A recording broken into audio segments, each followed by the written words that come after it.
FBA is under fire, and we're under fire by a brother by the name of 19 Keys. He's pretty influential in the community. We can't, downplay him. I think one of his most popular affiliations is Puff Daddy, none other than Sean Diddy. He was over there with working for the Earn Your Leisure channel, which is kind of like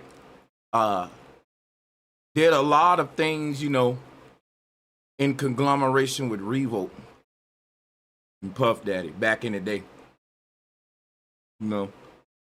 That didn't age well, but see, this the price you pay when you trying to get to the bag and you don't really care about who you deal with, your reputation, your brand.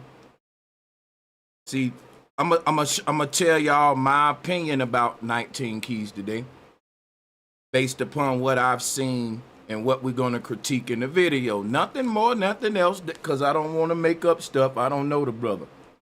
I'm gonna go by what we see, so it can just stay within facts,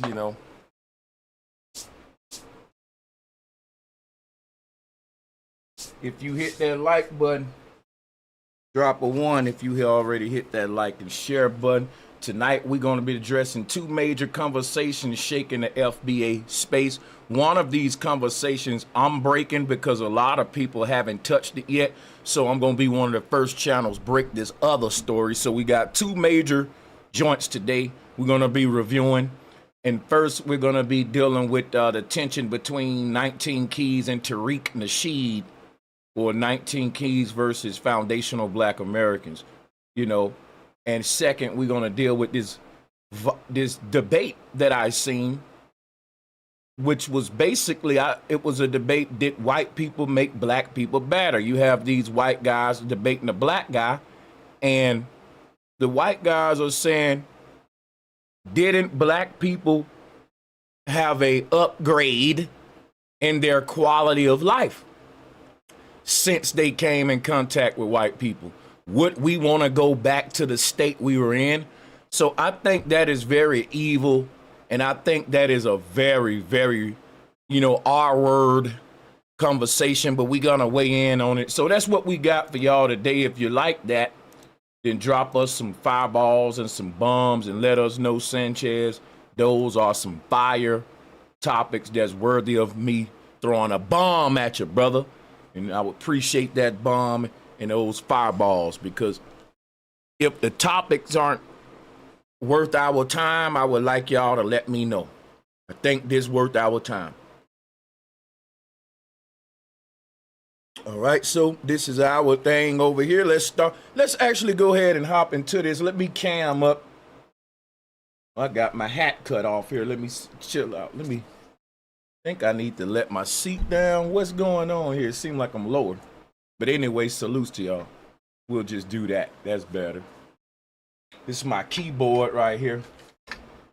And buddy, did we make some good stuff on that?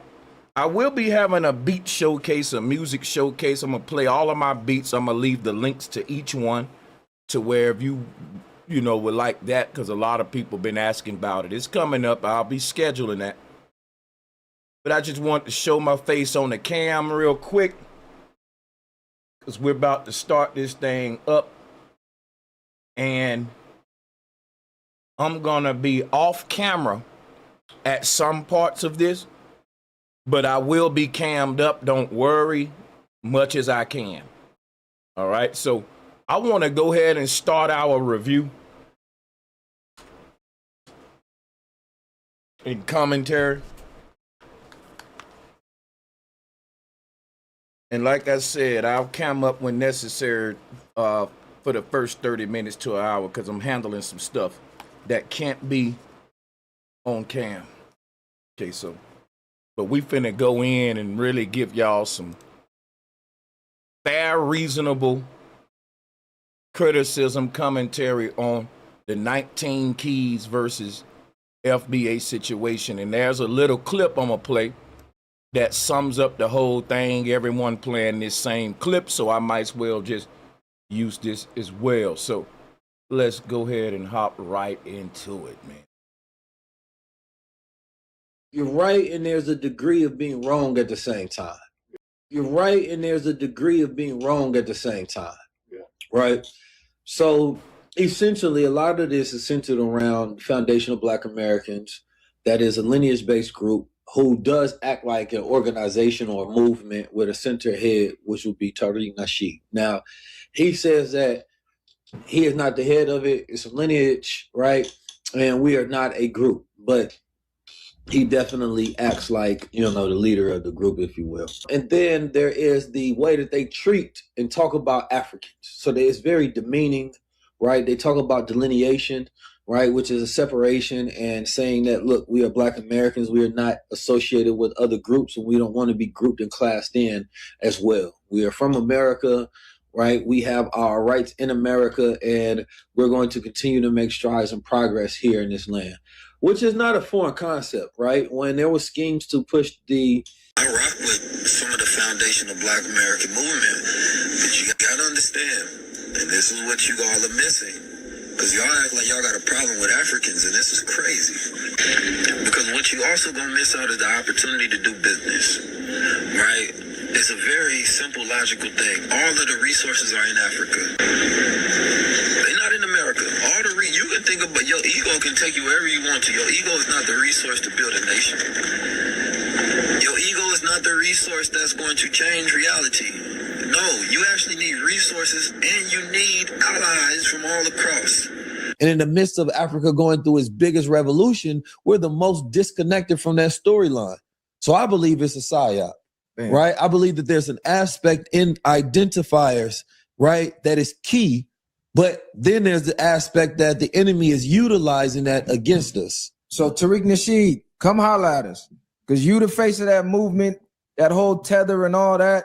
We need to get down to that. And all right, so I wanted to play it the first time without me interrupting and then come back again with my commentary. So there we go. I think that's the end of it. Let's be sure. With us, or is you controlled opposition about that, actually. Because a lot of these niggas is controlled opposition, and I'm starting to wonder about a lot of these niggas. So now I want you to know that the guy who's talking now, his podcast is called Viral Way Podcast. You guys can go sub to it. I want to say this about Viral Way because the thing ain't really about him. It's about 19 Keys. But I'll say this, see, Viral Way is a gang member. And that's important to put on the table. I hope people not ashamed of what they are, right? I'm a flat earther. People joke on me about that, but it's what I am. We want to always know who we dealing with. Drop a one if that's right, because that's important because I can see where the brother's paradigm at, right? Now, as a gang member, I got a problem with what the brother doing. Right, I got a problem with this black brother who's supposed to be FBA. He's saying FBA is divisive, all that tether stuff and all that. But my thing is the gangs in LA are shooting each other up right now. It's like me telling this gang member he's wrong for being in his gang because his gang is a delineated group. Listen, anybody can't come claim his gang. Sanchez, even though we both supposed to be black brothers, right? I can't go to the Viral Way and be like, what up, cuh? What up, cuh? I can't just go to acting like I'm from his set. Them niggas gonna beat me up, man, and y'all know that. Before we even get into 19 Keys, we got to talk about the Viral Way hypocrisy. A gang is a delineated group. A gang is a delineated group, okay? Let me get this troll up out of here. A gang is a delineated group, right? That means anybody can be in it. You got to be one of them and be from there. Even if you get in it and you ain't one of them, there's a hierarchy. You ain't gonna be at the top if you ain't. And for you to be at the top of that gang and you ain't from that hood, you either a rich ass rapper being exploited or some white boy who putting in a lot of work to be in that gang.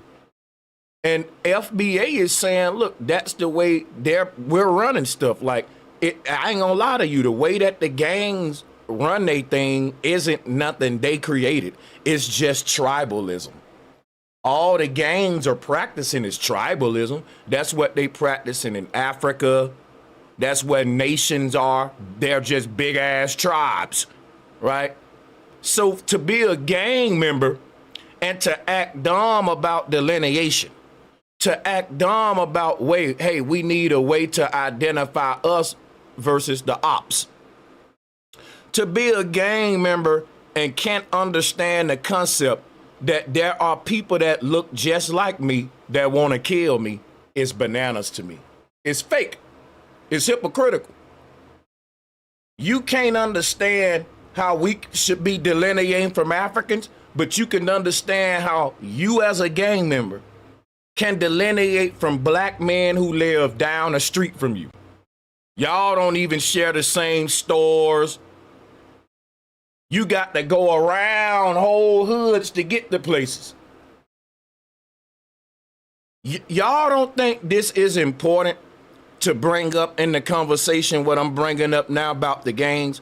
Drop a 1 if it's important and it's a good point. Drop a 2 if it ain't and I'm wasting my time. Because if I get 2s, I'll move on. I think this is like I actually, when I said I'm going to do this show, I said I got to speak on that for just a minute because that's like a big hypocrisy. Drop a 1 if you think, and if you feeling me what I'm saying right now, man. Drop a 2 if it's like, well, Sanchez, that's kind of a reach. That ain't really no point you making, right? Because I think it's a huge point. And I'm glad you guys think it too. And it's just for a gang member to say, I think some of y'all controlled opposition. When we know right now, if ICE wanted to get rid of every gang member, they could. But they won't. The black community think that illegal immigrants is the biggest problem to the community, and it ain't. It's the gangs, and I'll debate the viral way on that. Because a lot of gang members support ICE because ICE is kicking out their rivals. A lot of black gangs beefing with MS-13, a lot of illegal immigrant guys. It's like, hey, you helping us in a war. But see, I've debated guys, and guys have told me straight up, Sanchez, I've called ICE on illegal immigrants, but I've never called the police on a dope boy, a PDF file. I literally talked to black men. They say, I don't call the police on Negroes, man. Well, what if he's a PDF file? I ain't calling the police. I'm going to handle it myself. You a lie. They never handle it themselves. That's right. But I call ICE on somebody, and to me, I believe we're our biggest enemy before illegal immigrants. I ain't gonna downplay illegal immigration. Let's do something about that, right? But at the same time, I ain't gonna act like that's a bigger problem than these goons and gangs in my community. I ain't gonna play that game with you. That's right. I ain't gonna play that goddamn game with you. You can act dumb like that on your own. So viral way to me, and the show ain't about him. I'm spending probably 2-3 more minutes on him, and I'll hop to 19 Keys. Right? The thing about viral way to me is that being a gang member saying that we're controlled opposition when all of the gangs in our community is controlled opposition. That's how the drugs get in our community. That's how the guns get in our community. That's how the violence get in our community. The sex trafficking get in the community. And all that, the human trafficking, all that. We know that.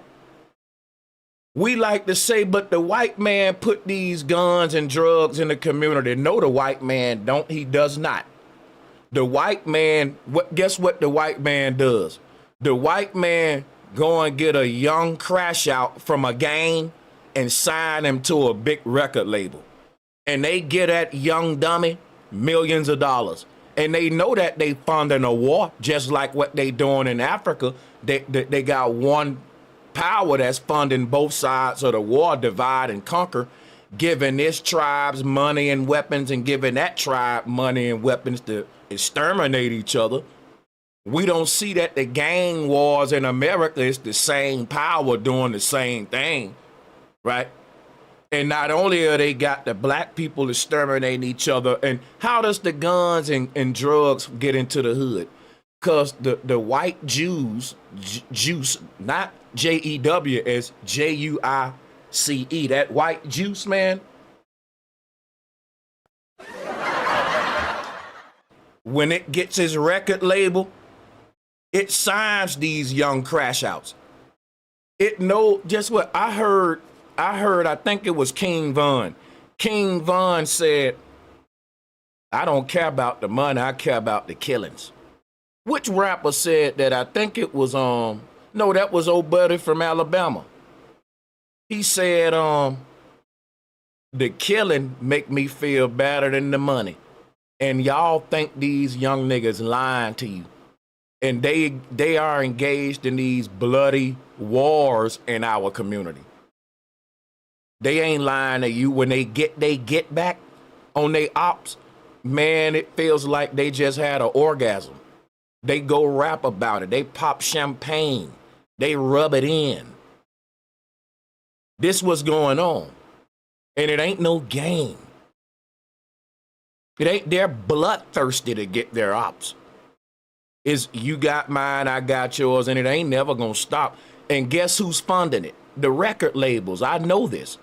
I was wondering, like, you got all of these, whatever happened to backpack rappers? Whatever happened to the Lupe Fiascos and all that shit?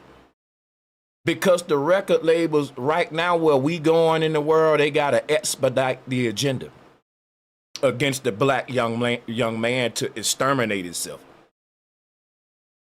See, because how do them guns and drugs get in the hood? Yeah, they give these young niggas millions of dollars, and these little niggas flood the whole hood with the best coke, the biggest guns.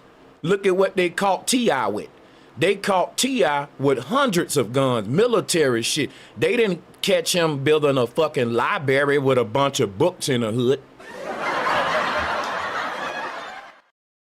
The white man putting these guns in the hood. So the white man is pulling up in a big white van and he's parking somewhere in their city on the biggest intersection, and he's just letting dropping off a pile of guns, and niggas just picking them up, killing each other.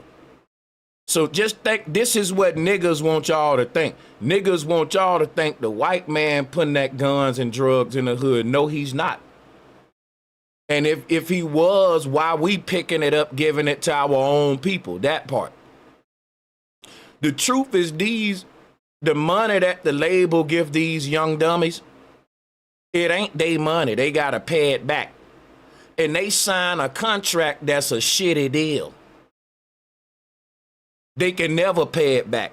That's how the devil do business. But you know what? You would say, Sanchez, then why would the young boy sign it? Because guess what the young boy thinking? I don't need the label no way. I got a whole block. Once I get this advance money, I'm going to flip that shit in drugs and all that. Tell me I'm lying, bro. I'm not new. I'm not no green nigga. I'm not new to the streets. People say, why do these young niggas sign them messed up deals? Y'all ain't thinking like no street nigga. You don't think like a street nigga.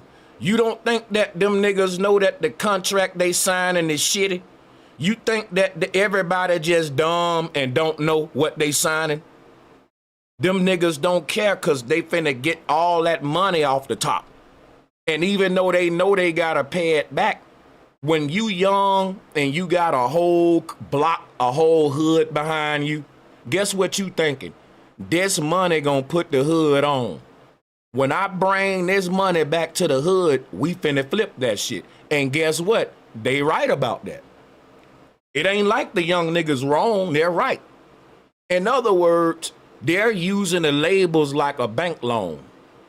They ain't trying to really make shit from the label. Because the label finna give them so much money at one point, they finna flood the hood with the best blow, the best powder, the best dog food. And I've seen, listen, let a rapper sign a big deal, watch how the hood get on.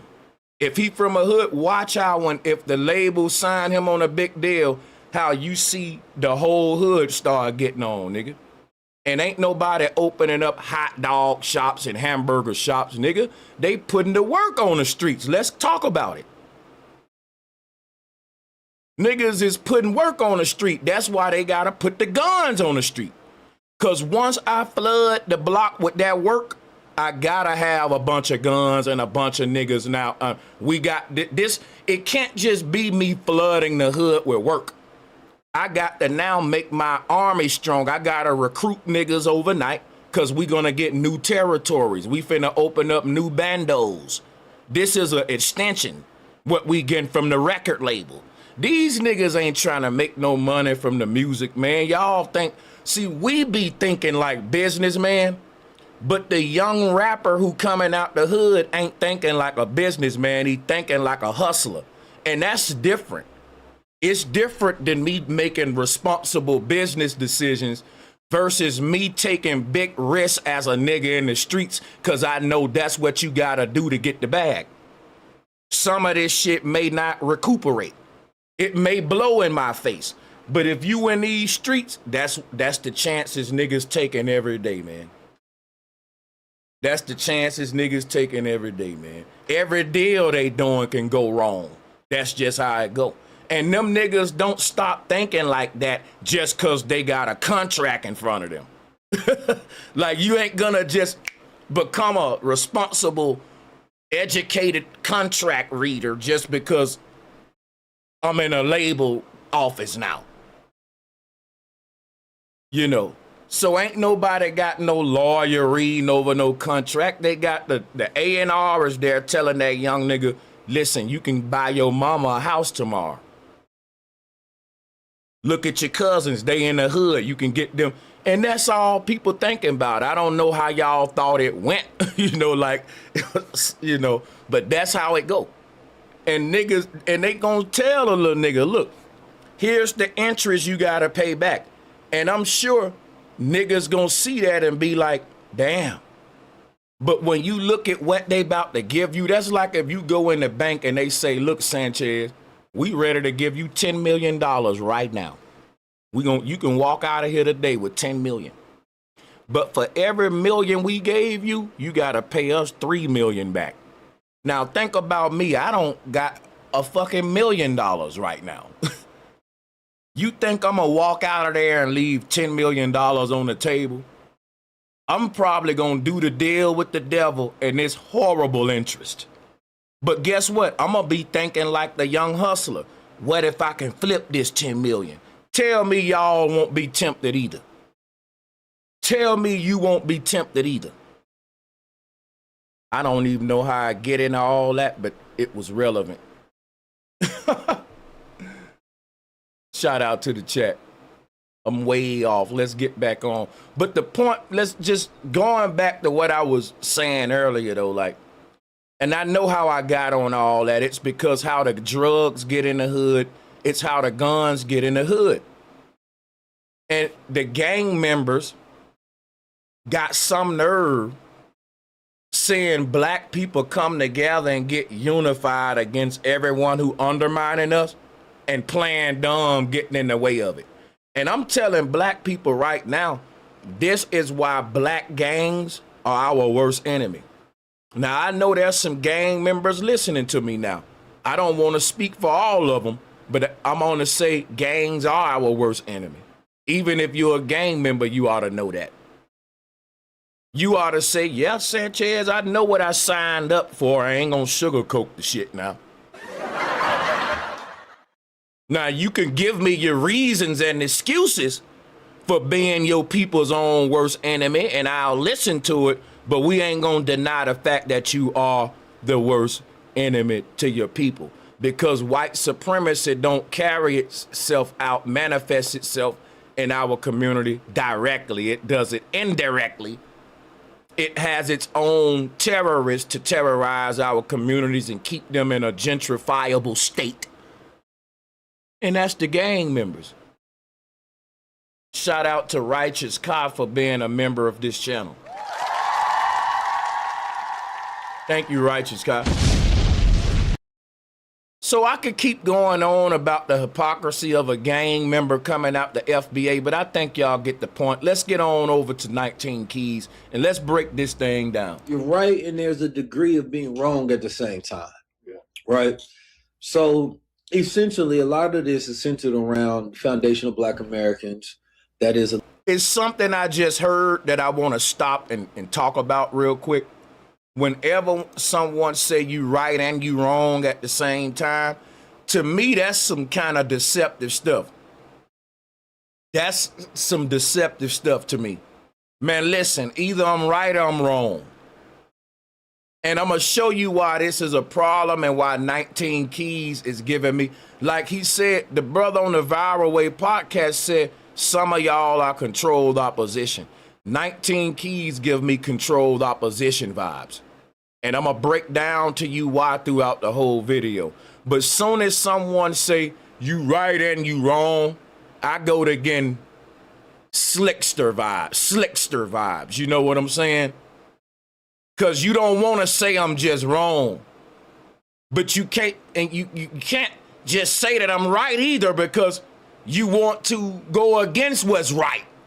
So let's listen to this brother very clearly. I'm going to dissect this and show you where there's an agenda here, and this brother is the agent carrying out the agenda. You're right, and there's a degree of being wrong at the same time. Yeah. Right?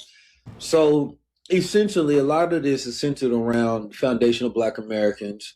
That is a lineage-based group who does act like an organization or a movement with a... Now, let's talk on that real quick.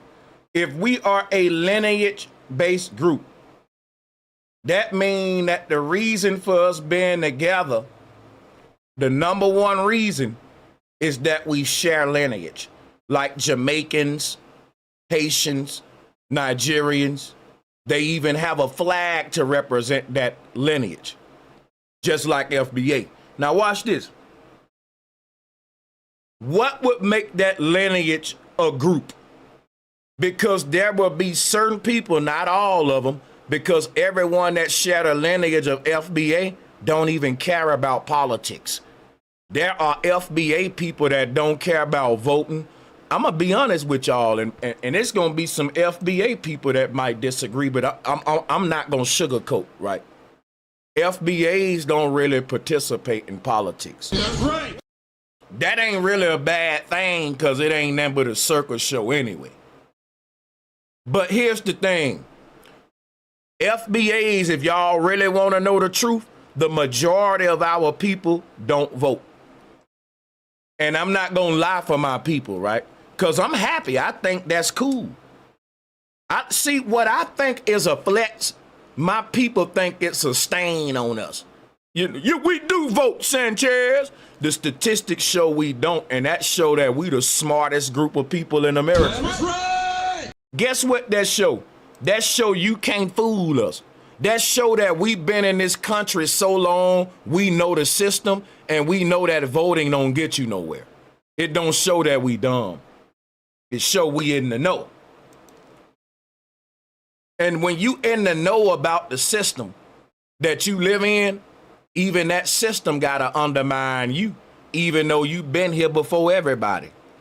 And that's the situation Black people are in. The system can't deny who we are, but it can downplay who we are, you know. And it's gonna do it through people like 19 Keys and Viral Way and others. Because it ain't really, like, again, you got tethers undermining us. We dealing with that. But among our own group, you have these guys come and what control opposition like to do is use reverse psychology. If I'm an agent among your group, I'm going to be the first one calling everyone else agents. So, again, like, I don't like how this is starting off already. I'm going to do this thoroughly. Let's do it. You're right, and there's a degree of being wrong at the same time. Yeah. Right? So, essentially, a lot of... Shout out to Dantana. Thank you for being a member for 8 months, Dantana. Say, yes, sir, you cooking once again, bro. Sure, man. This is centered around foundational Black Americans. That is a lineage-based group who does act like an organization or a movement with a center head, which would be... Now, let's talk about that. If we're a lineage-based group, right? Like I said, most of the lineage don't vote. It's just a small percentage within each group that actually go and be the voice politically. That go for Jamaicans and everybody. Every group in America has like a spokesperson at the forefront of it that they praise. And if you look at everyone is given a lot of love to Ibrahim Traoré over there in Burkina Faso, and that's a delineated group of Africans. They their own people with their own flag and with their own leader. They are organized and they doing big things. And guess what? 19 Keys love it. Everyone say that's what we need to be doing, Black people in America. See, we like to suck Africa's off. We like to suck the cock of Africa. And that's why everybody's sucking off Ibrahim Traoré. But the thing about that man is Tariq Nasheed could very well be a smaller version of that in America. But he can't say he's the leader of this lineage. Remember, the people in Burkina Faso got rights to that land through birthright, which is lineage. So they're a lineage, but they're also a group. Why? Because they are grouped up with an agenda, which is to do what's best for their people. If we emulated what they doing in Burkina Faso, it'll look very similar to FBA. And no one to call it division. That Ibrahim Traoré would tell you, I want Burkina Faso to be the greatest nation in Africa. Yes, there's Nigerians, Libyans, and other Black nations. It's okay. He want his to be the best. That's right. He want his people to be the best. They're practicing tribalism, nationalism in Africa. And we love it. We love it, man. That's what we love about Haile Selassie. But all of the stuff we love about African leaders, we tend to hate about Tariq Nasheed. So much hate that Tariq can't even rightfully bear the title of leader, even though he should be able to wear it like a king who earned his crown. That's right. Why is being a leader a bad thing when it comes to FBA? But every other group with a leader, we clap at it. Even when we watch the movie Coming to America, The King of Zamunda, Eddie Murphy's daddy with the lion satchel on, that was some fly shit, man. It's only when we actually apply that shit then we start seeing the hate we gonna get. It lets you know people was fake as hell, man. People been saying for years, when is Black people gonna come together? When is Black people gonna get a leader and unite like everybody else? Remember Nelson Mandela for South Africa? Man, you talking about a leader that went down in history for a whole region? And no one said, that's divisive. What about North Africa? So it's just about South Africa, huh?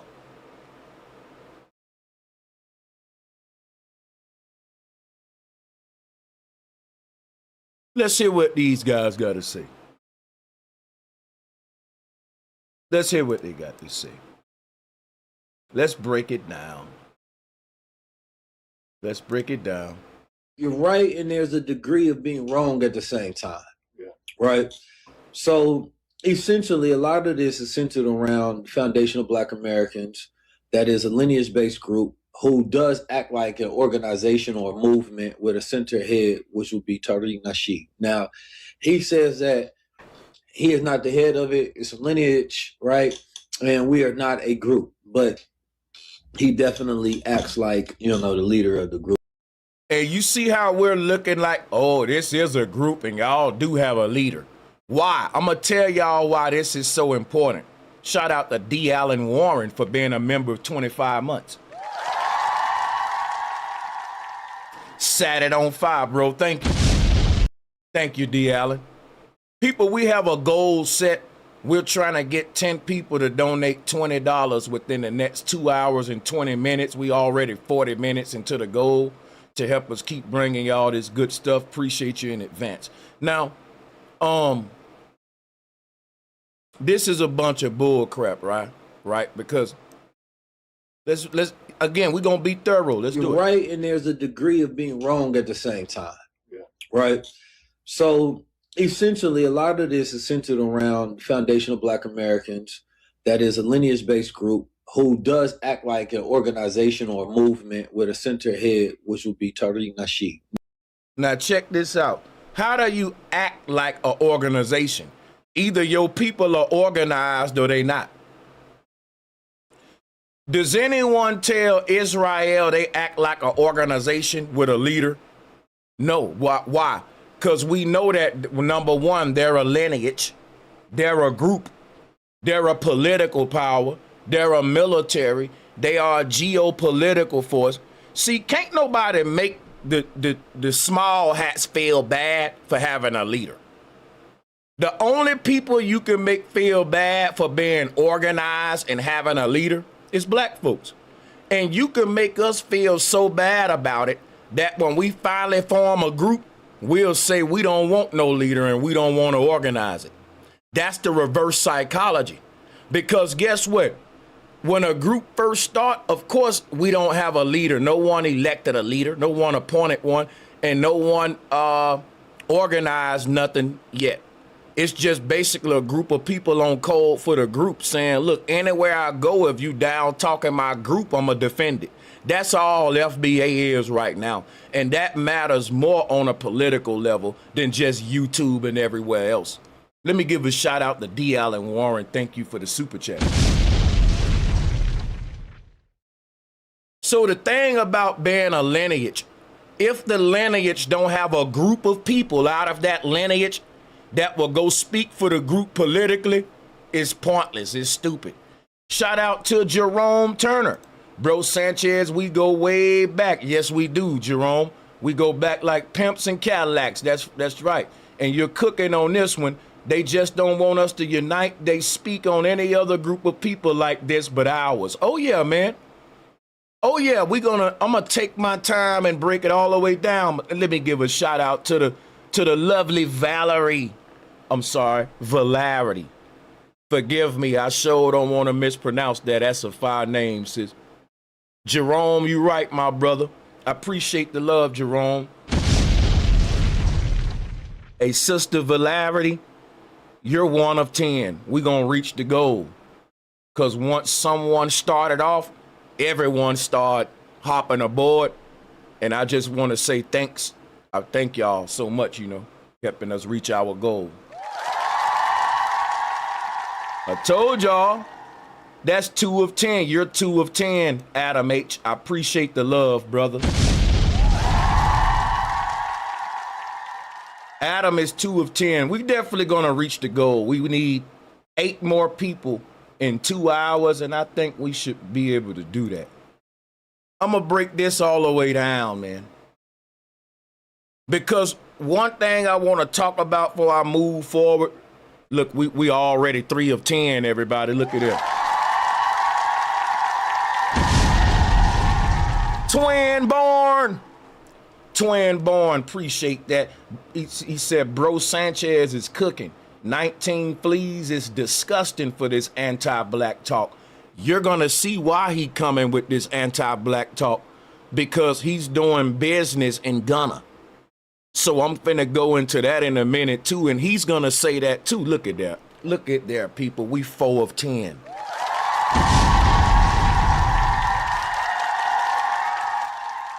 Man, we almost halfway at the goal and we still got 2 hours to play with. So let's give a shout out to Righteous Kai. He said, y'all know what time it is. For sure, you know what time it is, man. Appreciate you for being 4 of 10. You're right, and there's a degree of being wrong at the same time. Right? So essentially, a lot of this is centered around Foundation of Black Americans. That is a lineage-based group who does act like an organization or a movement with a center head, which would be Tariq Nasheed. Now watch this. I want y'all to pay attention to what I'm about to say. I never gave y'all the answer on why this is such an important talking point to the Pan-Africans. Why are they going out of their way to make FBA a group with a leader? Even though we should have some leaders and we should start forming groups, and those groups should have different agendas. That's my opinion because I'm from the military. What I see happening to FBA is called a covert reverse psychological operation. Let me break that down. What is reverse psychology? It's accusing you of doing something. This form of reverse psychology would be me accusing you of doing something that I don't want you to do, even though you ain't even doing it for real. And I'm going to show you what I'm talking about. I got to give a big shout out to Adam H, because guess what? We're now 5 of 10 because of Adam.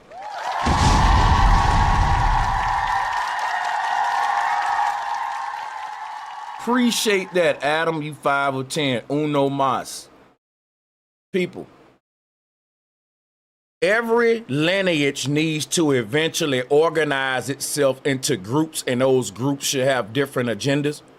And each group should have leaders like squad leaders or sergeants.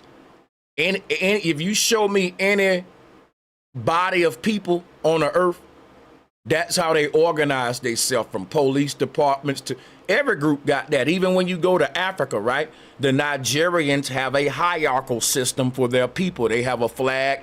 Everything that they saying we shouldn't have in FBA, they pride other groups for having it. That's what I was saying about Burkina Faso. But the question is, what's going on here? You need to know what's happening. Why are they trying to say we do have a group and we are an organized body, even though we're a baby lineage that just started, and we nowhere near where Nigeria, Libya, them are real organized lineages and nations in Africa that have delineated. So what's going on with FBA? See, the thing is, everyone is saying we are a cult. They're calling FBA a cult. And cults are a group. And these groups have leaders. So right now, everyone is trying to force a leader on us and make us a group just so they can make the argument that we are a cult, a hate cult who hate Africans. And that's why I'm answering the question. That's why people like 19 Keys are going out of his way to say Tariq is your leader and you are a group, even though he's doing business with the leader of Ghana, who's the leader of Ghana, and that's a group. So in other words, 19 Keys have no problem with other people having groups and leaders. So why is he trying to say us being a group and having a leader is a problem? Because when blacks do it, we're forming a cult. When Africans do it, like with Ibrahim Traore, he's forming a great nation. So black people can never nation build, because the moment we start at the beginning of our nation, they send in the agents to undermine it by calling it a cult. Shout out to Archive T for the love. Archive T, you're actually 5 of 10.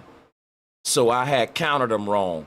Archive T, thank you for getting us at the halfway mark. We still got a lot of time, so I think we got more than enough time to get 5 more $20 super chats.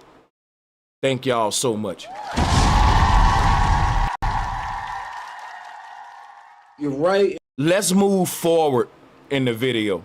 and there's a degree of being wrong at the same time. Right?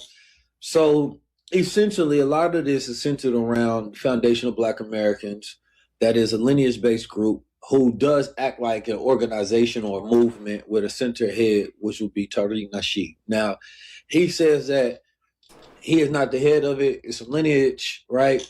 And we are not a group, but he definitely acts like, the leader of the group, if you will. I'm gonna tell you somehow I know Tariq don't act like no leader of a group, because Tariq money too big to accept that kind of liability for all of the dumb crap that people do in the name of FBA. That's right. Man, there are some real hate channels out there that's making FBA look bad. And me personally, I don't think these people are really FBA, because I know how COINTELPRO work. Drop a 1 if y'all know what I mean. I know there are agents out there acting like they FBA, making us look bad, and all they do is talk about Africans bad all day. And we don't do that in FBA. We defend ourselves from Africans who've already initiated verbal attacks against us. I never really saw in the beginning of this thing us being on an offensive. So, yeah, the whole thing with people sitting around all day with the jokes on Africans, me personally now, I don't think they're FBA. But that's a belief. I don't know who's who, because guess what? I will admit, we got some dummies and some folks in FBA that hate Africans. I ain't gonna deny that either. Because you got some Africans that hate blacks too. Man, you got some white people that hate blacks. Not all whites hate blacks. It's a small, so that's what I'm saying. Yes, we got that in our group too. I ain't denying that. I'm saying they don't speak for the majority. And we should, any group will want that, right? Any group will want to say, hey man, our worst among us don't speak for all of us. Because even we shun our worst among us. Right? So we're with you guys. Our low quality people, you're right. We with you. They're pieces of shit. We ain't defending our pieces of shit. You see what I'm saying? So because when we're criticizing other groups, we ain't criticizing a whole group. We're criticizing these specific ones we're pointing out here that's been a face of hate and division for that group. And if that group really cared, they would check them before we do. They would check their own. They would say, listen, man. See, FBA shouldn't have to be arguing and defending ourselves, because these groups are organized. They more organized than us. So the Pan-Africans will give them a pass, and they'll say, yeah, they talk about black people because the white folks tell them that. They falling for what the white man say. Listen, we got stolen from Africa. How the white man gonna convince me that my family members is pieces of shit? Them my people. How I'm gonna side with the people that stole my brother from me and agree with them what they saying about my brother when I know they the damn evil one, because they the thief. They stole my brother from me. So I can't go with the excuse they give the Africans. These Africans more organized than FBA. They got entire nations. So to play dumb and act like, well, they don't know that about blacks. Bro, they speak a lot on us. They are very into our culture. The thing is like, they act like it's one way, like it's just black folks talking about Africans. And it's like, who are y'all? We don't need no parents. One beautiful thing about America is two groups that's going at it get to talk shit about each other. And I'm from the hood. You don't break up no fights. You sit down and let them niggas do their thing, nigga. We gonna have some man codes with this shit. Because you got gang members like the Viral Way who know that they're taught not to turn down fades. They're taught in the gang to fight it out, shoot it out. But y'all want to act like the peacemakers with FBA versus tethers. Now it's peace and love, and you niggas is doing drive-bys as I speak on black men. You know what's crazy? That's fucking crazy to me. And then the thing with 19 Keys is like, why do you care that two groups are joking on each other and calling each other derogatory words? Quit trying to soften America up. That's why these groups come to America. If they talk like this against one of those tribes in Africa, they can get their head cut off. That's right. You can come to America and talk much shit as you want to about anybody you want to, because it's the land of the free and you got that right. We fought for it. I was a soldier. I fought for everybody right to be able to talk shit to each other, and you ain't gonna come taking away our rights, man. That's right. That's what we do in America. These be the same people that listen to hip-hop music, and they don't like to hear Tariq Nasheed roast a damn tether. Now you such a damn saint. You got gang members. That's wrong. How y'all talking to them like that? You just shot up a whole damn block. Quit trying to soften shit up when it come to us delineating. But niggas can tackle hard in football and get motherfucking concussions and CTC. Niggas can pop box hard in boxing and don't know they damn name no more, like Muhammad Ali died, and we love it. But soon as niggas want to roast the goddamn ashy foot bush meat eating tether, oh, hold on, man. Man, sit your ass down. This is what we gonna do. We don't care what you're saying. Now let's play the video. You're right, and there's a degree of being wrong at the same time. Yeah. Right? So essentially, a lot of this is centered around foundational Black Americans. That is a lineage-based group who does act like an organization or a movement with a center head, which would be Tariq Nasheed. Now, he says that he is not the head of it. It's a lineage, right? And we are not a group, but he definitely acts like, you know, the leader of the group, if you will. And then there is the way that they treat and talk about Africans. So there's... You see that? Now here come Dada. You don't have the right to joke on Africans. You can joke on it. I never heard 19 Keys say, you know what, black people, the way we roast each other ain't right. Because niggas from the hood know what I'm talking about. When we light up them blunts and we pour up that liquor and the roast session start, it'd have been times where I got to run away to where I can't hear them niggas no more because my stomach's so tight and I can't catch my breath, because niggas in the hood are the best roasters. Tell me I'm lying. I'm going to tell you how crazy it is in the hood. Roasting can literally lead to fighting if a nigga, feelings get too hurt. Niggas will really roast you in the hood. They will hurt your feelings just with their words, just with the word before we get there and they punching anything. Right? And make you really feel bad about yourself. I know some niggas like that, bro. I'm telling you, bro. And everybody laughing at you, bro. I'm telling you. And listen, we ain't gonna turn that off because it's an African. I'm just gonna tell the truth. That's right. Everybody gonna get that. Like, once we start doing that to each other, you know we don't care about doing it to no damn Nigerian. That's right. That's crazy. Like, if this how y'all feel now, stop roasting them like that.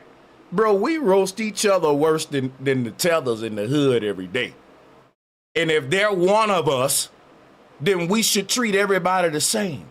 They want to participate in our culture. We're one, right? Black folks roast each other. In fact, that's part of your initiation.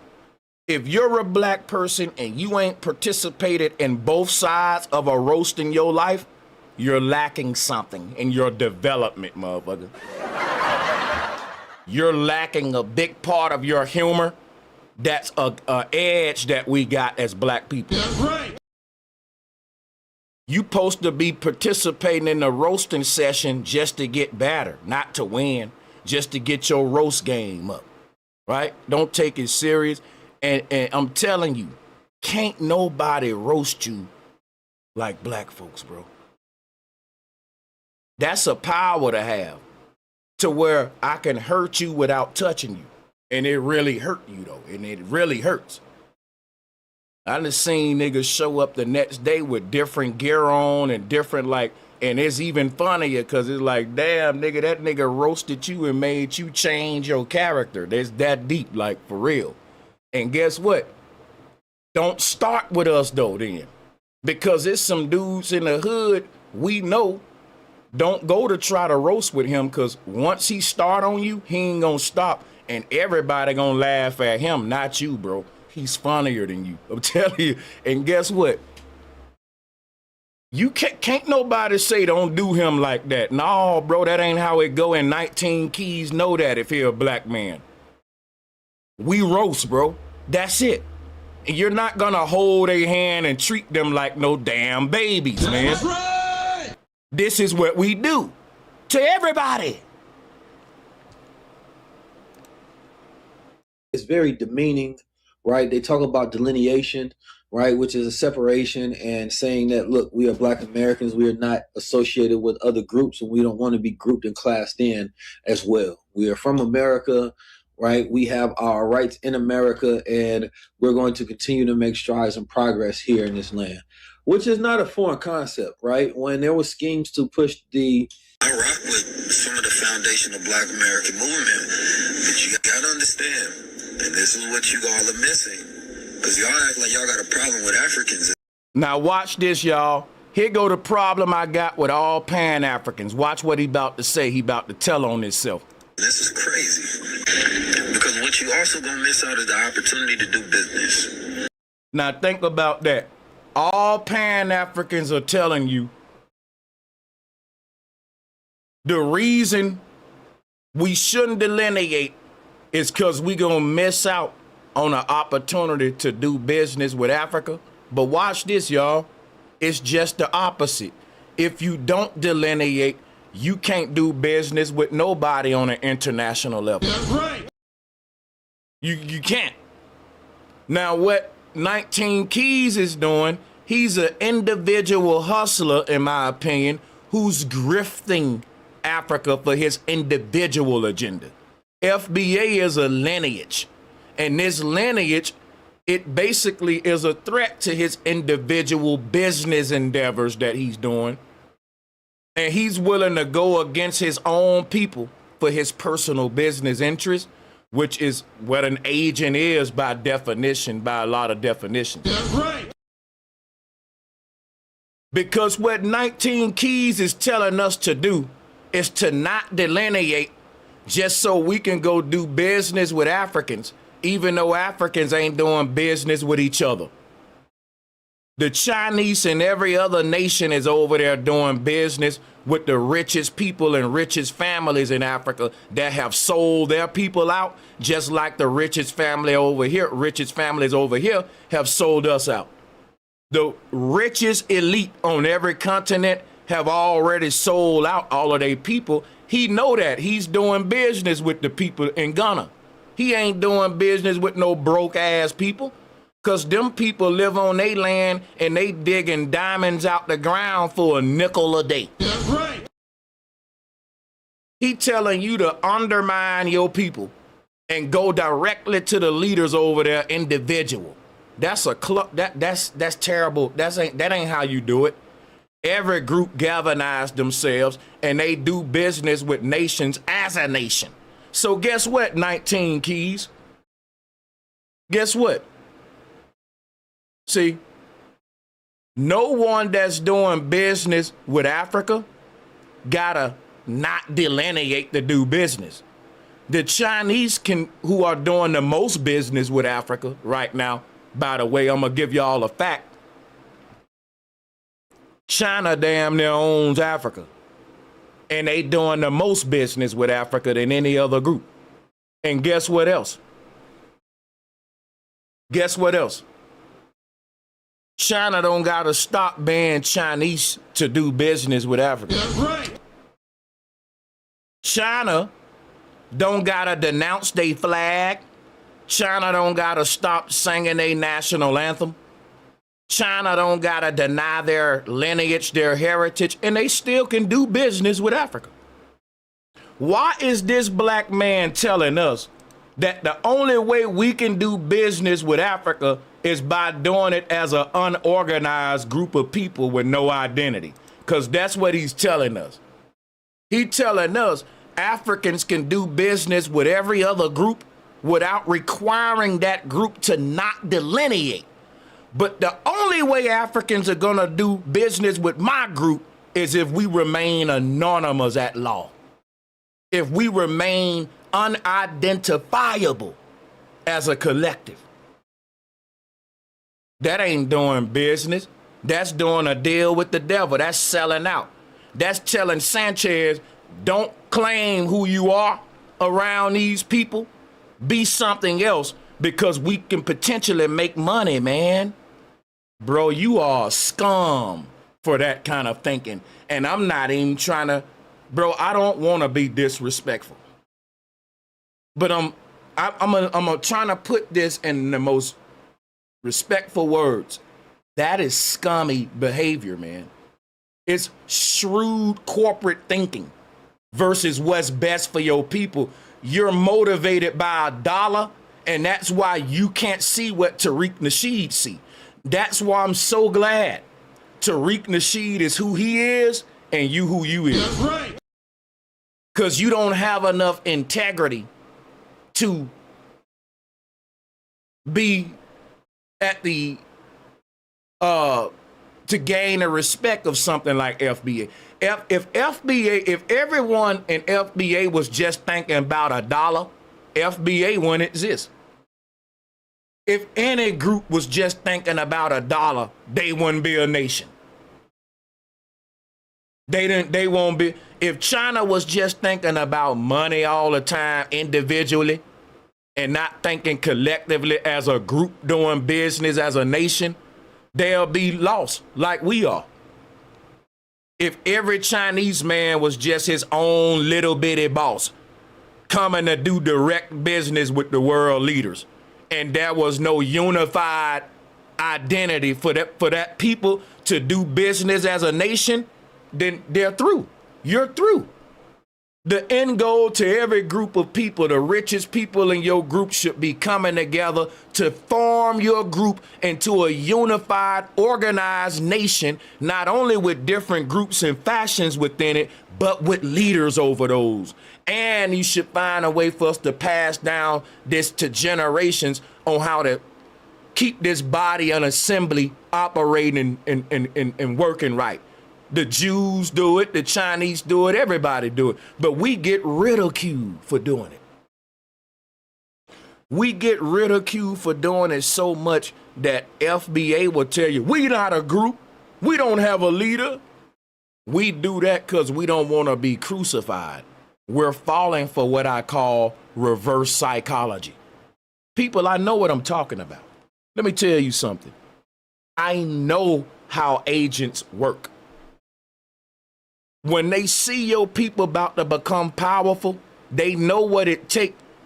They know that when they see a baby lineage being born and people waking up to who they are, they know if they leave that alone undisturbed, it will form into an organized nation with legitimate groups and leaders that's carrying out different agendas. Every group got that. Everybody got that. You dumb if that ain't what you trying to do with your people. So, but watch this though. What they doing with the reverse psychology, they say, look at y'all being organized. That's a cult. If you get organized, you being a cult. Uh-oh, they selecting leaders. See, hit the cult button. And if you fall for the reverse psychology, you will never get organized. If you fall for this reverse I've seen this kind of reverse. This is military tactics. Man, I wish FBA knew who they was dealing with. I know who we're up against. We don't know how powerful we are. We don't know that COINTELPRO is already watching us. And they already running a psyop on us, and we falling for it. It's a reverse psychological operation. Everything that these people don't want us to do, they're gonna come in before we do it and accuse us of doing it as if it's a bad thing. You get what I'm saying? If I don't want someone to do something and I kind of think they will do it, I can introduce it before it happened in a way that if you do carry it out, I've attached scorn to it. I've attached a stigma to these actions to where if you now carry them out, you're going to fit a box that I said. For example, if I don't want you to get organized, I can say, hey, if y'all are an organization, that's a cult. That's a cult y'all forming. That's a cult. And if you fall for that, you will be like, no, we ain't organized. We ain't trying to get organized. We're not a cult. Everybody need to have leaders. And that's just a fact. But if I don't want your group of people to have leaders, I would say, hey, man, y'all got leaders over there? Oh, that's cult behavior. While at the same time, I will be doing business with leaders. That's what 19 Keys doing.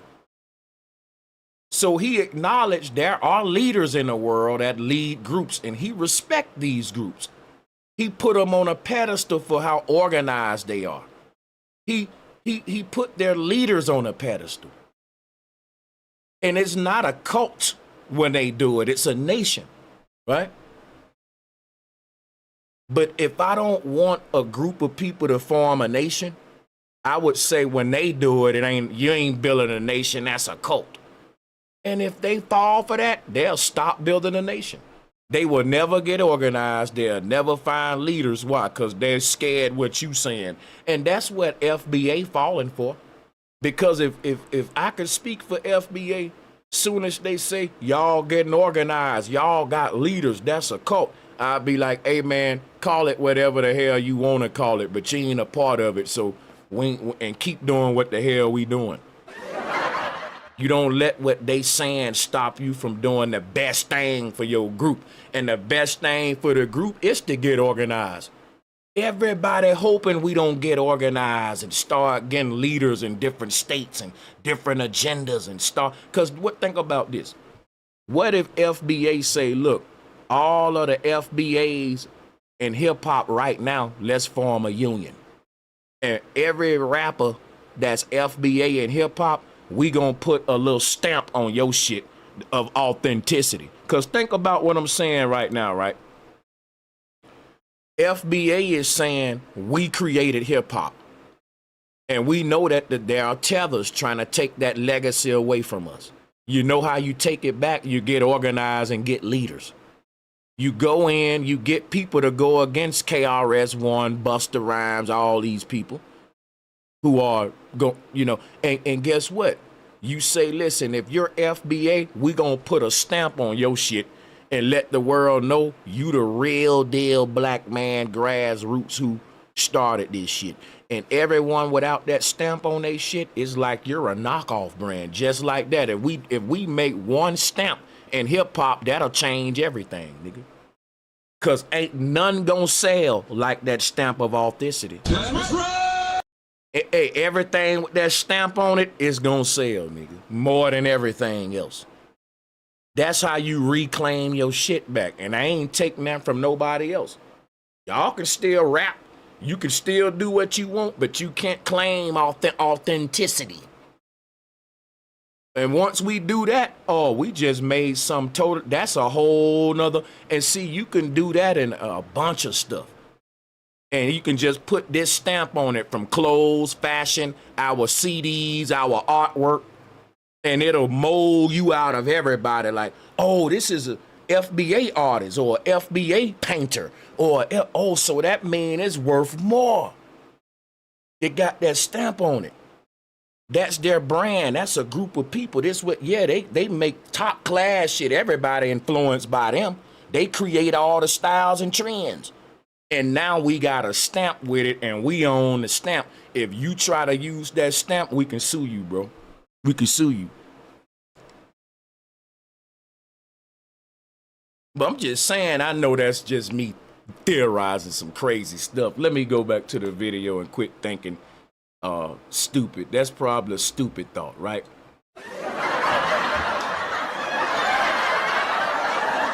Me and my dumb thoughts. Let's get back to the video.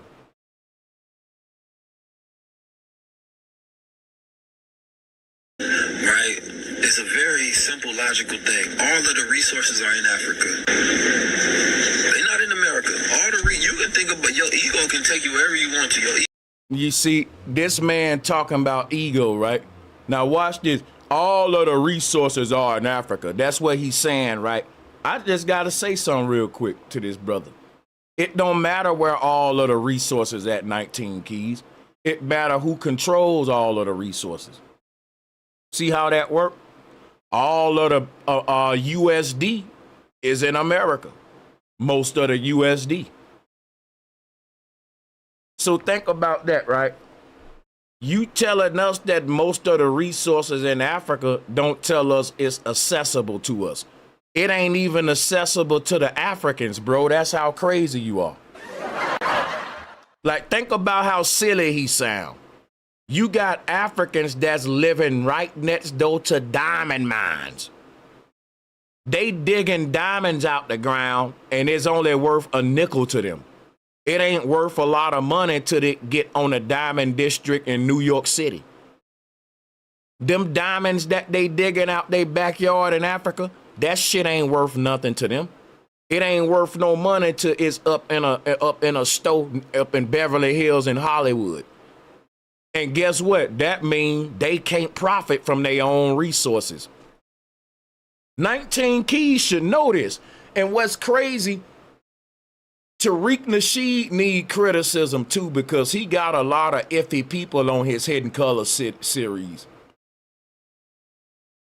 He has a problem scouting and getting authentic people from among his group. It's like he want to get names that's already big, even if these names don't really even stand for what he stand for. That's right. And it's okay to blow up a new face. It's okay to, to bring your own thing up from your own movement. I think that Tariq Nasheed should be doing more unifying with Dane Calloway, if you ask me, but that's just my humble opinion. I think he's affiliating with a lot of Pan-Africans, and I think that Tariq Nasheed would be better aligning himself with the Aboriginal community, man. That's right. Than the Pan-Africans.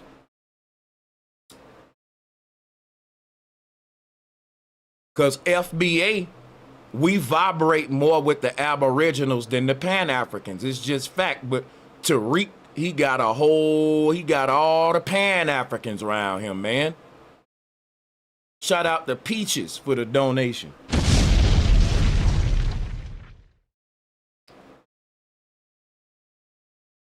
He want to talk about thank you, Peaches. He want to talk about resources, right? It don't matter where the resources at. It matter who control them.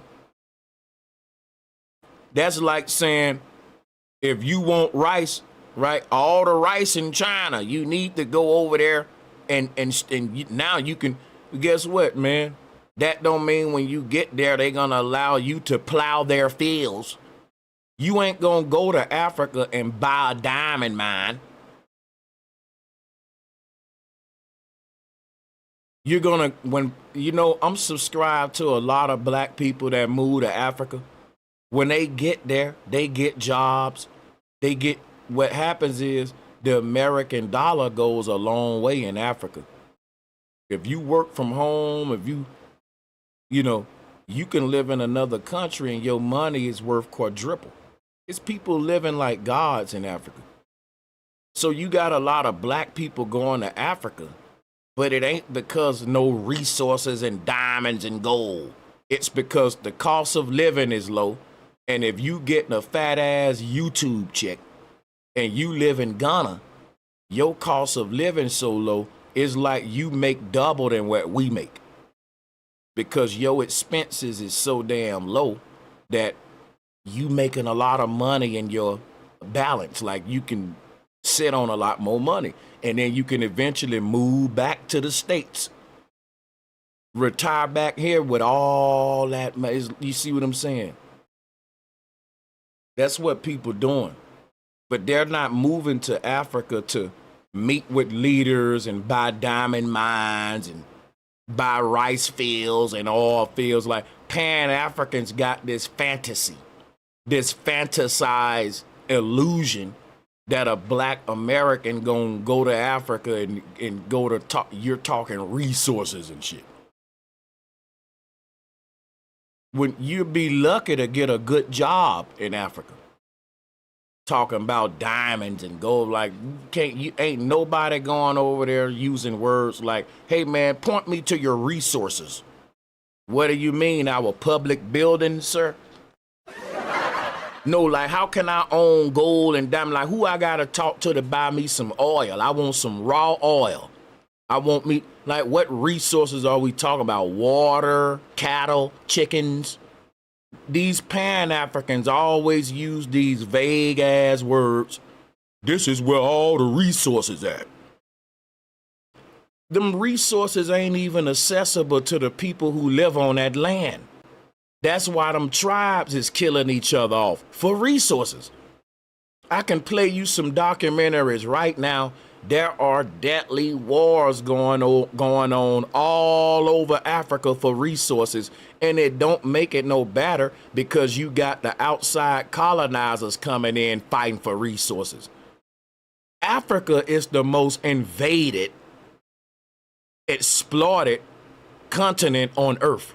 You going over there in 2026 after thousands of nations have already established themselves over there for generations, it's funny to be going over there with your late ass talking about some resources. Boy, that's silly. Sit your ass down somewhere with these old, outdated Pan-African coming to America talking points. This come from back in the day when niggas was watching Coming to America, Eddie Murphy, the Prince of Zamunda. Yes, we need to go over there and take over the gold and establish kingdoms. Man, dude, we don't live in a Lion King movie. Like, I don't know what kind of world these Pan-Africans live in. Like, even using a word like resources, silly to me. Like, bro, you can't even access the resources right here in America like that. That's right. Which is why we even got FBA.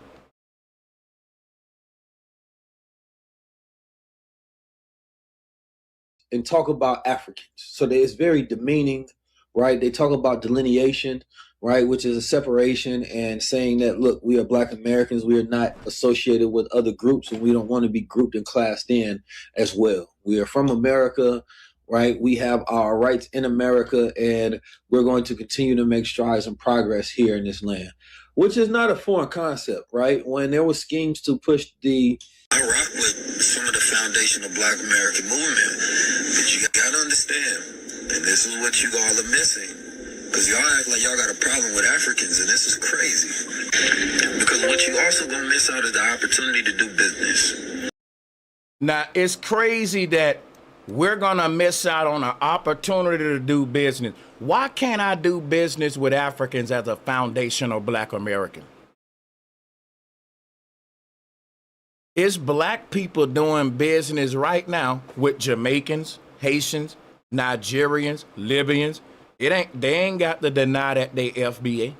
Watch this, 19 Keys. If you're FBA and you in my chat right now and you've done business with Jamaicans, Nigerians, Libyans, and these other groups, drop a 1. These brothers didn't have to deny they FBA to do their business. I'm a music producer. If a Jamaican hit me up right now and say, Sanchez, let me get 3 of them beats, I don't gotta stop being FBA to sell my beats to him. See, y'all are the one making up that lie. Because I'm telling you right now, Africans don't even require what 19 Keys saying. Listen, most Africans will do business with you If it profits them, they don't give a fuck who you are. If that's true, they wouldn't be doing business with China. Who else over there? Russia is over there. Name a country in the chat room that is exploiting Africa, because it's a bunch of them, and a bunch of European countries are doing it. Because this is crazy. Like, you gonna miss your opportunity to do bit. Listen, man, you can be a goddamn Satanist and do business with any African you want to, long as the African benefit too. That's how business work. Ain't nobody turning down no good business deal because he's FBA, so I ain't gonna make that money now. This stuff they're making up for their agenda. Who sent y'all? Because I'm the way that I'm gonna break this down today, it's gonna be so obvious that you don't make sense. There's something else here that's an agenda here. England, Germany, France, right? You feel me? Once two businessmen realize, damn, bro, if me and you work together, we can make more millions for our family and children. Them niggas don't care what each other is. All I know, we finna do business together because it makes sense on paper when it come to this money. Nobody, can you think they gonna say, well, wait a minute before we sign the deal? Are you FBA? Yeah, man, I'm FBA. Oh, I can't do it. I'm sorry. Damn it, man, we just missed out on an extra $300 million. Damn it, why did you have to be FBA, man? Like, damn. That ain't how capitalism works. That is not how capitalism works, and 19 Keys should know that. You got people right now that have certain agreements and treaties, and they don't even like each other. But the treaty only exists because this particular thing benefit both of us. You got gangs in LA right now. These two gangs hate each other, but both of these two gangs hate that gang even more. So these two gangs, you know, they may kill each other and beef a little bit, but both of them gonna have a agreement. We both is gonna come together against this gang right here. So that's all I'm saying is, like, he know business don't work like that. People gonna do what's beneficial for them and theirs. And they don't care if they just, like, if I'm looking for a house and there's a small hat giving me the best deal, I'm gonna buy that house from the small hat, and I'm gonna be right back on my channel telling you these small hats is running America into the ground. I'm a capitalist too now. And I ain't gonna sugarcoat how capitalism worked to play dumb for Pan-Africans. People don't not do business because you're gay or because you're a Satanist or because your lip too big or because you stank or because, man, listen, if you got a deal that is lucrative to me and my business and my company, let's do it. Missing. Because y'all act like y'all got a problem with Africans, and this is crazy.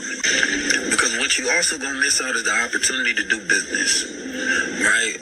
It's a very simple, logical thing. All of the resources are in Africa. They're not in America. You can think about, your ego can take you wherever you want to. Your ego is not the resource to build a nation. Your ego is not the resource that's going to change reality. No, you actually need resources and you need allies from all across. And in the midst of Africa going through its biggest revolution, we're the most disconnected from that storyline.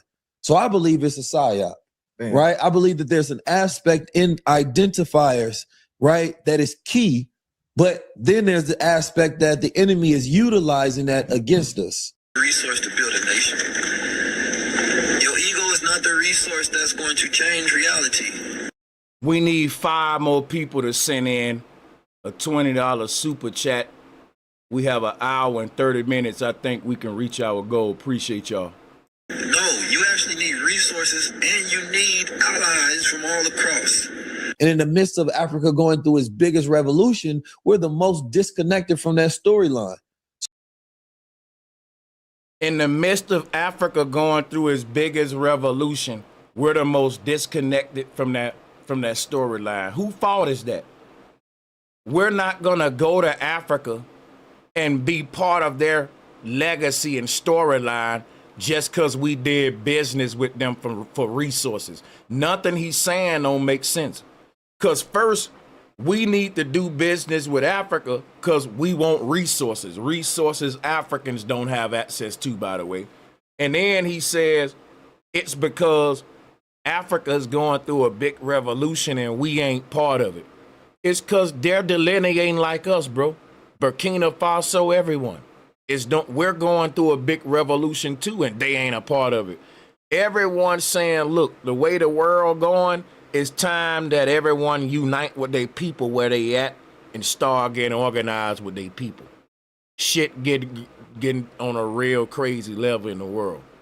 That's how I'm looking at it. But I'll say this, right? If we're not part of what Africa got going on, it's because they don't want us to be part of it. And then the crazy thing about it is like we shouldn't delineate because they got resources, but they don't have access to the resources. And the people that do got access to the resources in Africa, they don't require people to not delineate to do business. All of the leaders in Africa, they already doing business with China, Russia, France, Germany. They don't have a don't delineate policy. Pan-Africans making that up. You're making that up, and it is so devilish because it's like, damn, why would 19 Keys present a requirement to us that even the leaders in Africa don't require? Because if you are a smart, business-minded black man who's an asset wherever you go, you can go to Africa and do business with whoever you want, and you can be whoever you want to be because they got to do business with you because you're a benefit. That's your leverage. Your leverage don't come from you saying, well, I'm a Christian, I'm a Muslim, I'm a FBA, I'm a Jamaican.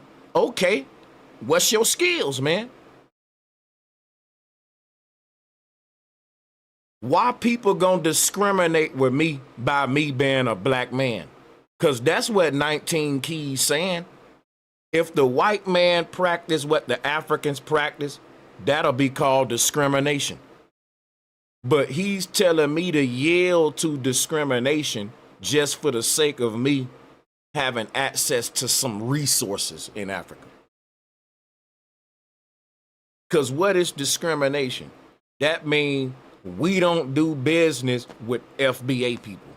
If you walk in a store and they say, we don't do business with whites or we don't serve Chinese, we will say, man, that's discrimination. So you ain't gonna do business, you gonna turn these people business down because of who they are? That's discrimination. But you telling me Africans can openly practice discrimination and we should bow and kneel to it because they're Africans and we can get gold and resources. Stupidity. Stupid. You don't accept discrimination from nobody. I should be able to be who I am and you accept me like everyone else. So it ain't, he's acting like it's like he want to make FBA look bad and he want to defend Africans right now. But it's actually the opposite if you listen to what's happening. You're making Africans look bad. You're making us look good. Because now you're making it look like they're discriminating on us just because who we are. We've been through that before in Jim Crow. People don't want to do business with us because of who we are. We got to deny who we are for you to do business with me. So I don't want to go through that again with Africans. I should be able to delineate and be proud FBA and still do business with Africa. And again, why should I be able to do that? the people in Africa that you're gonna have to talk to get access to resources, they don't require you to not delineate to do business. That's right. I will debate anybody on that. That's some shit 19 Keys making up. That's some shit Pan-Africans making up. If you got something to offer to the leaders of Ghana, they ain't gonna give a goddamn that you saying you FBA. That's facts. That's right. This man is lying to y'all. And it's so disgusting when you think about it and when you see what I'm saying, because it's like you're putting a requirement on us that not even the leaders would put on us. Meaning you're openly lying to us, bro. Because it's like you can't do business with them if you delineating. Well, they doing business with a bunch of groups that's delineated. Where that at in the rule book? That's just a rule for us? Well, then that's discrimination, man. Shit. That's right. And I don't think these Africans discriminating on us like that. Me personally, this is the part of the video where I say I can't even blame this one on the Africans here. This is just the 19 Keys and Pan-Africans. Hey, let me get in the chat room. Drop a 1 if y'all agree with this now. 19, we can't even put this one here on all the Africans. Now, ain't that right, y'all? Drop a 1 if there's, drop a 2 if I'm wrong on that one, though. Because we can't even put this one. Y'all look goofy with this one. Because I'm telling you right now, you can go to any one of them leaders in Africa. If you got a good business deal, they gonna fuck with you if it's benefiting them. So this right here is so crazy that you gotta lie on the Africans now. Like, bro, you got to lie on the that's y'all going out y'all way for this shit. That's disgusting. Yeah, bro, we got warns on this one, man. Like, I can't even put this one all on the Africans with this one, man. Which make y'all look that much more suspicious right there, man. That's concerning. You know, that kind of lie. Cause we all know ain't no man turning down no business because you said you FBA. Even the Africans ain't doing that. If you go to Africa right now and you give them free cell phones or free Nikes or whatever, they ain't gonna turn it down because you FBA. They ain't gonna not do something that benefit them because you FBA. This is just stupid. Like, if it's beneficial for us to do business with Africans, isn't it beneficial for them too? It's mutual, right? So why do only one side gotta bow down and not be who they are? That wouldn't even make sense. We can't do this deal with China because they still saying that they're Chinese. That don't even make sense, man. Let them people be who they are. Do the deal if you get something out of it. Do what's best for your people and quit worrying about them. That's right. So none of this don't make sense, man. Let me just play the video. Business, right? It's a very simple, logical thing. All of the resources are in Africa. They're not in America. You can think about your ego can take you wherever you want to. Your ego is not the resource to build a nation. Your ego is not the resource that's going to change reality. No, you actually need resources and you need allies from all. You need delineation first. Your nation need an identity. The first thing you do with building a nation is identify who we are. And that's where we at now with FBA. And once we start identifying who we are, we start shaving off who we're not. And all the tethers gonna fall out when we start doing that. They gonna fall off like a dog shaking the fleas off. Yeah. The first part of nation building is gonna ensure that the founders of this new nation ain't compromised with wolves in sheep clothes. Because it's the very first part of nation building is to identify who we are and what we stand for. Meaning to come up with a code. That's what FBA doing. We're saying we're foundational Black Americans. We stand for reparations. We stand for Black people being respected as the foundational builders of this country. And, you know, we stand for a lot of stuff like that. It got to be something that your nation stand for. Every nation stand for something. They got something that they stand for. So, yeah. Bam. What you stand for gonna be directly tied to who you said you was.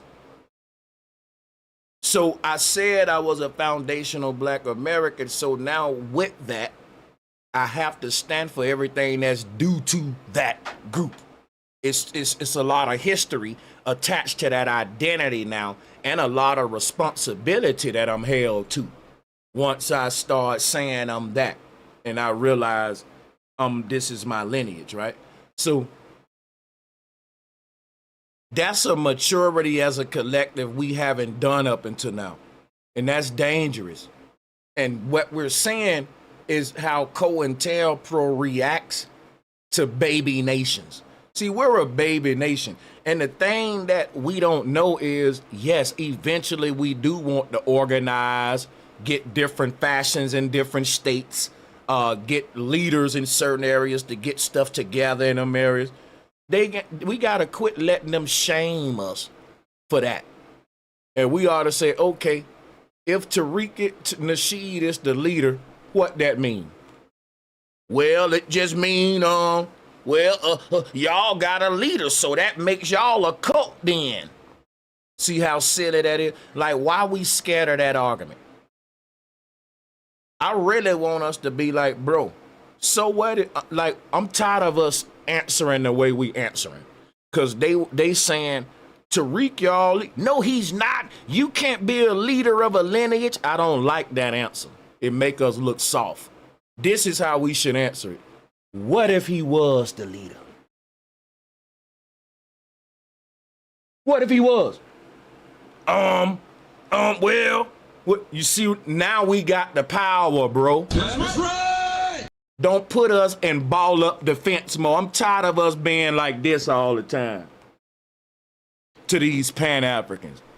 Like, we got to shift the energy, bro, and quit being on defense all the time and defending ourselves and put the burden back on them and put the question on them. Right? Because it's a headache to keep explaining how this man ain't the leader. And I think we need to shift it to, bro, what if he was the damn leader? What if he was? What's wrong with that?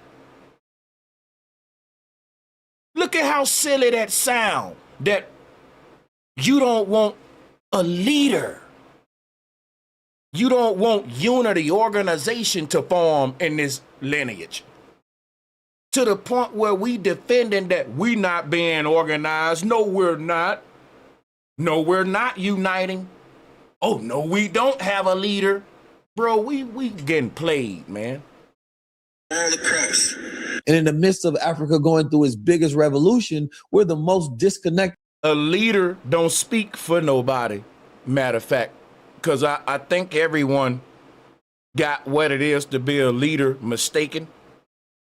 A leader don't speak for you. You speak for yourself. What a leader does is repeat what we said we stand for as a nation. For example, if FBA say we're a lineage and a nation has a mission and an agenda. We do too, which is reparations, delineation. We have an agenda every day to restore the deleted legacy of our ancestors who were deleted from history. That's a fight every day. When you say you're a nation, it's a different feeling when you wake up in the morning. When you say, look, I'm part of a nation. Like, I like the word lineage, but don't know accountability and responsibility come with that. It don't even sound militant. and they want it to stay right there. And I'm cool with FBA morphing into a nation. That should be the goal. How is that not the goal? That used to be the goal, nation building. Now we're demonizing it. If you look, it's reverse psychology. And a leader don't speak for nobody. You can disagree with the leader. You can argue with the leader. All the leader does is when there's let's say there's a big venue, a political venue, and they say, man, we want to debate one of you FBA guys, and there are gonna be millions of people watching. I would say send Tariq up there. It ain't that he's speaking for me. He's making the best arguments for my group, even though I don't agree with everything Tariq say. That you can call that a leader, or a spokesperson would be a better word, spokesperson, than leader, I guess. But the thing I would say is this, or you can use minister, which is what they do in Israel. I think they say just a minister, a prime minister, which is better because it's like I'm ministering to you. It's like a speaker. But the thing is this. The thing is, we do need people who can talk good, speaking and debating on big venues on behalf of FBA. And I don't think that's speaking for me. I think that what that's doing, because check this out. Somebody got to go up there and tell them on CNN. You can't have a million FBAs on stage, everybody get a turn to speak for themselves. So we can't be naive and egotistical and act like little children with this shit. Nobody's speaking for me. Yes, in a way he is, but he ain't, because you still got a mouth and you can speak for yourself. What a person does as a leader, they represent what the group is about. And the moment they misrepresent that, we get rid of them. That don't mean they speaking for you. They're explaining what our organization is about. But you don't got to be the same religion as Tariq. You don't got to share the same bank with him. You don't got to even, man, you can not even like him. But that'll be the guy that go up there and explain what FBA is. And if he do that right, cool. Kudos. Kudos.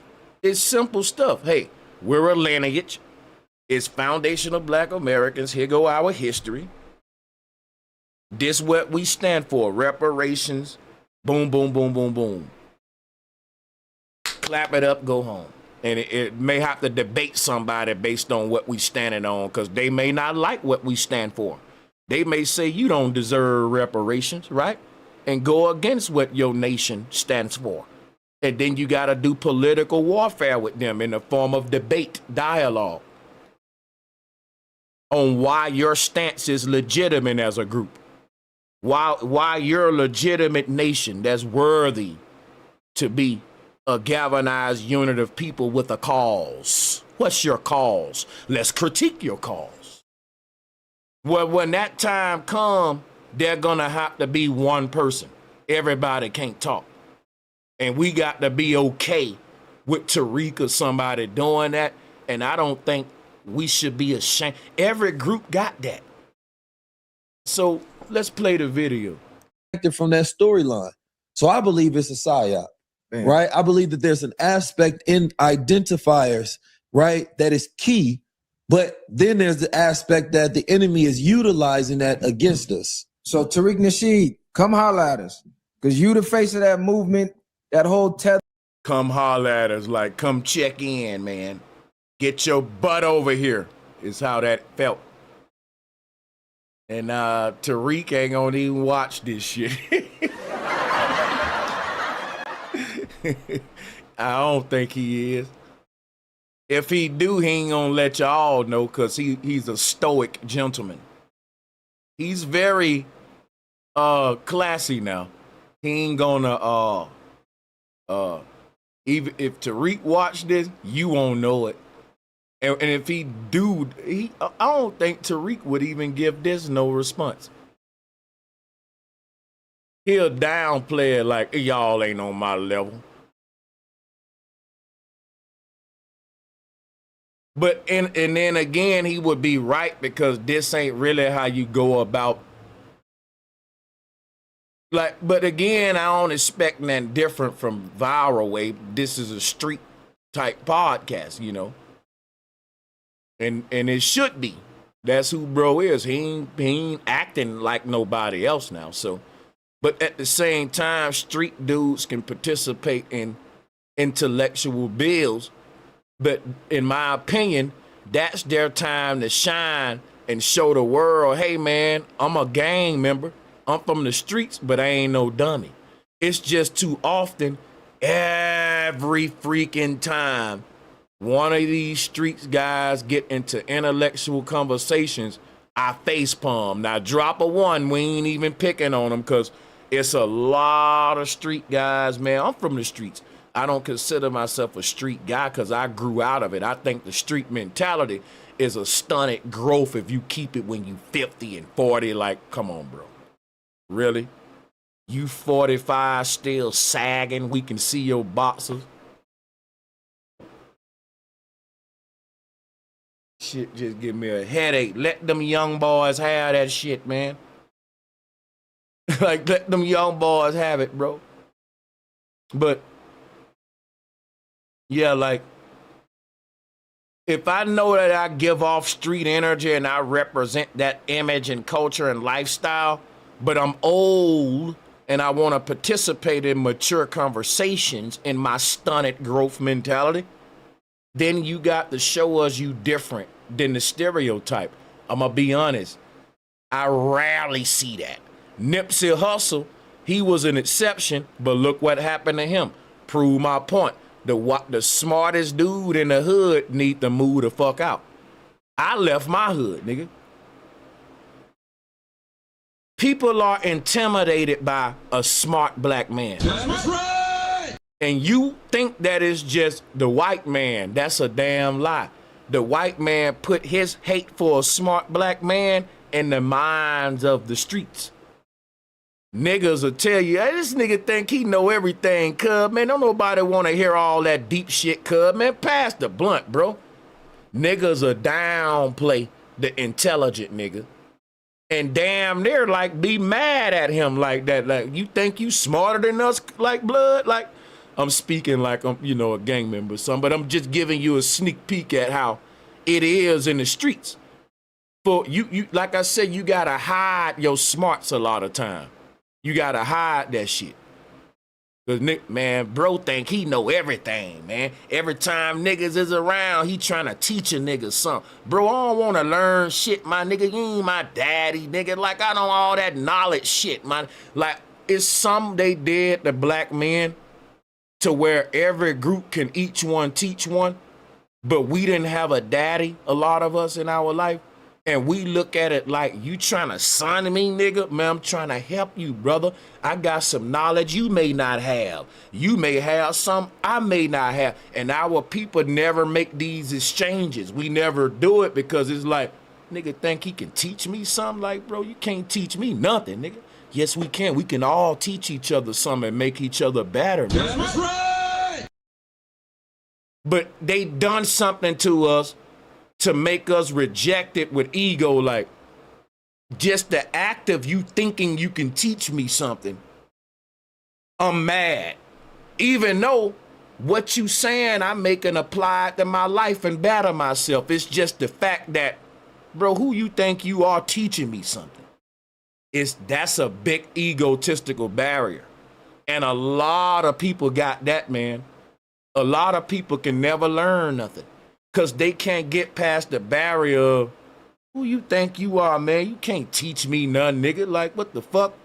I'm good. I said I don't want to talk about it. I don't want to talk, you know, and I get mad at you. Like, let's talk about some shallow shit, anything but than me being in a position where I got to receive some knowledge from you. Because that's a humbling position. And we got that bad, man. And I'm telling you, that's one of our biggest things working against us as a people. that the enemy is utilizing that against us. So Tariq Nasheed, come holla at us. Because you the face of that movement, that whole tether and all that. We need to get down to that. And But yeah, let me move on from this. This the only clip that they got from there. I didn't watch the whole video. That was the viral clip that everyone was breaking down. So I'm gonna move on, man.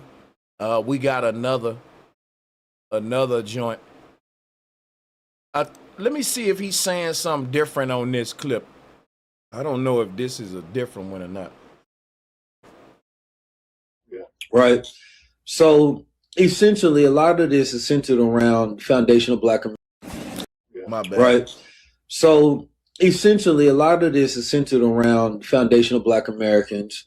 That is a lineage-based group who does act like an organization or a movement with a center head, which would be Tariq Nasheed. Okay. Same clip. Cool. We didn't miss nothing. All right, let's go to the next story. We got another video to review. People, we have only 1 hour left.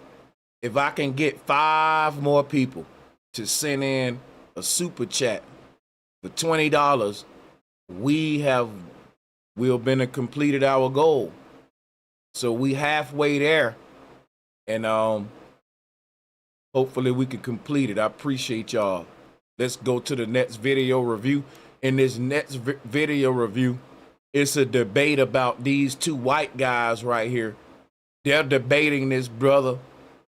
And the debate is, when whites came in contact with blacks, yes, there was a bad history we got with them. But he said at the end of that, it made us better. Our way of living was enhanced. In other words, when we met you, you was barefoot in the jungle. And now you got Jordans and fitted caps on. So they want to say they gave us clothes and all this stuff. But you exploiting us, bro. Because all the stuff we wear is expensive ass brands that make y'all rich. So it's still an extension of slavery disguised as I'm helping you out, man. You took all my money. You took everything I have. You robbed me. You killed me. You raped me. What do you think the quality of life would be for black people if white people never interfered with them? Would they be better off? Hell yeah. Do you know what we was building pyramids? But how's it going? What did you want to debate about? Nah, I seen videos of y'all talking about, you know, how white people are better than blacks and all this stuff. And when it comes down to it, basically y'all got everything off of leeching off us. Y'all leached off our land, leached off our labor. Somebody saying that I had to kill you, torture you, steal your land and all that to give you a better way of living. Seemed like you came and gave yourself a better way of living at my expense. What y'all think about that? Let's play this. Let's break this down.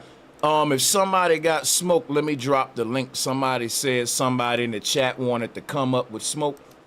Well, the link is pinned to the chat. YouTube switched everything around, so I think the pinned items are at the bottom now. We used to say it's pinned to the top of the chat, and now it's pinned to the bottom. I think they reversed. Hey, shout out to D-Dub. We 6 of 10, D-Dub.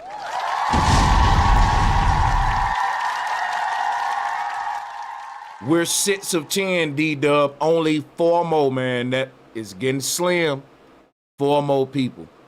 And we got an hour to do it. Appreciate that, D-Dub. He said, let's extend the show. Who's with me? Hopefully we get some more people, D-Dub. Let's play the video. We put the link out for anyone that want to join. Like I said, a link is pinned, man, but I'll put it in the chat. Anyone can join. Come on up, 1 caller at a time. Let's talk. Whatever on you, what you got to say concerning today's topics, we want to hear it. Let's play the video. You took all my money. You took everything I have. You robbed me. You killed me. You raped me. What do you think the quality of life would be for black people if white people never interfered with them? Would they be better off? Hell yeah. Do you know what we was building pyramids? But how's it going? What did you want to debate about? Nah, I seen videos of y'all talking about, how white people are better than blacks and all this stuff. And when it comes down to it, basically y'all got everything off of leeching off us. Y'all leached off our land, leached off our labor, That's right. leached off everybody. That's right. Really, everything y'all got from leeching off other people. Is this brother lying, y'all? Because the white guy was like, Is you agreeing with him or what? I mean, can't deny that. Yeah. Leached off Native American land, leached off. Now y'all trying to leech off of Venezuela oil, all that stuff. Oh yeah. So it's like I think y'all don't have like a clear reality of what's really going on and what's happening and what happened in the past. What is your name? Just really quick, I just want to make sure. I'm Jackson. This is Forrest. My name Dr. 16 on IG. I was on Twitch. I was on X, but they. So basically, my understanding is the point that you're making is that white people are burdensome and they leech off of other racial groups of people. Yes. Yeah, basically, y'all leached off everybody. Let me ask y'all a question, right? White people actually coined the word colonialism. They call themselves a colony. I just want you to think about this, right? Most groups of people, when they galvanize as a group, they call themselves a tribe, a nation, an empire, something like that. This particular group of people we talking about, they chose to call themselves a colony, and they are colonial, and they are colonizers. Now, termites form colonies. When termites move onto your property, do they increase your quality of living?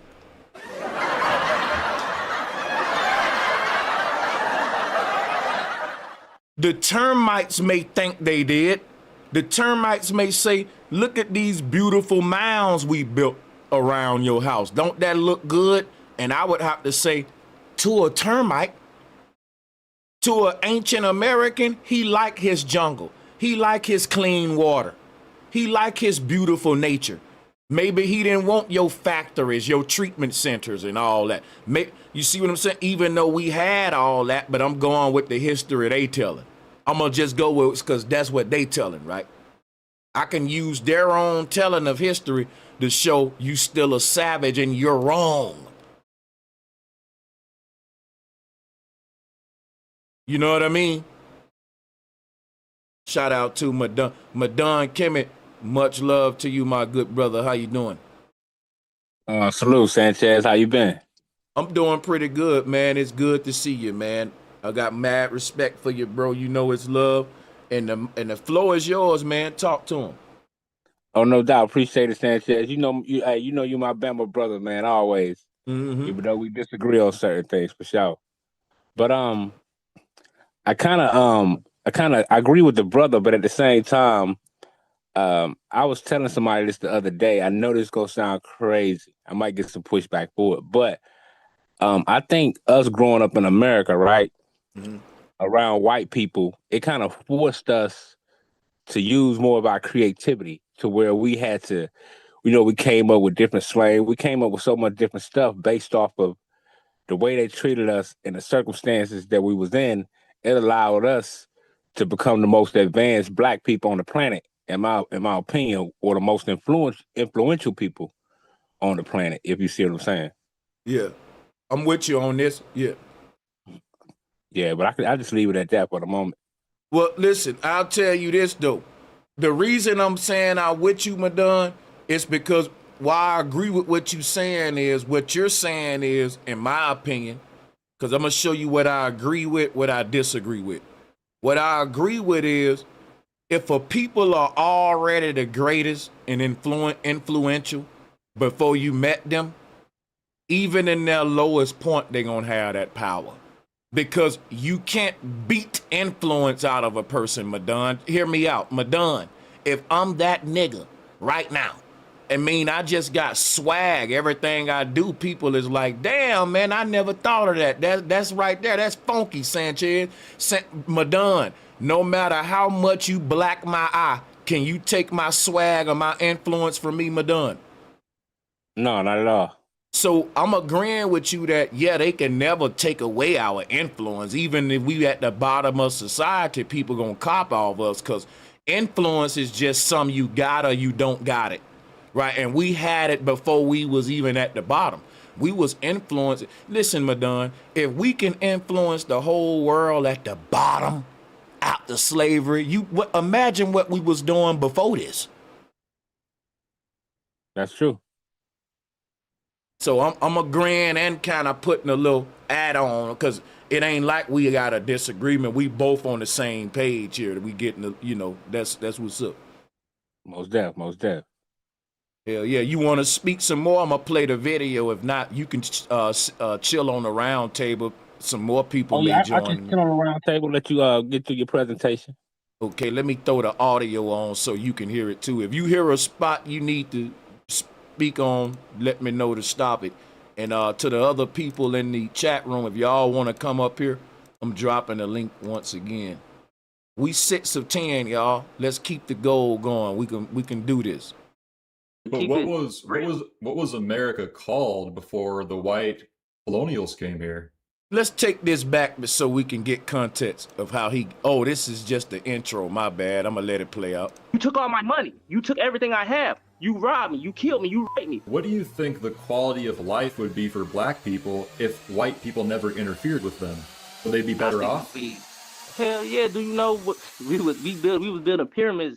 But how's it going? What did you want to debate about? Nah, I seen videos of y'all talking about, you know, how white people are better than blacks and all this stuff. And when it comes down to it, basically y'all got everything off of leeching off us. Y'all leached off our land, leached off our labor, leached off everybody. Really, everything y'all got from leeching off other people. Leached off Native American land, leached off, now y'all trying to leech off of Venezuela oil, all that stuff.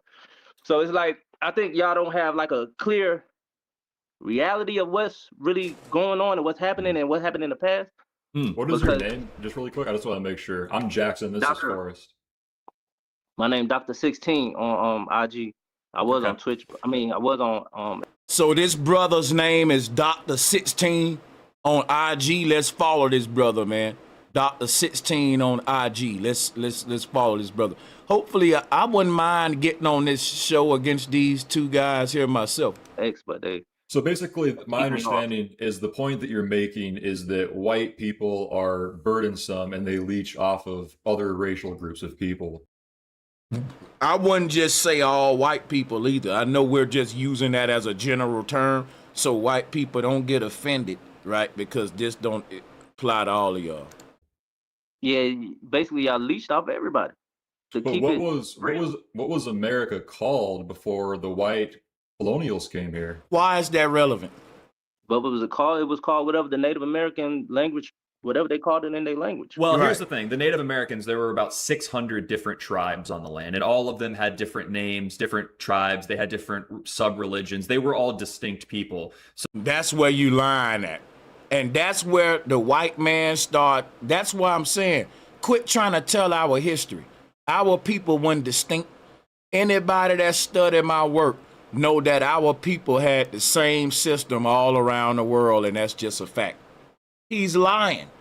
And the first thing they gotta do is lie and say you was already divided and beefing with each other when we showed up. And it's like, bro, y'all showed up over here because y'all was beefing with Britain. Quit trying to give us y'all history. We was united working together. Y'all was infighting, beefing. Y'all was expelled from your own motherland and came here to build the colonies. You hear this crap, y'all? They love to say when we came here, the Indians was beefing with each other and doing all that. Shout out to the OG Leo for joining the call, for sure. We can hear you. You can unmute and greet the people, OG, if you want, just to let you know. Salutes to you. Yes, sir. Much respect, Brother Sanchez. Much love and respect. Black motherfucking power to you and the family. And everybody in the chat, man. Power to the people. Beautiful show, man. Thank you for joining it. Same to you. Yeah, like I Yeah. said, just let me know when you want to input it and all that. The floor You is know, I'm gonna yours. say this real quick, and then I'm gonna Uh-huh. let you go on. You You know, good. you've been saying one thing: every other group of people can unite except for blacks, and that's a fact, or niggas, excuse my expression, or Yeah. African Americans. We You ain't know, they'll scared of the let N-word. anybody else Yeah. unite, but when we try to unite, you're Mm-hmm. 100% on point. But go ahead, continue the show. Much Yeah. love to everybody. It's a cult when we do it. Yeah. Yes, sir. Big facts. So we got this, bro. Let me see, because Zoom have changed their controls, and I don't like this new change. I'm really gonna.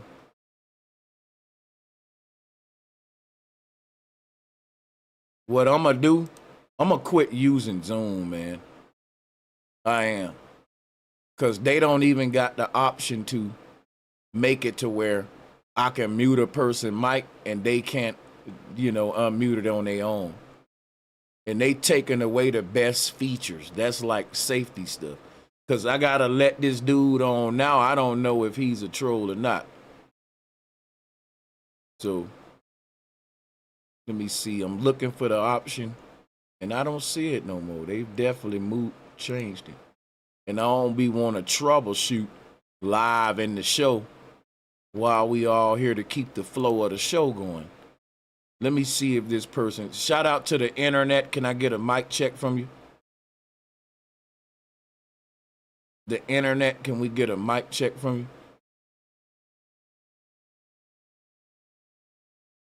The internet. There you go. Yeah. I'm here. Yeah, I'm here. What, you got something you wanted to greet us or say anything right now? Nah, man. Salutes to the chat. I mean, I really don't got no smoke for you. Uh, I wanted to join in because the topic you're on is very intriguing for me. So I got stuff to say. I basically just want to like basically butt in. Like it's all good. Like you Okay, can keep cooking. You cooking. Are you FBA? Are you black or white? You mind me asking? I mean, if I'm being honest, I I would say I'm FBA, but there's a problem. I'm sure you've heard about the problem with black and the color of law. You know what I'm saying? I don't know if you're familiar with the Moorish community or Taj Tariq Bey or anything like that. I am. But yeah, like basically in law, black is color of law is colored people is and I'm not a genius on the topic, but basically it's like if somebody moves here from Germany, they're going to call themselves German. They're not going to call themselves white or anywhere, man. So I can't get down with the FBA. I'm 100% with the cause and what they stand for, but we're talking about words. We talk about law. You're talking about words and jurisdiction. So it does get tricky. So a lot of people be plants. A lot of people be misleading on purpose. But yeah, man, it's definitions and words, man. A lot of shit is just control, bro. But I Yeah. know you know that. Yeah.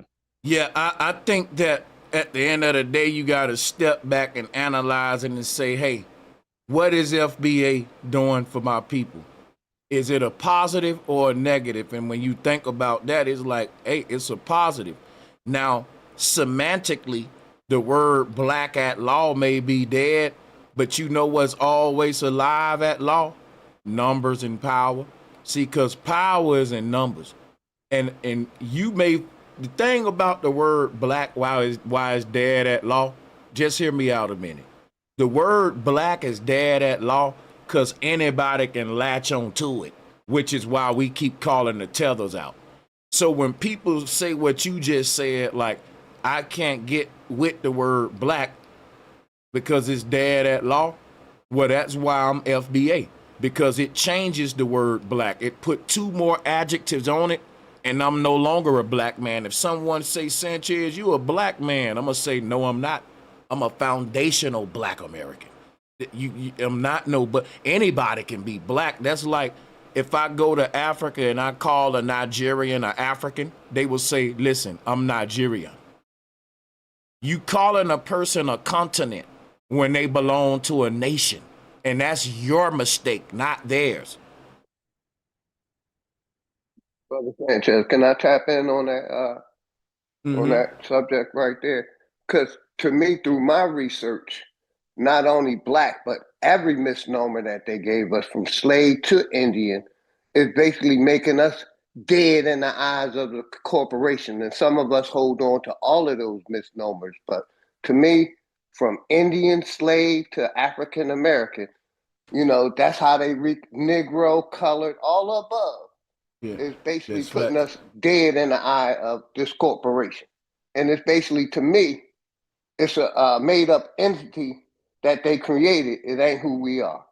What the thing is, y'all are right, but I think here's the part a lot of people miss. Not saying y'all. We say, well, these terms are dead at law. You know what makes them dead?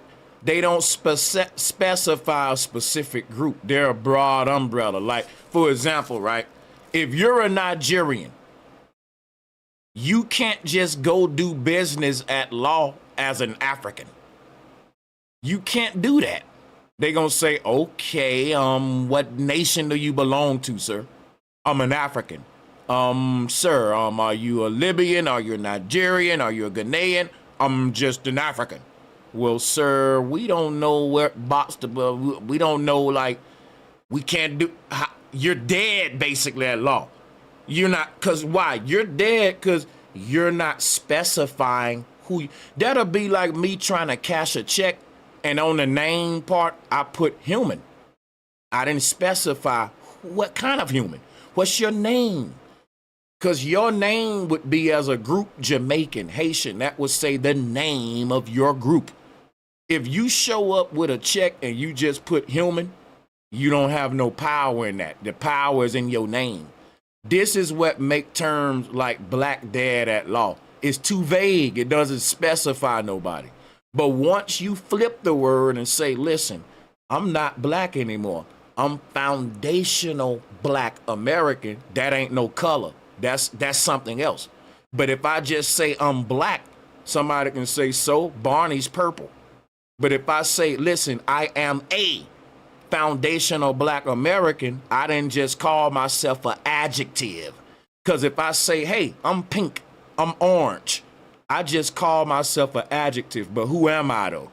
I just told them what color I am. Who am I though? You get me? Black don't tell the world who we are, but foundational black American does now. It does, because now you flip that shit. Now you've added two words that have now specified a certain group, and can't nobody else just cling on to that. You see what I'm saying? You locked out the everyone that don't fit this little specific three words, and it's specified now. Because you just can't say black, you gotta say foundational, and then on top of that, you gotta be in America. Because you can have people in the other world claiming blackness, but they ain't no black American. And then you can have other groups that say, well, we are black Americans, but are you a foundational one? Because you came over here on the boat. Was you here from the beginning? See what this FBA thing does? And people hate it, y'all. They fucking hate it. They hate it.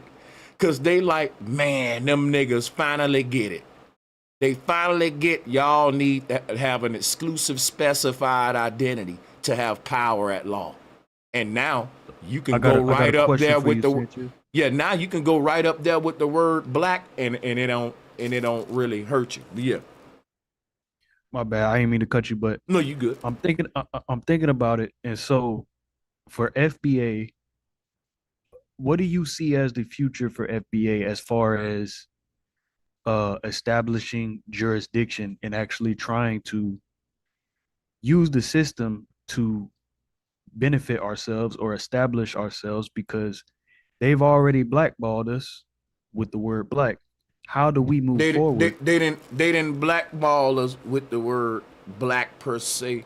Like, it's deep. I don't know why we want to blame it on one word, because I just showed you what they did with the word black, how it affected us by not giving us an exclusive identity and how we combated that.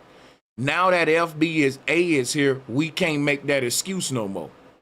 The excuse of niggas saying, Man, the word black been holding us back. You can't make that no more because the FBA is a solution to that. FBA saw the problem with us just saying we black because it's saying anybody can latch on and tether onto black. So we solved that by saying it's foundational black American, and here's our flag too to authenticate it. So if you ain't under this flag, which most people ain't gonna feel comfortable flying a flag like the tethers got their own flag, so that count them out. Like you got a flag if you're Jamaican, Haitian. So if you're cosplaying and not want to say who you are, then now you got to fly our flag above your own. And ain't too many people gonna do that. So having a flag is a security measure too. A lot of people don't know that. So everything FBA did is like the problems people are presenting in 2026 is like, I'm just saying, hey, you do know FBA is the solution to all of that. Like, you know what I mean? The black thing ain't a problem no more. It's solved. The FBA is here. Well, Sanchez, can I ask you something? Mm-hmm. What do you think about, because this is an interesting topic because the brother was saying how black is dead, but what trips me out is that every 4 years, they always talk about the black vote. So, I mean, to me, that kind of show, even though some people don't agree with the voting system, but the power of the black vote holds weight. So we can see that how we flipped it in a way when we look to the black vote, if some people want to, go by that. But I always wonder why they call it the black vote if black is dead, according to law. I think we speak in political context too, because when you talk about colored votes, they'll tally up all the votes by ethnicity. And the thing about it, when we go to vote and they say black, white, Pacific Islander, you gonna check the black box, madon, even though you know, hey man, black is dead at law and all that, because you're just saying, well, my skin color is black, right? And the white man gonna do the same. They gonna tally it up and they gonna say, well, this how many black votes we got, this how many Asian votes we got, this how many. Now, when enough black people get on cold in the future, they gonna have to change that. And they gonna have to put FBA and just colored. If you just wanna be the vague umbrella that we left from, because we're leaving that vague box of just black color. And they're gonna have to eventually, because guess what's gonna happen? People gonna do the other now, other. And the other gonna be starting to be FBA. And once enough people start doing that and not choosing black, they gonna have to just put that and type that and print that on there anyway. Cause like, what's this other new group here? Yeah, they're not black, they're FBA, they got a flag, all that. Oh, okay, let's put a new box then next to black or whatever, boom. That's how that'll work in my opinion. Yeah, I can see that, that's real.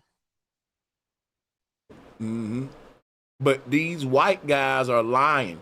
They're saying when we came to America, niggas was fighting and they was gangbanging in different sects and cliques, and that's a dang on lie, y'all. That's a lie. That's a lie. Can I explain to y'all something? Your tribe didn't mean y'all was different than everyone else. It meant we're a group. Put for example, right? Everybody worked together on the land as one people. But if your group of people lived in the mountaintops and this group of people lived in the valley, and the water from the top of the mountain when the snow caps melt forms a river that feeds the people down there in the valley, all of y'all gotta work together. The people in the valley got to tell the people who built houses in the mountaintop, hey, y'all polluting the river if y'all doing that, right? Because this shit flowing downstream to us. So that's what a tribe was. A tribe was just a group of people who live in a certain topographical area. And they formed an identity based on that, where we're the mountain people, we the valley people, we the creek dwellers, we the river dwellers, well, we the forest men. Right? And we all on the same land, but the land's so dynamic that the cliff dwellers, got a different style of living than the jungle. You get what I'm saying? But all of them work together though, because the land is all connected. The river flow through your cliffs and it flow through my jungle. So there was no distinction, because these folks, when they came to our land, we was creating civilizations based upon the main river that flowed through the land, like Nile River civilization, Mississippi River, right? Amazon River civilization. If that river cut through one end of the continent to the other one, ain't no division, because the river connecting everybody. And we know that that's the way we was living here on the Mississippi River. One know you that, and that's me. Everyone was just Mississippians. Now, I don't know what they call America before they called it America. But I'm going to tell you what my theory is.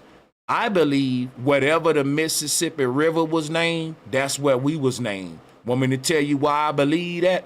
Because every big civilization named after the major river, for example, the Indus Valley civilization.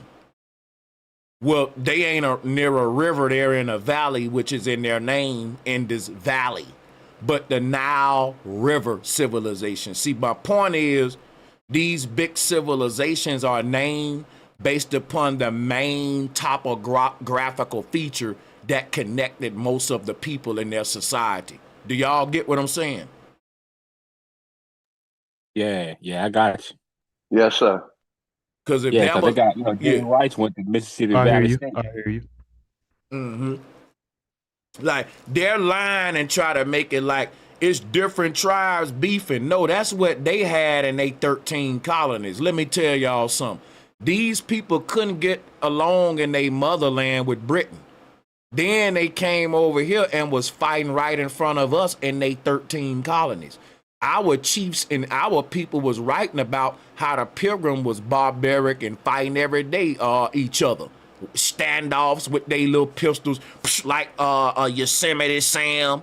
Man, these folks didn't get along with each other, and they trying to say, well, when we met y'all was beefing and divided. Use a doggone lie. Everybody. Yo, Sanchez, that's crazy, bro. Because on a dollar bill, if you look at the eagle, it's 13 arrows, and then there's 13 leaves, and then it's 13 steps on the pyramid on the dollar bill. So that when you said the 13 colonies, that just hit me different. That's crazy, bro. And they ain't gonna tell you that them 13 colonists was fighting every day, beefing, and these are barbarians, man. That's all I'm gonna say. But Facts. they ain't gonna write that. Facts. Anybody got a dollar bill? Go fact check. Go fact check what I just said. 13 on the eagle, left hand, right hand.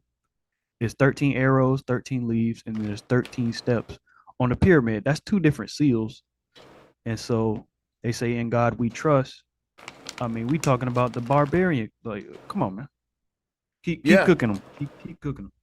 Nah, salutes to the and the thing is, like, I'm not even, I'm at the first beginning of this video, and I'm gonna tell you right now, this one gonna be something to get through, because they already starting off trying to make us barbaric like them and swap and do the little reverse history trick. Well, when we met y'all was already fighting, killing each other, and we brought peace. See, nigga, you was only reason you over here because your people won that peace, but you bringing peace. Some, and they leech off of other racial groups of people. Yeah, basically y'all leached off everybody. But what was America called before the white colonials came here? What was it called? It was called whatever the Native American language, whatever they called it in their language. Well, here's the thing. The Native Americans, there were about 600 different tribes on the land, and all of them had different names, different tribes. They had different sub-religions. They were all distinct people. So there wasn't really one country. It was like 600, if you can call it a country, which they didn't actually believe in borders or land ownership. So there wasn't even the concept of nationhood within the nation. So they'll tell you the lie and the truth. Y'all see the slickery? He telling you the truth now. So if the argument is you making our lifestyle a better quality, right? and we was unified and we didn't even have boundaries for y'all came. And now each state beefing, each political party beefing, Democrat, Republican. How y'all made our lifestyle better? How did y'all come here and make shit better by dividing and conquering and got everybody beefing and while y'all rule everything? But when y'all came, we was united. What up, Thug Rock? Hey, what up, bro? How you been, bro? I've been good, man. Can't complain. Yeah, Salute. me too, Good bro. to hear Shit, you, but man. all I gotta tell people is like, make sure you talk to your people. Make sure you understand because they, you know what I mean? I kind of think they do a generational thing to where, like, you have to learn everything from your pops, your grandma, and stuff like that. That way they can't wipe us out. Because back in the days, they had book burnings, right? But now they could just delete your stuff off the internet. So just be really conversational with your people. Check in with your people and make sure that, you know what I mean? Learn your lineage. Because, you know, we are aren't the same. We're not the same, you know. So That's you right. got to figure out is word of mouth. That's probably the best way to find out facts is word of mouth because nowadays the internet is skewed and you know you already know. But shout out to you, bro. Appreciate it. Appreciate that. And let me say, people, the goal ends in 30 minutes. We only have 30 more minutes, and we only need 4 people to complete the goal. We only need 4 people, just 4 people to send in an orange super chat, and we will complete the goal in the next 30 minutes. Let's play the video. Yeah, they was a free people. Well, they weren't exactly free. I mean, they were constrained by their biological limitations and their socio-cultural surroundings. Right? Well, I mean, you know that they had governments, right? I mean, sure, like Not in the same way that we do. all sorts of people will have different hierarchies of order and power structures, but they do manifest. And let me explain something to you. They didn't have governments. They had, because the word government means someone ruling your mind, telling you what to think, governmental. What we had was caretakers of the land, meaning that didn't nobody tell you what to do long as you didn't harm anyone, do unto others and everything on the land, respect others' creatures, right? But what the law that was enforced wasn't a government system like today. It was a basically, okay, let's say you got a group of people dumping trash in the river or chopping these trees down. Then, yeah, we will have an authority come in and enforce. It was more so, it wasn't law enforcement, it was land caretaking to make sure no outsiders can come desecrate the land, make it where we can't plant crops no more, the water polluted, like basically what it is today, poison the environment. But when you say we leached off of black people, like be specific, like what exactly did we leach off of black people? Like you leached off our natural resources, meaning our gold, our diamonds, countless stuff that we had over there. You leached off our knowledge. Well, let me take you back to the beginning. You leached off our knowledge. We created religion, civilization, all that stuff. The first civilization on this earth was on the Nile River, the bottom of the Nile River. They traveled up onto Now this brother here is kicking the out of Africa theory. We got to take some points off of him from that, but we ain't really here to criticize him, right? I don't expect people to know everything. I'm here to give these 2 guys some smoke right here. So let's go. Saudi Arabia, whatever. And then they was the first one to write it down. That's why they get credit for being the first civilization. But the first actual civilization was along the Nile River, at the bottom of the Nile River. Those were the same people that traveled up, went up to Saudi Arabia and all that stuff. Okay. So when I say leech, I mean in that y'all basically got everything y'all know and everything y'all have off of Africans. Okay, so like everything basically, comes yeah, my from understanding. Fair enough. My understanding is that everything that white people are using in the world today is a product of, in a nefarious way, going after what black people had originally. And so black people have all the tools and the knowledge and the natural resources, and they could perform just as well without the intervention of white people or European people. Oh, yes. So a question I would have for you then, using that logic, is that what do you think the quality of life would be for black people if white people never interfered with them? We wouldn't have to pay for gas, lights, none of that. It'll be free energy, and it'll be so much better. Because I hope he don't think inflation is good. That's stupid. You think that my quality of life is better now that I gotta buy my water from my enemy? So wait a minute, let me get this straight. You telling me my quality of life is better now that I got to work and pay for all my resources from you?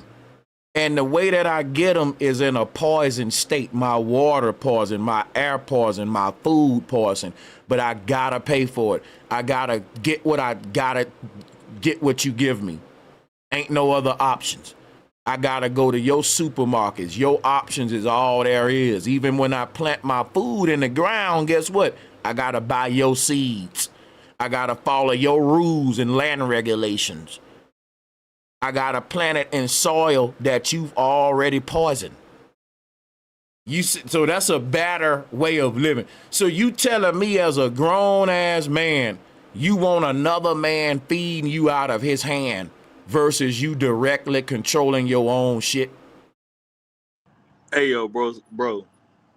It's crazy because, like, building off what you said, right?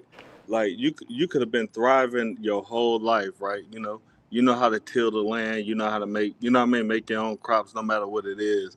But then they just pull up next to you, speaking on Monsanto and stuff like that, and then their you know what I mean, their flowers and their plants it could mess up your whole crop, and you be wondering why you can't even grow anything because they already moved in there and wiped it out, bro.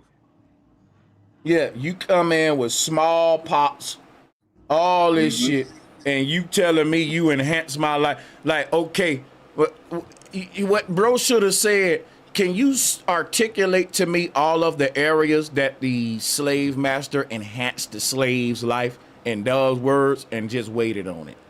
How did the slave master enhance the slave's life? Come on, bro. It's never gonna make sense, bro. I'm telling you. And the thing is, they never have a good explanation for it. But guess what? They ain't gonna never give us money, bro. Never. That's one thing they want to do, bro. It's like how you're going to enhance my life, but you couldn't enhance yours where you was. That's the same argument that the tellers make. Like, let me give a shout out to Austin 5821. Been listening for years. You helped me connect dots to this day. Keep cooking them, Sanchez. This is the internet. Oh, this is my brother here who's on the call. Okay, good stuff, man. That's what's up. I appreciate you, man, for being 7 of 10. We only need 3 more people. But the time clicking, we you got already 20 know. minutes. Hey, let me hit you, bro. I'm dealing with the iPhone right now. I don't know how to deal with it, but you already know I'm gonna hit you, bro. Appreciate that, man. Bro, Hell you yeah. already know. You already know, bro. So now we only need. Hey, that's love. We only need 2 now. 2 more. Yeah, I got you right 8 now. of Watch 10. it. I hit you with that super chat. I got you. I might. You know. I might have to dip the call because I don't even know how to use the dang phone. Oh, well, so, yeah. When you fix it, just hop back on or whatever. Yeah, I got you. But yeah, no worries. Yeah, well, I'm going to be streaming in a minute. You already know me, bro.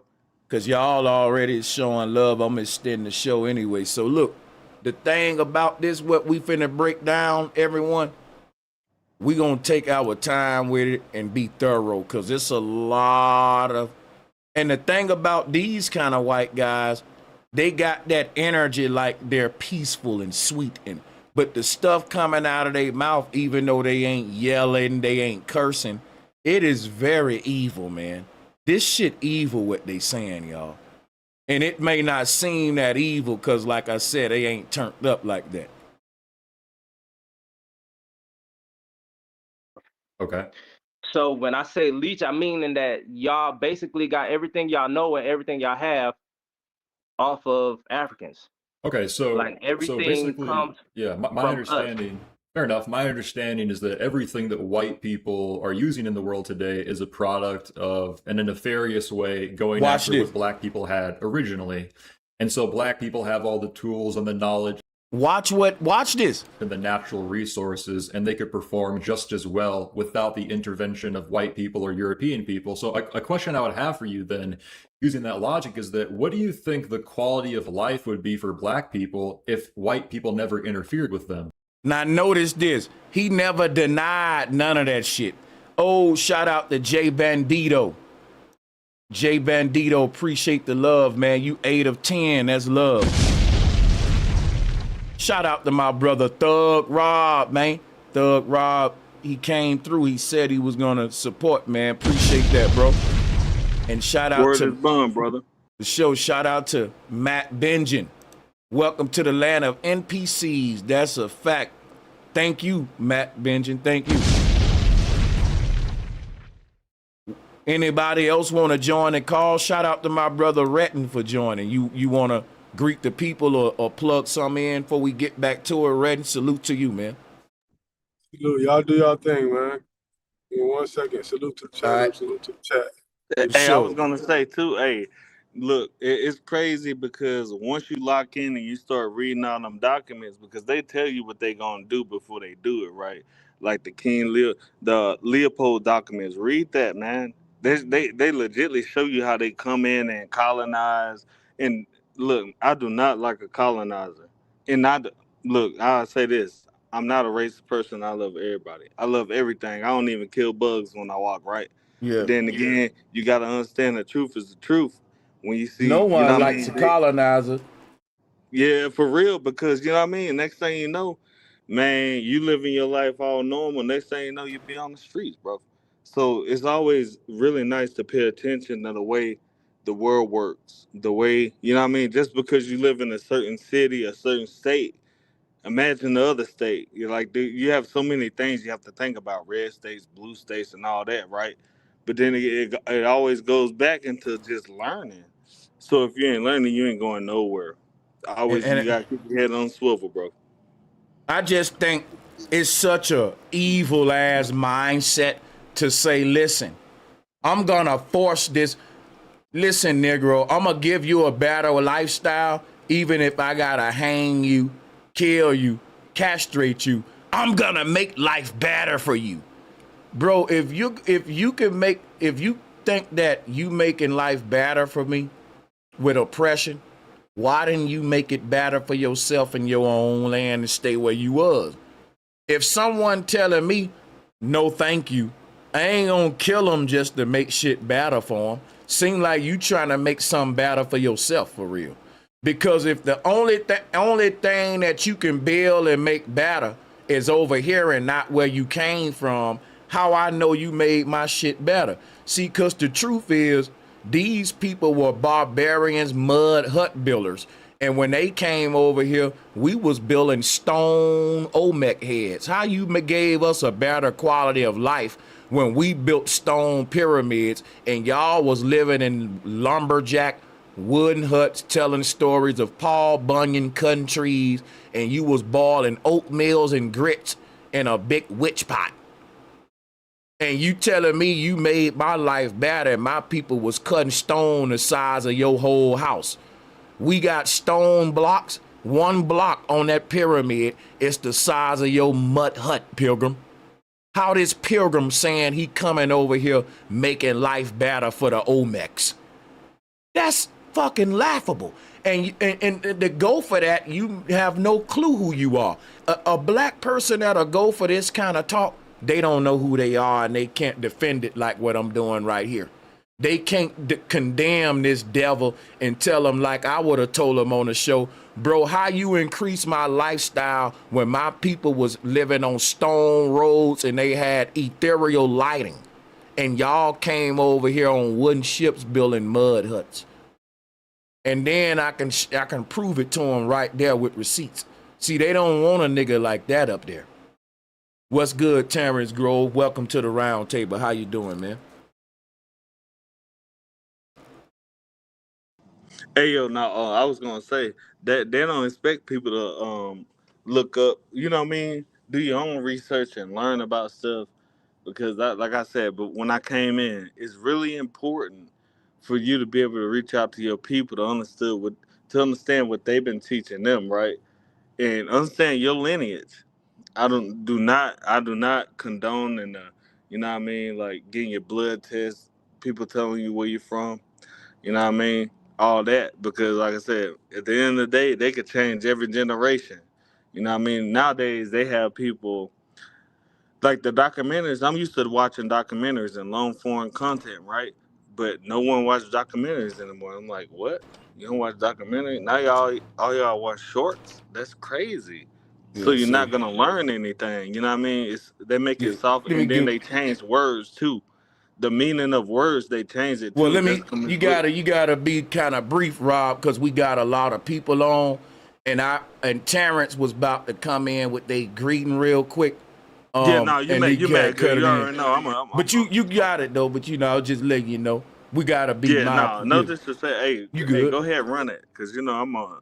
Yeah, I yeah. love information. Hey, no sweat, Sanchez. Peace, bro. Hey, much love, man. Thank you for joining. I just Thank want you. everyone to cause we still got so much of the video to go through. But shout out to y'all. I just want y'all to be mindful. It's all love though. But it's just the nerve of these people to sit up there and say, cause what I'm gonna take this back so y'all can see. He didn't deny nothing about stealing, killing. They didn't deny that. He said, but wait a minute, but we gave you a better lifestyle. Yeah, we killed you, we tortured you, we hung you, right? Even now you going through inflation, gentrification, right? But it's better than what you was doing when we showed up. And in order for them to maintain this lie, they got to lie about what we was doing when they showed up. Y'all see how deep this shit is? This is why now they got to delete your history. They got to say you wasn't great.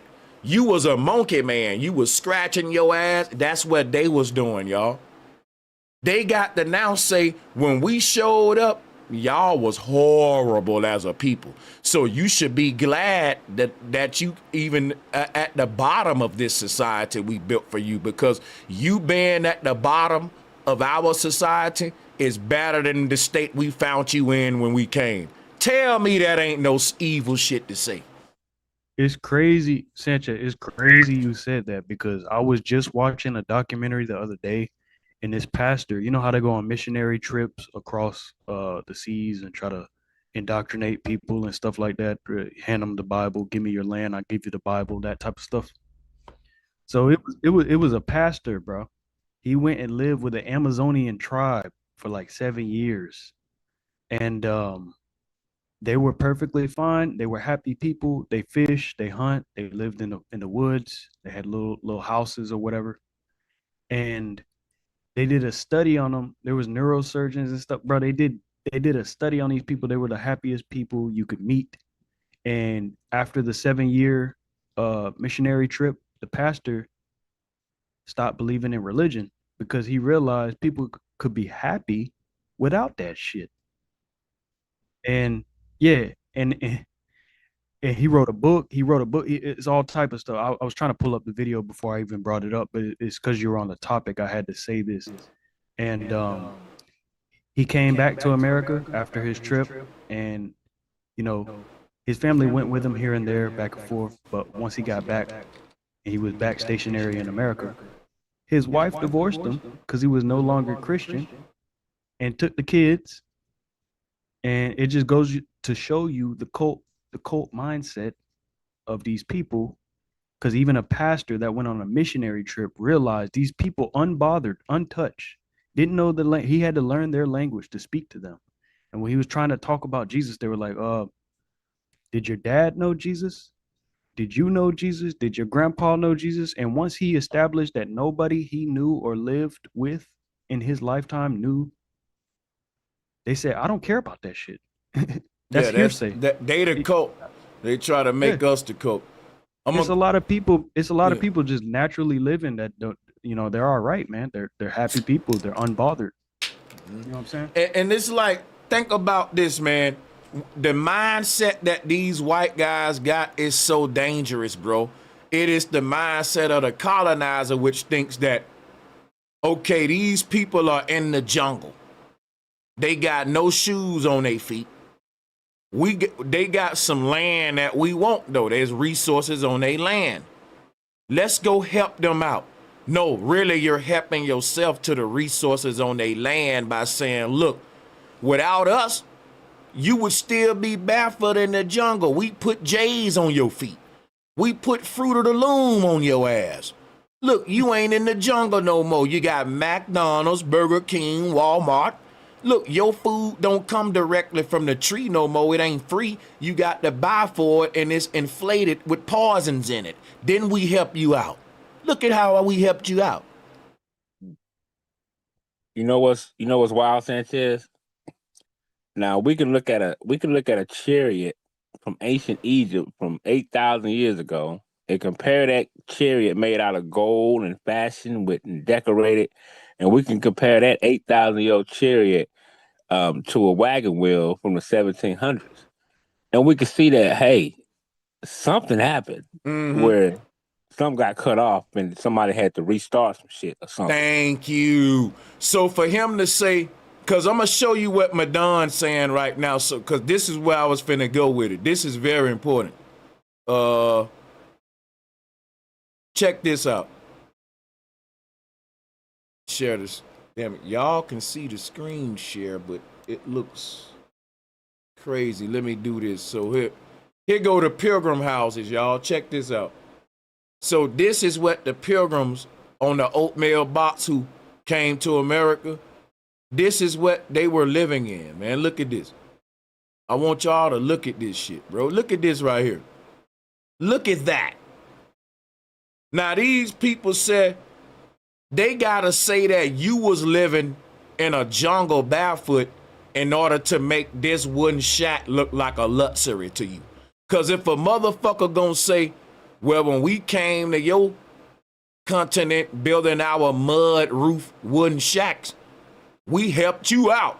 For you to tell that lie, you got to put me in something lower than a wood shack. So now I'm just sleeping on the ground naked in the elements till the white man come and build me a wood shack.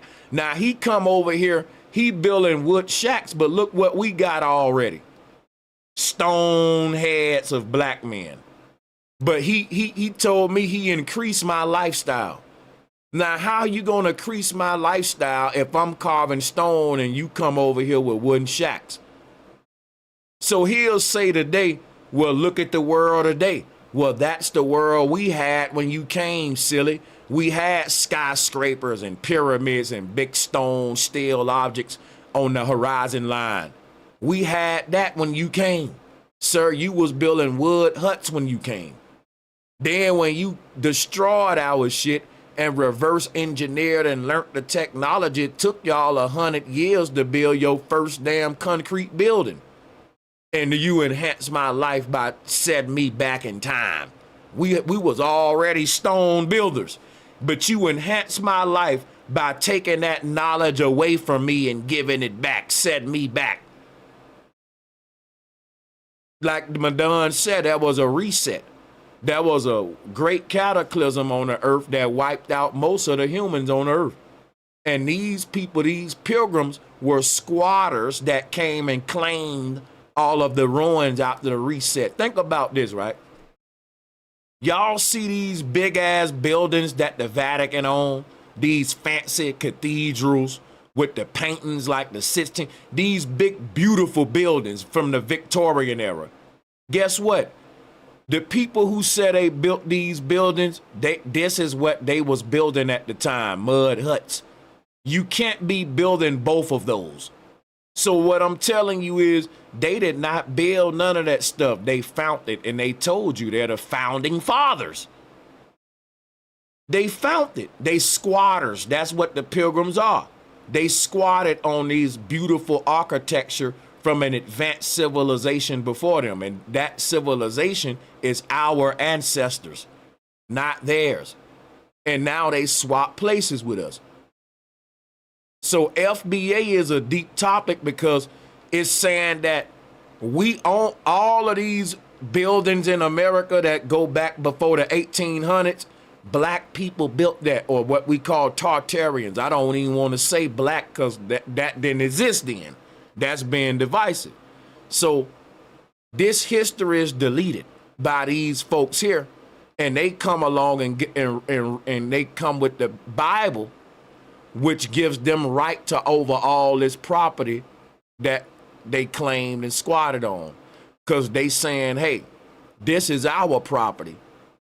And when you say, well, how did you get that property? Our God promised it to us, and he promised more to us. That's the promised land.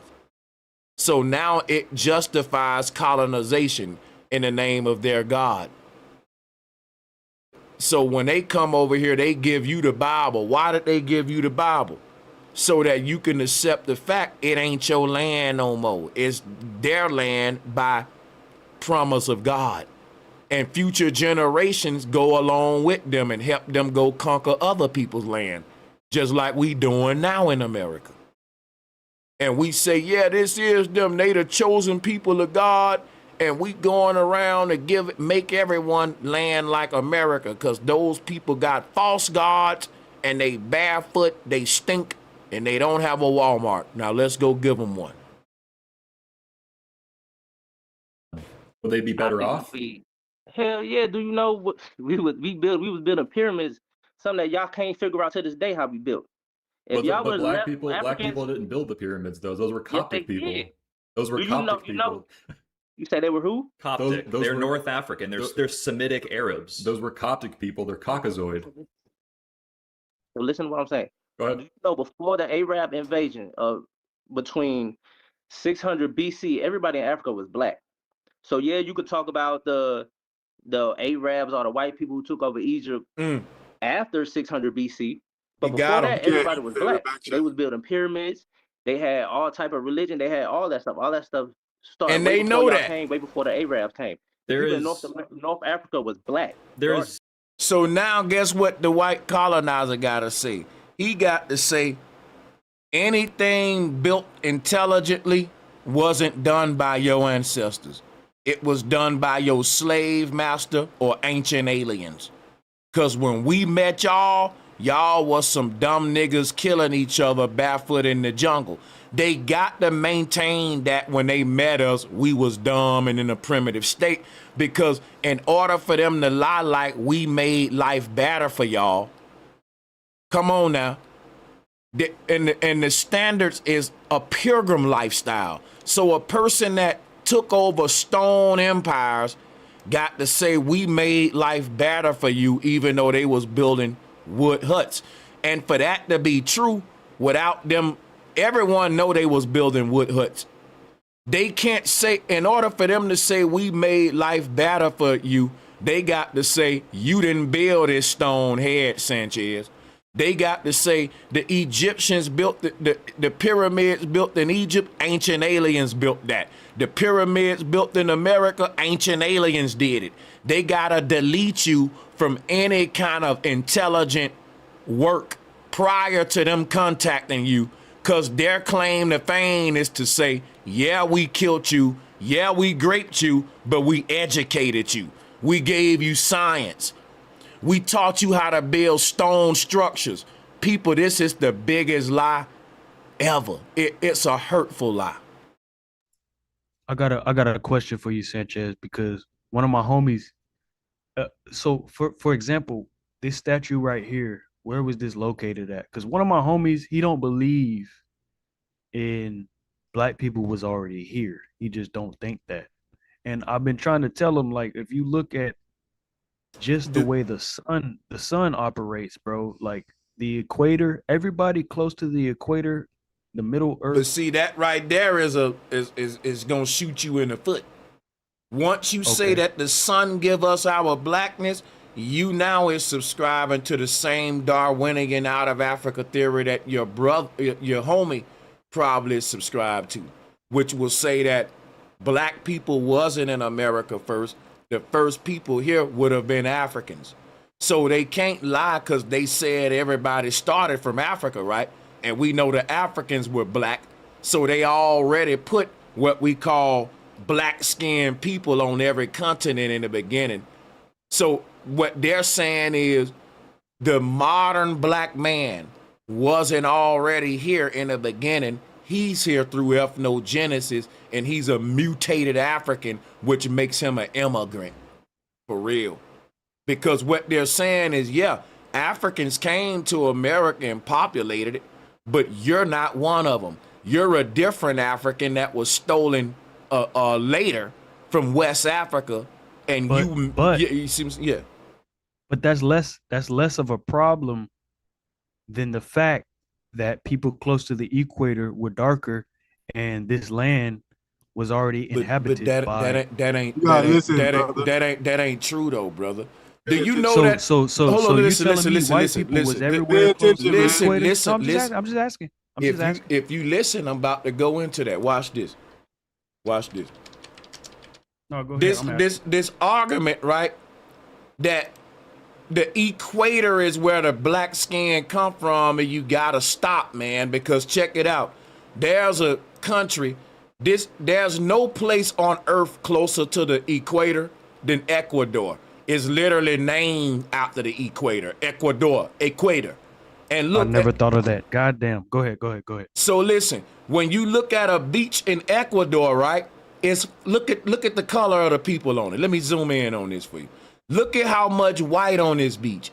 Listen, there are black skin, white skin people. Listen, let me go to the screen share on this end. They can't see that for real. Hold on. Let me do something for my people over here.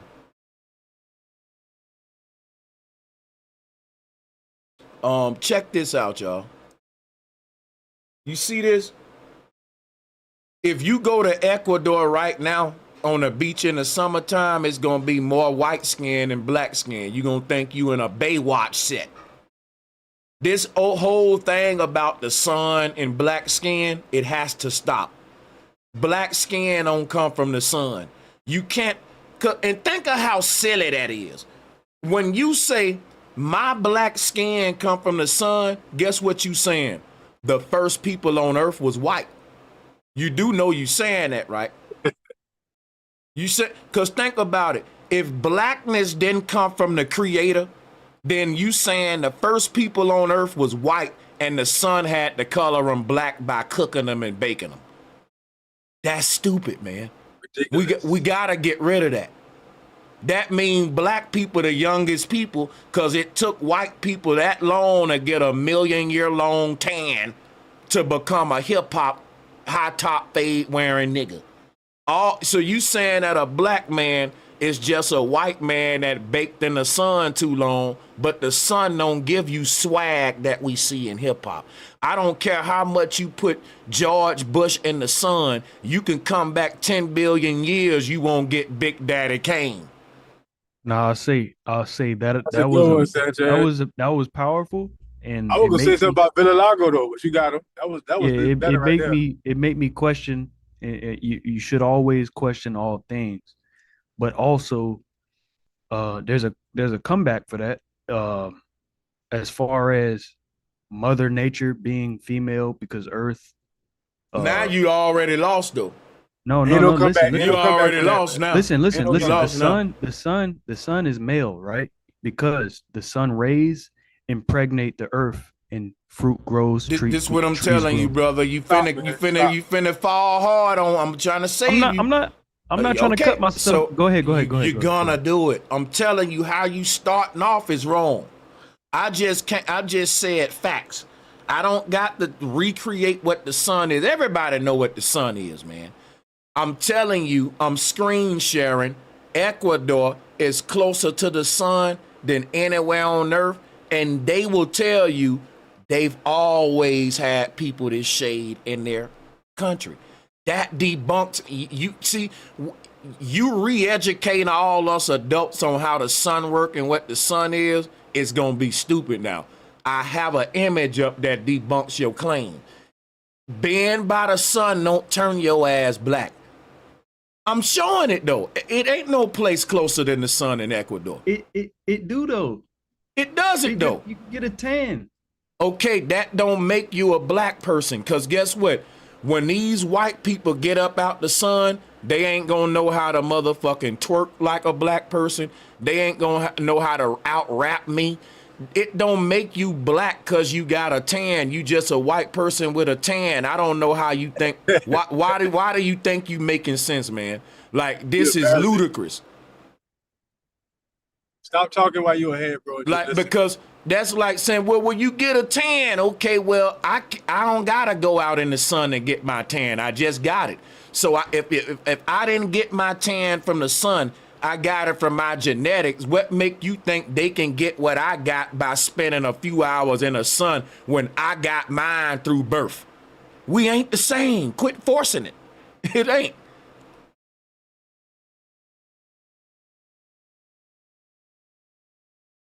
Now you black, you just tan. Okay, my black brother, how you doing? That's how y'all sound like. No, We was building pyramids, something that y'all can't figure out. Bottom of the Nile River. Those were the same people that traveled up, went up to Saudi Arabia and all that stuff. Okay. So when I say leech, I mean in that y'all basically got everything y'all know and everything y'all Radiation have causes off of Africans. genetic mutation. Okay, so the sun is the biggest radiator there is. brother, let me explain something to you. Radiation causes mutation, period. Let me show you how you don't know what you're talking about. Watch this. Watch this. And by the way, I'm not acting like I know, because you could probably No, brother. Just listen. Don't start doing that now. But watch this, right? These are animals under radiation exposure. This is not what the sun is doing to us. Because that's unnatural. That's unnatural. The sun is natural. And I'm telling you, you're trying to give an unnatural reaction to a natural object. Our people are not mutating from radiation exposure. I'm telling you, I'm educating you. I'm saying you're wrong about how the sun's radiation affect us. It doesn't deform us, right? That's what I'm telling you. It doesn't. You just admitted it, the sun natural. So why would you even say that? I'm trying to save you. If you're trying to learn, quit combating me, bro, because everything you say is just getting knocked down with straight facts. At that point, it would be like, okay, I'm wrong about this shit. Let me see what's right now. Because what you repeating is what they told us. That's how come I can beat it up so quick. I've already looked into every lie they told me and see where the holes in it at. That's why I was so quick to bring up Ecuador and all that. I know the arguments already.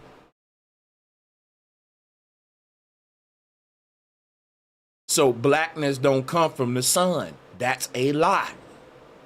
Now, if you want to continue trying to explain how, then we can keep going now, and it's going to keep getting tough for you because ain't no facts for that. No. It's just Sanchez, bro, all respect. I really just wanted you to elaborate on that because that's one of the things that I thought, you know what I'm saying? Because it kind of makes sense. You go to the beach, you get a tan. So it's easy to be confused. So, I mean, shit, just cook, bro. I'm not, you know what I'm saying? I'm not debating. Oh, yeah. That's love. Much love. Saudi Arabia, whatever. Good job. And then they was the first one to write it down. That's why they get credit for being the first civilization. Last time I couldn't hear you on the Zoom call. What's say? Okay. Actual civilization. We can't hear that when you press play. On the call. Oh, let me make sure y'all can hear it. Hold on. There we go. Cause y'all gonna get triggered when you hear this shit, man. Like, countless stuff that we had over there. You leached off our knowledge. Well, let me take you back to the beginning. You leached off our knowledge. We created religion, civilization, all that stuff. The first civilization on this earth was on the Nile River, the bottom of the Nile River. They traveled up onto Saudi Arabia, whatever, and then they were the first ones to write it down. That's why they get credit for being the first civilization. But the first actual civilization was along the Nile River, at the bottom of the Nile River.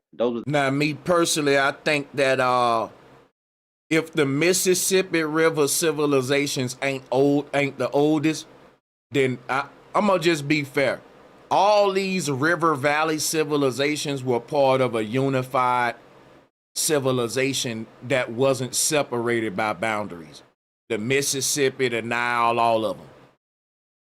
It was the same people that traveled up, went up to Saudi Arabia and all that stuff. Okay.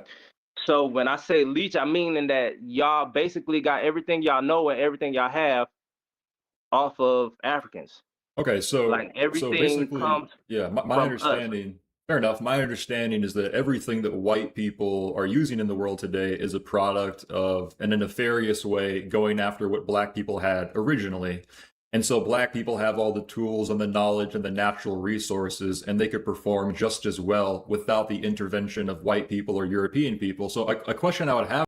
You know, it's crazy for him to say this like this because it's like he don't think we can function at the capacity we doing now without white people. And my claim is we're functioning beneath our capability ever since we've integrated with y'all. We was functioning higher than this. We only functioning on the level of a slave now. And that's like a benefit for you guys, not for us. So that's how I would say it. And my thing is like, for you to say, we made you better, we made you function better. Yes, for your institution of slavery. Yes, you forgot that part. Because when we came in contact with y'all, what we was doing was our own thing. What you turned us into was a product of yours. It ain't like y'all came over here like, you know what? These people ain't living up to their best potential. Let's make them better and we gonna go on about our merry way. No, y'all still here with us. If the goal was to make us better and you think you did that, then get the fuck on. Continue, keep it moving. You succeeded. Okay, you made us better. Why you still here? See, the goal wasn't to make us better. It was for you to get a land, you nomad, you homeless group of gypsies, you nomadic group of people who couldn't do nothing in your own land for yourself. But you come over here saying you made us better. But you made us slaves. How is that making us better? Anything we're good at is only for your benefit. What, you made us a good cotton picker? You made us a good corn cropper for your institution? Like what, how did you enhance us for our benefit? You didn't. You turned us into a tool of your benefit, a tool of exploitation for your benefit, and you want to match that as making us better. Yeah, go make the Bushmen better. Go make the Dogon better. And let's see is that really helping them out. If you making somebody better, they ain't gonna fight you to stop like we did. Stop making us better. Nope, I'm gonna kill you. I'm gonna hang you on this tree because, Negro, I'm gonna make you better. You don't wanna be better. Hang it.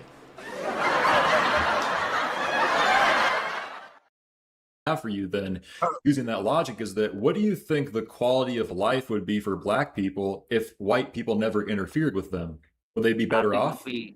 Hell yeah. Do you know what we would build? Would you be better if we didn't castrate you, burn you alive, ration your resources through taxation and inflation, make you work every day and still inflation ain't no SSI for your elder? Would we be better? Hell yeah. Like only a egotistical devil would think this way. Like that's like a rapist telling a woman, oh, you didn't enjoy that? You didn't like that I just raped you? Come on now, you telling me you didn't like that. That's crazy. Oh, that's tragic, man. That's crazy. Make them be lay down with their mama, sister. Incest, crazy. Yeah. Was building pyramids, something that y'all can't figure out to this day how we built. If y'all but would black left people didn't build the pyramids, though. Those were Coptic people. did. Those were Coptic people. You say they were who? Coptic. They're North African. They're Semitic Arabs. Those were Coptic people. They're Caucasoid. So listen to what I'm saying. Go ahead. You know, before the Arab invasion of between 600 BC, everybody in Africa was black. So yeah, you could talk about the Arabs or the white people who took over Egypt after 600 BC, but before that, everybody was black. They was building pyramids. They had all type of religion. They had all that stuff. All that stuff started way before y'all came, way before the Arabs came. North Africa was black. There's zero anthropological or archaeological evidence that points to sub-Saharan Africans. Look up who? African is African. Black is black. Look up Dexter Cappy. No, African isn't African. There's it is. Are you crazy? So what is Africa? Two different countries? Well, let me ask you this: no, it's a continent. First of all, is Nigeria the same as Somalia? It's two different things. South Africa is different from North Africa. Okay, Before y'all invaded, it was all one black people. Well, one second. Really, But I it was just want to different make countries, not sure. saying it was one. I just want to make sure we're on the same page. So, is Nigeria or Nigerian people distinct from Ethiopian people? Are they different, or are they exactly the same? Back then, it wasn't. Now they are, because now the Ethiopian people have Arab blood in them, European blood in them. That's why they lighter, have straight hair, all that. But back before, like I'm trying to tell y'all, back before the invasion of the Arabs and the Europeans, Arabs invaded first in 600 BC. Before 600 BC, so that means 598 BC, all the way back to the beginning of the time, everybody in Africa was black, dark-skinned black. Some was brown. Like, we have different shades of black people. Like, the San people, right? They look like Chinese people. They light skin look like Chinese people. I have a question for you, and we can be fair. We'll go back and forth. We'll be cordial here. But basically, what you're saying is that white people's ability to thrive is dependent upon the exploitation of black people or other people. So, what would be So that's your opinion. What would be an example, a modern example of a nation of black people who were succeeding or thriving without white or European intervention? About his opinion. He don't want to say an opinion too. He says, show us a nation of people thriving without white people intervention. Let me show y'all something real quick. White people have ruled the world for over 400 years. So I'm going to be honest with you. They've conquered every single melanated land or colored land. The only places I can show him where black people thriving without white intervention are what they call like the Senegalese. Can someone else on the chat help me out? There are a lot of tribes that ain't been touched yet, and I know the Senegalese is a couple more. They thriving without your intervention right now. Like we can show you. You can do this research yourself. Isolated tribes, and they will say, but they're barefoot. They're in the jungle, and that'll prove my point that you think you helping the people out by putting clothes on them. Nigga, I'm gonna be honest. I'd rather be butt-ass naked in the jungle than oppressed. Like, and the fact you think you helping somebody just cause, look, when I met you, you was barefoot in the jungle. Now, I don't believe that, y'all. I think we were sophisticated. We had clothes on, stone roads, light fixtures. Me personally, that's what I think. Right? I think they lying. But I'm using their own argument to show you, even with their argument, they still evil as hell. You ain't helping nobody. If you ask them, what did you do to enhance their way of living? Because the brother didn't do that yet. He should have been asked them that. Like, can you articulate exactly what did and these the words he got to use. What did the slave master do to enhance the slave's life? He gotta use those exact words. Slavers. Going right there. Stop him in the tracks right there. Yeah, like, bro, explain that. Well, the slave was naked and he had flies on his face. You know the African videos that they would show us so they can have an excuse to fucking, for one thing, take your money that they said they giving to the Africans. They only gave them 30% of that, and they used that to help colonize Africa. Go research it. All them old infomercials with the African kids with the flies on it, the enemy was using that to help exploit Africa. That's the crazy part. And it's crazy that they still doing it now. But like he said, 86 cents a day. 86 cents a day. 35 cents a day. You can save them. That was crazy. I remember that. It's so many videos exposing how that was a scam that y'all can look up if you ain't watched them yet. Binge them. Now watch this, right? Because I didn't know that they didn't give them kids nothing but 30% of that shit. Now that's crazy. But here go the thing. He said, show him some folks that black nations that's thriving without the white man help. Right? Show me a white nation that's thriving without colonizing a black nation. You see how that worked? Because if everything you built is by you, quote unquote, helping people that didn't ask for your help, show me a nation you built without helping a black group. Let me use your terminology, right? You helping all these goddamn groups where you going, right? Show me some you built for yourself without, quote unquote, helping some poor motherfucker. They can't do it. So guess what that proved? You ain't helping nobody. You helping yourself. Because you can't show me shit you built on. These people had some before you came.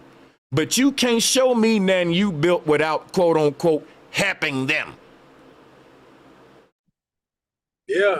Pull up the pilgrim houses. That what they built? That what they had? You helped us out, but you can't show us none on your own without helping us out. Now, if you can build some helping us out, sure, you can build some without helping us out, because as a man, I can do a lot more for myself if I don't gotta help a motherfucker out. So you should have so much shit to show from when you wasn't helping nobody. That, man, and you should be able to say, man, this what I was doing before I met y'all broke ass niggas. I was balling it out. Look at what I've got round the world. I stopped that to help you niggas, man.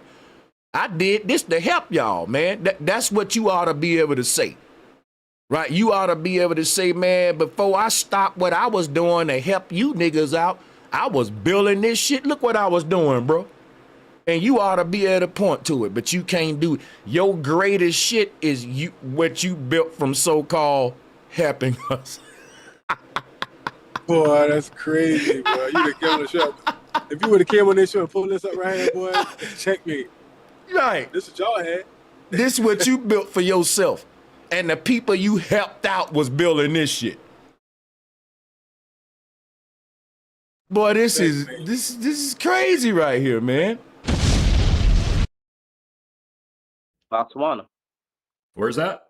Botswana. Botswana. Okay, and how are they thriving? But you asked me that question. They paid off all their loans. Let the man Let talk. me tell you, bro. Africa, you know what's happening with France? You know what's happening with France? They kicked, not Botswana, but I think South Africa, one of the countries in Africa, they kicked France out of, this is why I say y'all leech off Africa.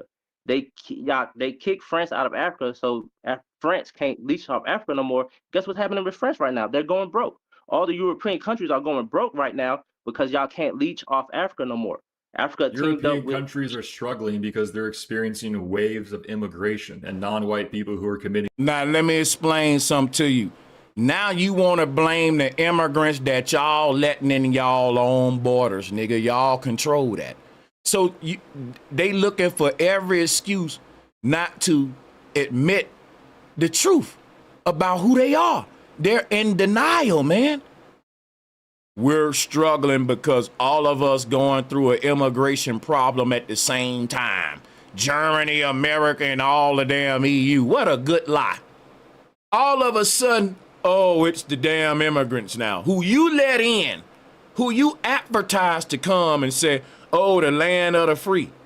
Now you want to blame your shit on an immigration problem while admitting you are an unwanted immigrant that came here and murdered us to help us. We was just trying to help you.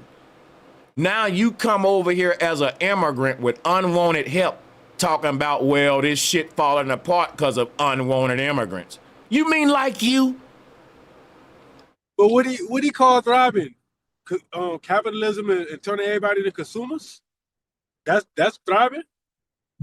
Right. What's thriving to him? Right.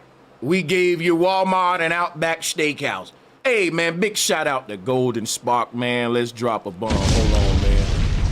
Hold on a second. Sanchez, so he give you Walmart and Outback Steakhouse. Right, man. Then we help you out. Like, shout out to Golden Spark. He said they came up off one rule to gain rulership over the world, and that's deception, aka lying. Big old fact. That's right. Hey, Golden Spark, you're 9 of 10. If we get one more, that'll be 10 of 10. But I appreciate everybody, man. Y'all don't have to, so I appreciate it. We gonna play this video. Sexual assault against Native Europeans. That's the opposite. You know why? But where are the white? Is someone speaking? Go ahead. Who is that? Who was that? Oh, probably was the video. They have they paid off all their loans. Well, let me tell you, bro. Africa, Payday you know what's loans. happening with France? You know what's happening with France? They kicked not Botswana, but I think South Africa, one of the countries in Africa. They kicked France out of. This is why I say y'all leech off Africa. They kicked France out of Africa, so France can't leech off Africa no more. Guess what's happening with France right now? They're going broke. All the European countries are going broke right now because y'all can't leech off Africa no more. Africa teamed up European with. countries are struggling because they're experiencing waves of immigration and non-white. And that's a damn lie. And that's one of the things I don't like about FBA. You know why European countries are struggling? This gonna get me in trouble. And this is the thing that no one wanna say because it can get you blackballed. The EU is falling because they selling out to Israel. Someone stop me when I freaking lie.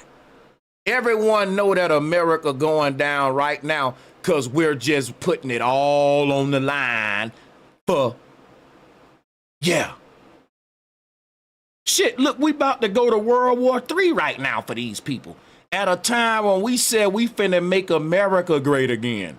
Now we about to gamble it all and spend the next 50 to 100 years trying to bounce back because we finna go in debt trying to gamble it all to build this kingdom of Zion. Like we don't know this, like we don't see the project 2025 agenda playing out that Trump act like he didn't know about. But so we see what's going on, man. Colonization over what's right for every citizen in America. See, the people in power selling y'all out to the slave masters because they slaves too. Your politicians is slaves too. And that's facts. And you see who the masters are, the people that don't nobody want to criticize. Not even your fake masters who slaves and pawns. Because the truth is, everywhere these small hats go, the people in that land experience turmoil. It's just true. They suck your country dry to help fund their colonization agenda. They squat in your land, usurp the government, and filter all the funds toward their Zionist agenda. And I'm going to say it. I don't care what happened, bro. Shout out to Righteous Kai because Righteous Kai we completed the goal with that Righteous Kai, and I want to thank everyone who sponsored this powerful broadcast today. Salute to the panel. What's up, Sanchez? Blog them. Thanks for joining, man. Welcome. Hey, Welcome Sanchez. You know how you know the white man came down here from. I don't know from where they came from, but they colonized every single part of major aspects where it sets up the generational wealth at. So like anything that could set up generational wealth for a race of people, they is at the forefront. I mean, all around the world. How they got there, I don't know. But like any aspect of like business of it or anything, like most of it, they at the top. Like you gonna have to go through them is what I'm saying. So like when it comes to like certain brackets of making like money and shit like that, like crypto, all that shit, it's somebody white at the top of all that shit. And I ain't saying I'm not saying like we gotta white, specify. I'm not saying white like far as in like race, but I mean like you know what I mean. It ain't nobody black. It's not a black person at the top. You know what it is? The proper word ain't a color. It's somebody Zionist. Because these Zionists have infiltrated every group, every government. And the agenda is just what's best for Zion. For example, even in FBA, we got Zionists. Whether they know it or not, these are people who promote an agenda that's more best for the usurpers of this country than the people here. Now, you got more smoke for the illegal immigration than you got with the people who took over your seat of government. They're sitting in your seat of power. We got to have a priority list, and you gotta trust me. Listen what these white guys saying. They saying our problem is illegal immigration. Anybody blame it, saying that's the problem, they're talking like the enemy. You need to question that, because illegal immigration is a scapegoat for Zionism right now. That's the doggone psyop people falling for. The real problem is Zionism, folks. That's the new propaganda they pushing right now is the that's propaganda for sure. That the ICE, all that shit is propaganda right now. It's a deflection tactic, like a false boogeyman. Because like I said, I'm not gonna say, hey man, illegal, because if I say illegal immigrants ain't the problem, then I wouldn't be saying get the small hats out of here. Because listen what I'm saying. I'm saying, yes, illegal immigration is a problem, and y'all the main biggest illegal immigrants, that's the problem. You leave. Quit trying to say, yeah, these illegal. Think about this, right? I break in your house. I take over the shit, and everybody else come in that I open the door for. I open the door, right? I'm calling the shots in your house. I'm kicking them out saying, these illegal immigrants is a problem. No, you the problem, nigga, because you took over the house like it's yours, and you the one get to decide who come in or not. So if illegal immigrants is the problem, guess what? You the problem because you let them in. And it ain't even your house to let them in here in the first place. So yeah, get these in. So get the illegal immigrants out of here, and you follow right the fuck behind them too, sir. If that's the case. Yep. And they been coming in too, Sanchez. They been letting them in. All different races. Anybody, just welcome. Just let them come on in. To America, the American dream. For years they been letting them come over here. So I feel like they had all the time in the world to station when they want to do whatever they want to do. I mean, shit, they had all the time in the world to station, to station this shit, to come up with a plan. They had years and years of time since 9/11 to come up with another attack. Because they've been letting so many, we've been infiltrated, and then the people they caught that was trying to infiltrate us, that's the people they caught. What about the people who still have plans to execute shit who ain't caught yet? So I'm FBA, and illegal immigration is the least of my problems if you ain't talking about getting the Zionists out of here. Because guess what? These fruit pickers and Home Depot workers, they can't send my children to World War III. Israel can. And that's what I'm tripping off, how Americans is crazy, because we got American soldiers right now hiding out in hotels in Iran while y'all over here sucking up propaganda because you ain't in the military. See, if you was in the military, and I can show you, let me show y'all something real quick, because we pull this up, man. Pull this next joint. Hold on. I got something I want to show about this war. And your boy, hold on. I said, hold on 1 second. Yeah, I'm about to show something about the war. My bad. So look, this how the soldiers feel, regardless of how, because people saying, well, I support the war, I support whatever. This is how the real soldiers feel. Let me mute your mic, bro.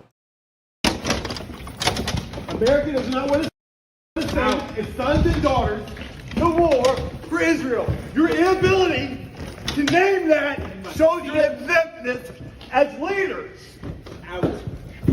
This is wrong, and nobody wants to fight for Israel.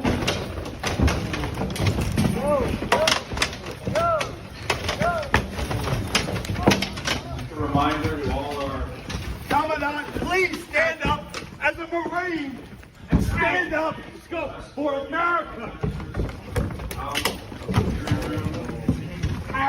No. So the reason I'm playing this is to show you our soldiers don't want to fight this war. Now, what if you got kids in the military and they end up dead? Then you'll be concerned. But that's why I say America don't care about the children. They too busy into idolatry. They into personality worship. So you got a lot of people supporting the war because they like Trump, but they don't like children's being alive. They don't care. We will sacrifice our kids to idols and I'll tell you that's what the barbarians and pagans do. But no, you've become like the barbarians and pagans because you don't mind your children fighting and dying for some shit that ain't even got nothing to do with us and ain't gonna benefit us. Because listen, bro, this is to benefit Israel. And right now, bro, when you got American soldiers, come on, man, that's telling you we don't want to fight this, it lets you know we're not doing what we want to do as a people. We doing what our handlers, because Trump took hundreds of millions from Israel. So he don't care what's best for America, even though he said make America great again. Now, people want to get behind ICE. I told you, FBA has been infiltrated. And people are I support ICE. ICE is the least of my worries. That's a psyop you've been programmed. You saying the wrong thing. What you need to be saying is illegal immigration is the least of Americans' worries unless you talking about us getting the Zionists out of our seat of power. Because this is the United States of Israel. But Sanchez, you know the way they feed their propaganda, the way they feed their propaganda out there, it make people feel like they gotta get up and go do something, even if it's not their fight. And that's what we dealing with here. The United States of Israel. We got them clipping Yeah. shit. We got them clip forming shit. We got them putting out all kind of just all kind of just BS about what's going on, and it's making people feel like they got to get up and do something. Then you go out there to where the ICE people at, you provoke them, they do something to you, maybe shoot you, whatever they do to you. Now that's feeding the fire even more. When you done went out there, you went out there to what? You went out there to what a you went out there with a fire. And that's facts. That's facts. You went to the fire, got burnt. Nah, it's ice. Oh, it's ice. Oh, ice. Not only that, Trump converted to Judaism after his first term. Now, when you go look at the inauguration footage, you go look at it, fact check me. He didn't put his hand on the Bible because he already converted. So he was dedicated. He was dedicated, man. So this is all planned, and like Sanchez said, this shit scripted, man. Bro, it's been scripted for 1,000+ years. It's been scripted for 1,000+ years. It's going according to plan for sure. The United States of Israel. Say it again, Sanchez. That's where we live at. Because check it out, bro. Let me tell you something. That's crazy. There's never been a moment in the history of the world where America can go to Israel and be like, man, go handle that for us. Bin Laden them just knocked our buildings down. Send your troops over there to handle that for us. No, but when in Israel, we the big brother. American troops goes in for Israel. American troops go. They got an army. Well, it's not enough people. Well, bro, they start. Think about this, right? Because, and I hate to use gang examples. I hope the gangs don't get mad. It's something I can directly relate to. But check this out. You got a little bitty small gang, but they're allied with a big ass gang. Now that big ass gang that they allied with ain't got a lot of beef like that. But this little bitty ass gang keep making the big ass gang go to war with every damn body. Now that big ass gang that didn't have a lot of enemies, now they beefing with the whole fucking world because of this little bitty group that they was allied with a big ass mouth. Does that make sense, y'all? Is the big mouth America? Guess what'll happen in the streets, bro? The bigger gang will tell the little gang, look, man, y'all getting us hot. We trying to make money. All this beef ain't good for the block. Like, if y'all gonna keep provoking bullshit, we ain't gonna back y'all. Now tell me that ain't how the streets work, y'all. There you go. Yeah, unless we wanted to go down. I don't know what this dude talking about. I'm talking about people who know something about the streets, man. Can we No, get an I answer? was saying unless we wanted to go down, then you're not gonna intervene.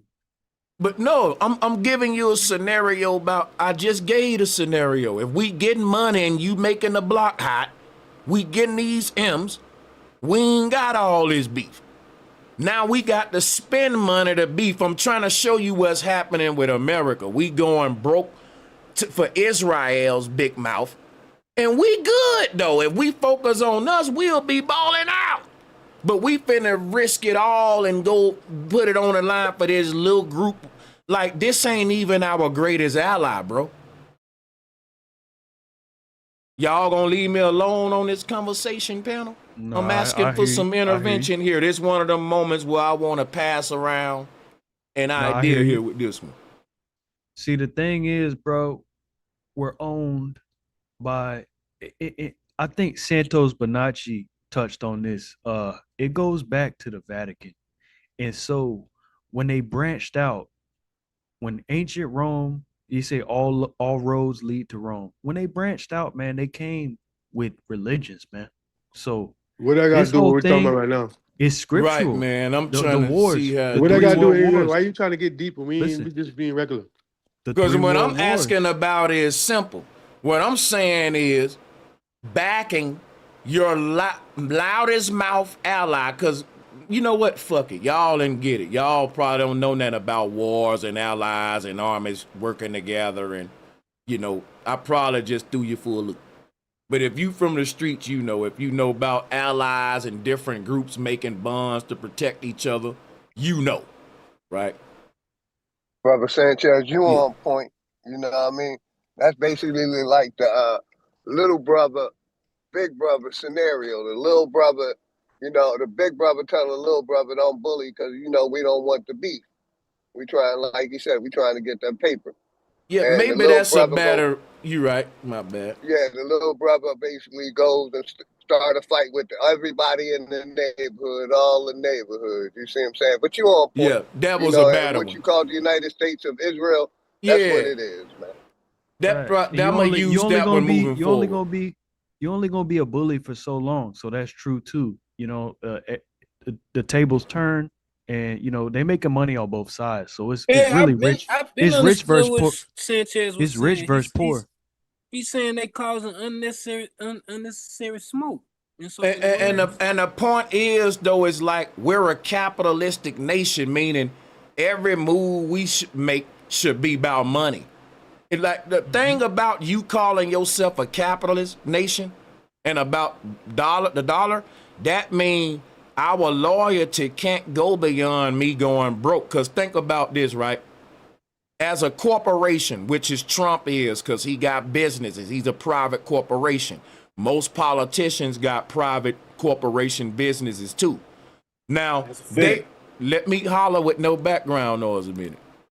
Now, check it out. Most of these corporations, right, they would never risk the bottom line of their private company for a dumb business move.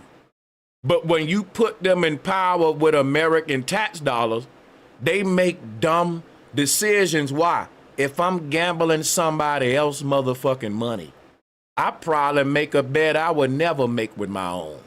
And guess what? That shit, I may say, you know what? I always wanted to try some shit. Let me see if I hit with this.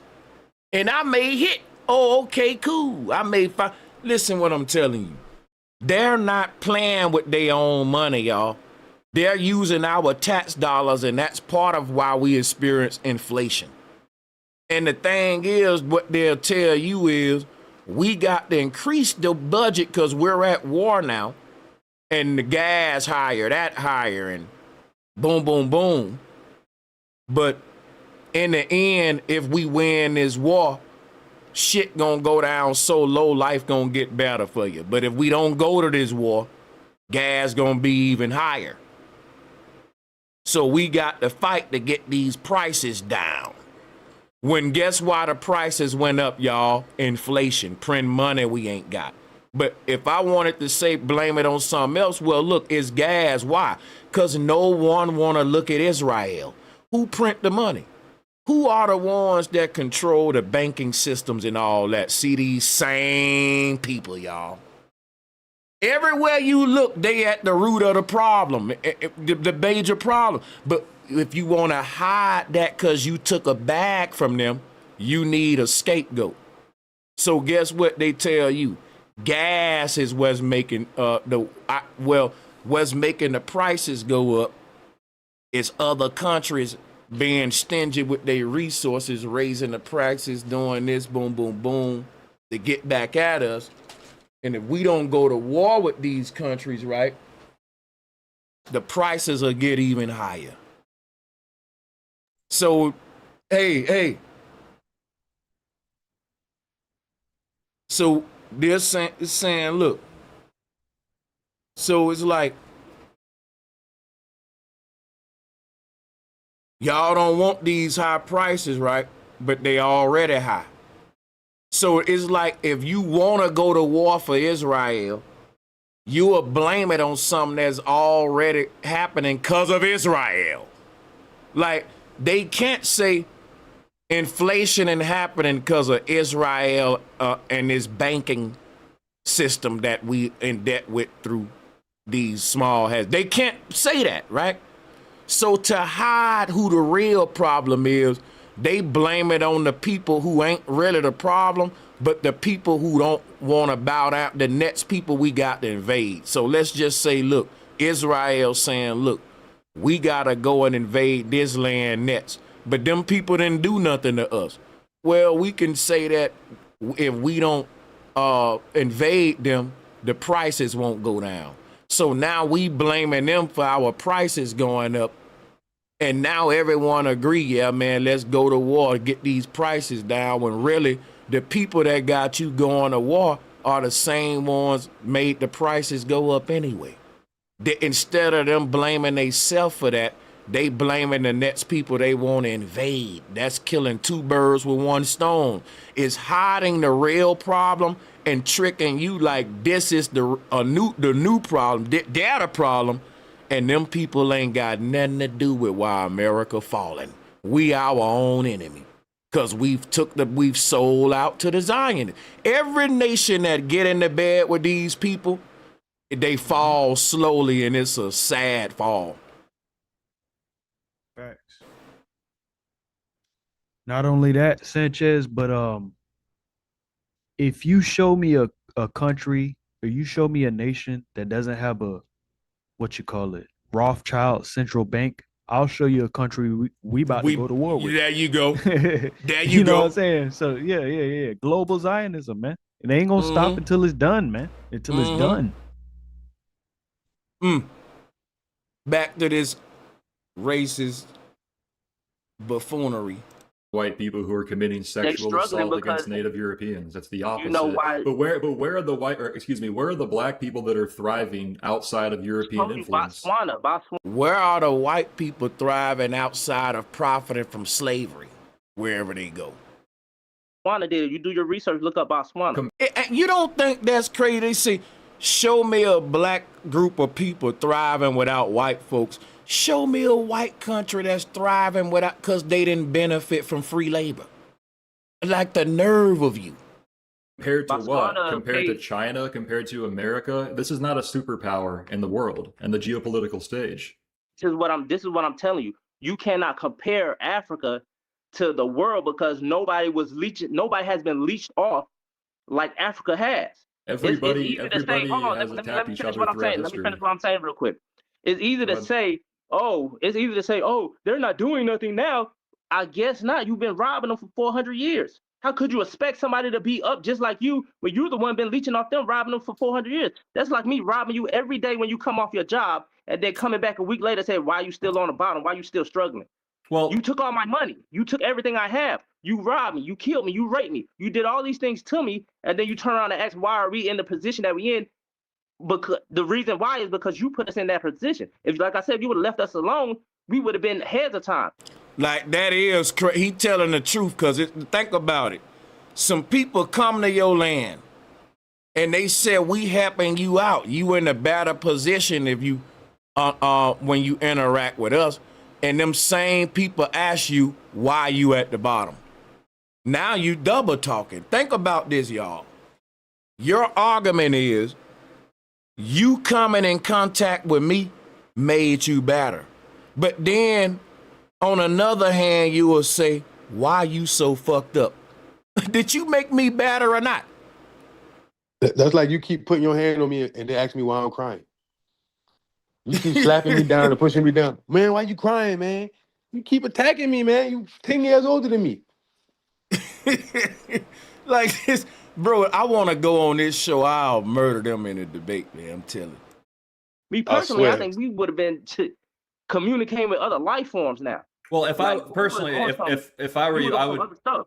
Yeah, if I were you, I would probably feel grateful that I was born in America versus Africa, because I would be grateful. But the thing he said, if I was you, I would feel grateful that I'm born in America. See, that's changing the argument.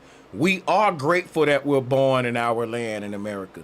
We just ain't grateful that we're born here with a pest or unwanted visitor that's saying, because if we want to deal with this, that's what you would be. Because you're saying, look, you're better that we hung you, made you slaves, made you pick card. No, you're better because of it, nigga. You're like, what the fuck? Who's better because of slavery? The slave master or the slave? Like, come on, bro. That's crazy. This is a crazy argument. If I were you, I would.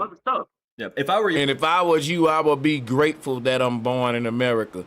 That's what you would say as a nomad, a gypsy, as a person with no original homeland, and you get to come here and squat and just be at the top based upon colonization.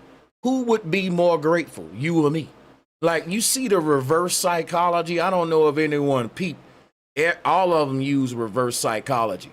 They try to they project, y'all. They project. They say you should be grateful you're in America. Bro, you are the fucking immigrant. We were here for you showed up. That's like I'm chilling in my house, right?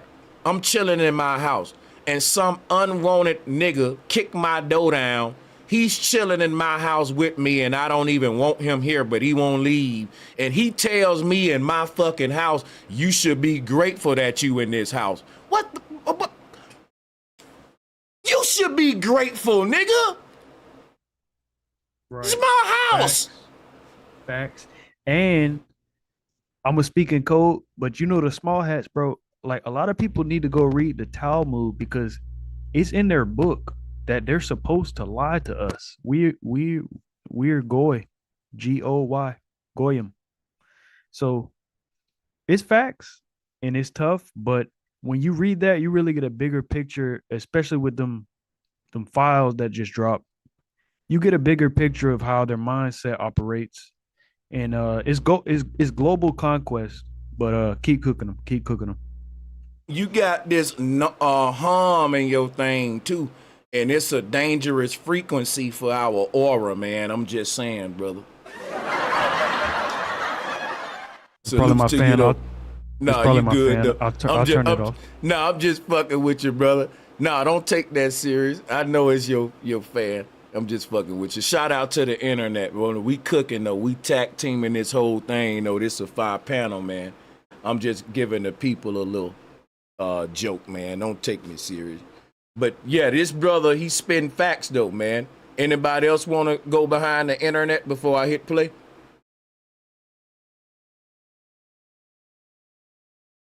All right. I would probably feel grateful that I was born in America versus Africa, because your life is likely a lot better than it would be if you were born in Ghana or wherever it is. South Africa, right? Well, here's the question, because you're saying the reason why sub-Saharan Africa. How did America get to where it was? Well, hold on. Who created America economy? Well, are we going to go back and forth? You gotta let me ask you a question. I just want to make sure we're on the same page here. Answering your question with my question, you said I should be I should be grateful that I'm born in America. That wasn't a question. America, I said if I was how did you. America get to where is that for We that? have to go back. We have to be balanced here, though. Let's go back and forth. All I was saying, it wasn't a question. I was just saying, if I was you, that's how I would. Why say that though? Why say, like, think about it, right? He didn't say he wasn't grateful for being in America. He's saying he's not grateful for you enslaving him. You see how he changing the argument? The argument is, did we make you better by interacting with you and out the slavery? Ain't y'all happy that, you know, even though you went through slavery and all the crazy stuff, ain't you happy though? The brother said, no, I'm not. And his answer is, but you should be grateful like that you're in America. Bro, I am grateful in America. That's two different things. You see this? See, I'm trying to make sure everyone tracking on the tricks they What use. that got to do with what y'all did? Yeah. He don't want to deal with that. Now he want to make it like you're an ungrateful American. They do that a lot, man. They use that one a lot, boy. Well, if you don't like it, leave. They gonna eventually hit you with that one. That's if you give them. See, they putting they opening a crack in the door, right? Well, you know, you should be grateful you're in America. If you don't check that right there with the wait a minute, you should be grateful. Like what I did with the house scenario. Then they say, okay, I can push this, and it goes into, well, why don't you leave? And this the man that kicked your door down in your house down. Hold on, this is fucking really funny, man. Hold on, bro. I should be grateful that I'm born in America. That wasn't a question. I said if I was you. How did America get to where is that for We that? have to go back. We have to be balanced here, though. Let's go back and forth. Like this nigga kicked your door down, redecorated your house, and say, man, you should be grateful you even living in this shit.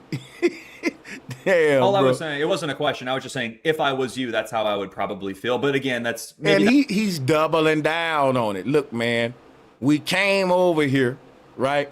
We enslaved you, we hung you, we beat you, and we control everything now. But if I was you, I would be grateful that I was born in America and nowhere else. Because it can be worse than this, you know. You know, all we did was hang you and castrate you and you know, and we enslaved you, but, you know, it can be worse than this. I'm going to tell y'all, it can't get no worse than being a slave. That's a lie.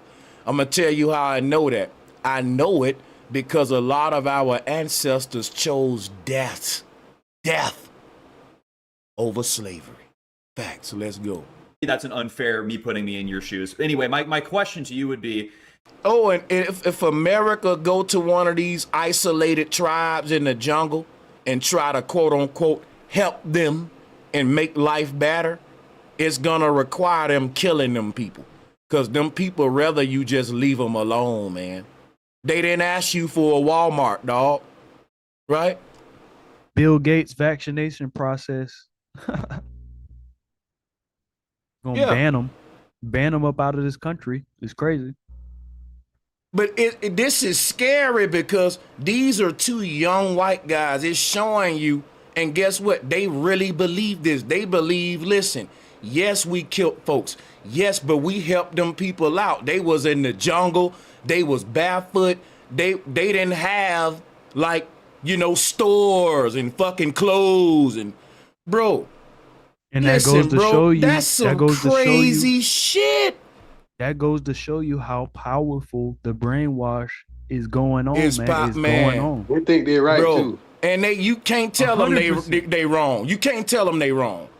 Look, we doing it right now. We going around. That's how it's a sick mentality, man.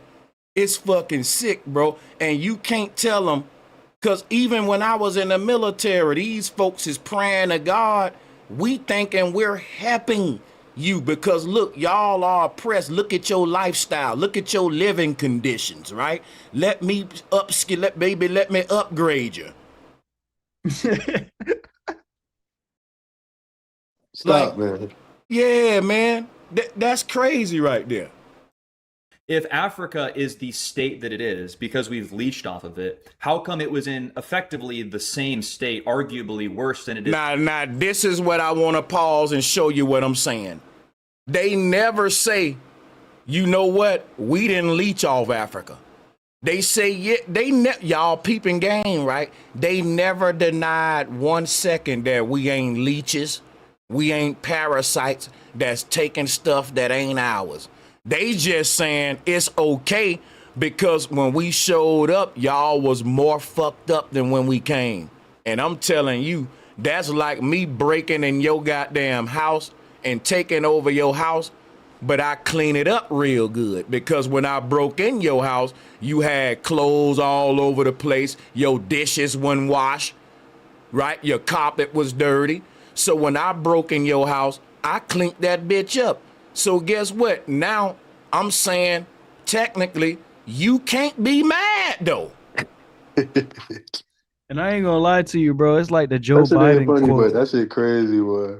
It's like the Joe Biden quote, build back better, man. Because we already had all this shit, man. We already had this stuff established. It was better. If nothing else, it was better before. But they're claiming to build back better, the colonist, the colonization. But come on, man. Come on, man. Like we didn't have free energy before, bro. Come on. Yeah, hey, for those who don't know, Fedora Gang is not no gang member stuff. It's just saying that we investigators. The fedora is like what Sherlock Holmes wear. It's that detective hat. So shout out to BEATZ. So Pan-Africans don't know how good they got it. No, they don't, man. BEATZ. So I know, real talk, Pan-Africans do got it good because everyone cater to their narrative because it's what the Zionists push. So if you go on big platforms, like they gonna treat anything against the Pan-African like pseudoscience. It's like bullshit, like dangerous, ignorant, drunk Negro talk, right? Because that's how they undermine our lineage. Big Mama don't know what she talking about. Darwin know what he's talking about. See what I'm saying? And we monkeys from Africa. It is now when we first got there. European colonists, as you would put it, they got there and there wasn't even written languages in most of the countries below the Sahara Desert. Or wheels or second-story buildings. Yeah, they were very... Oh, the fuck up. Wait a minute. I know I didn't just hear that lie. Bro, did I just hear this man say that there wasn't written languages until the invader showed up? Tell me I'm tripping. That what he said? No, he couldn't have said that, right? Let's I play had to that unmute back. when I heard that. I gotta be hearing shit. Let's play this back, man. Let me turn my headphones up a little bit. Wait a goddamn minute. I'm not even bullshit you. Let's cut the captions on with this shit. Nigga, are you serious? He said that? In Ghana or because y'all wherever it need is. South Africa, right? Well, here's the question. Because you're saying the reason why sub-Saharan Africa... How did America get to where it was? Well, hold on. Who created America economy? Well, are we going to go back and forth? You gotta let me ask you a question. I just want to Hold on, I took it back too far. Let me take it to that. I can't believe this. Say that, oh, they was undeveloped and all this stuff until y'all came over there. They had their own stuff going on. They had like what? They had a lot of stuff going on. They was making money. They was doing what they do in their culture. Oh, that nigga said they was making money. No, he didn't. Hold on. He ain't mean to No, say bro. Yeah, he It's ain't already mean 2 to on say- 1. Yeah. They already but jumping him. I like how he holding it down. Guess what? He doing a good job because, you know, for him, I can tell this nigga he ain't spending hours on no nerd shit, but he for 2 on 1, hell yeah. And you know they shit's rehearsed too. Probably feel, but again, they talking points already lined up. And that's an unfair me putting me in your shoes. Anyway, my question to you would be, if Africa is the state that it is because we've leached off of it, how come it was in effectively the same state, arguably worse than it is now when we first got there? European colonists, as you would put it, they got there and there wasn't even written language in. Oh my fucking! Did y'all hear that? Now listen, don't you know that the goddamn colonizers didn't even invent paper? The black Egyptians did.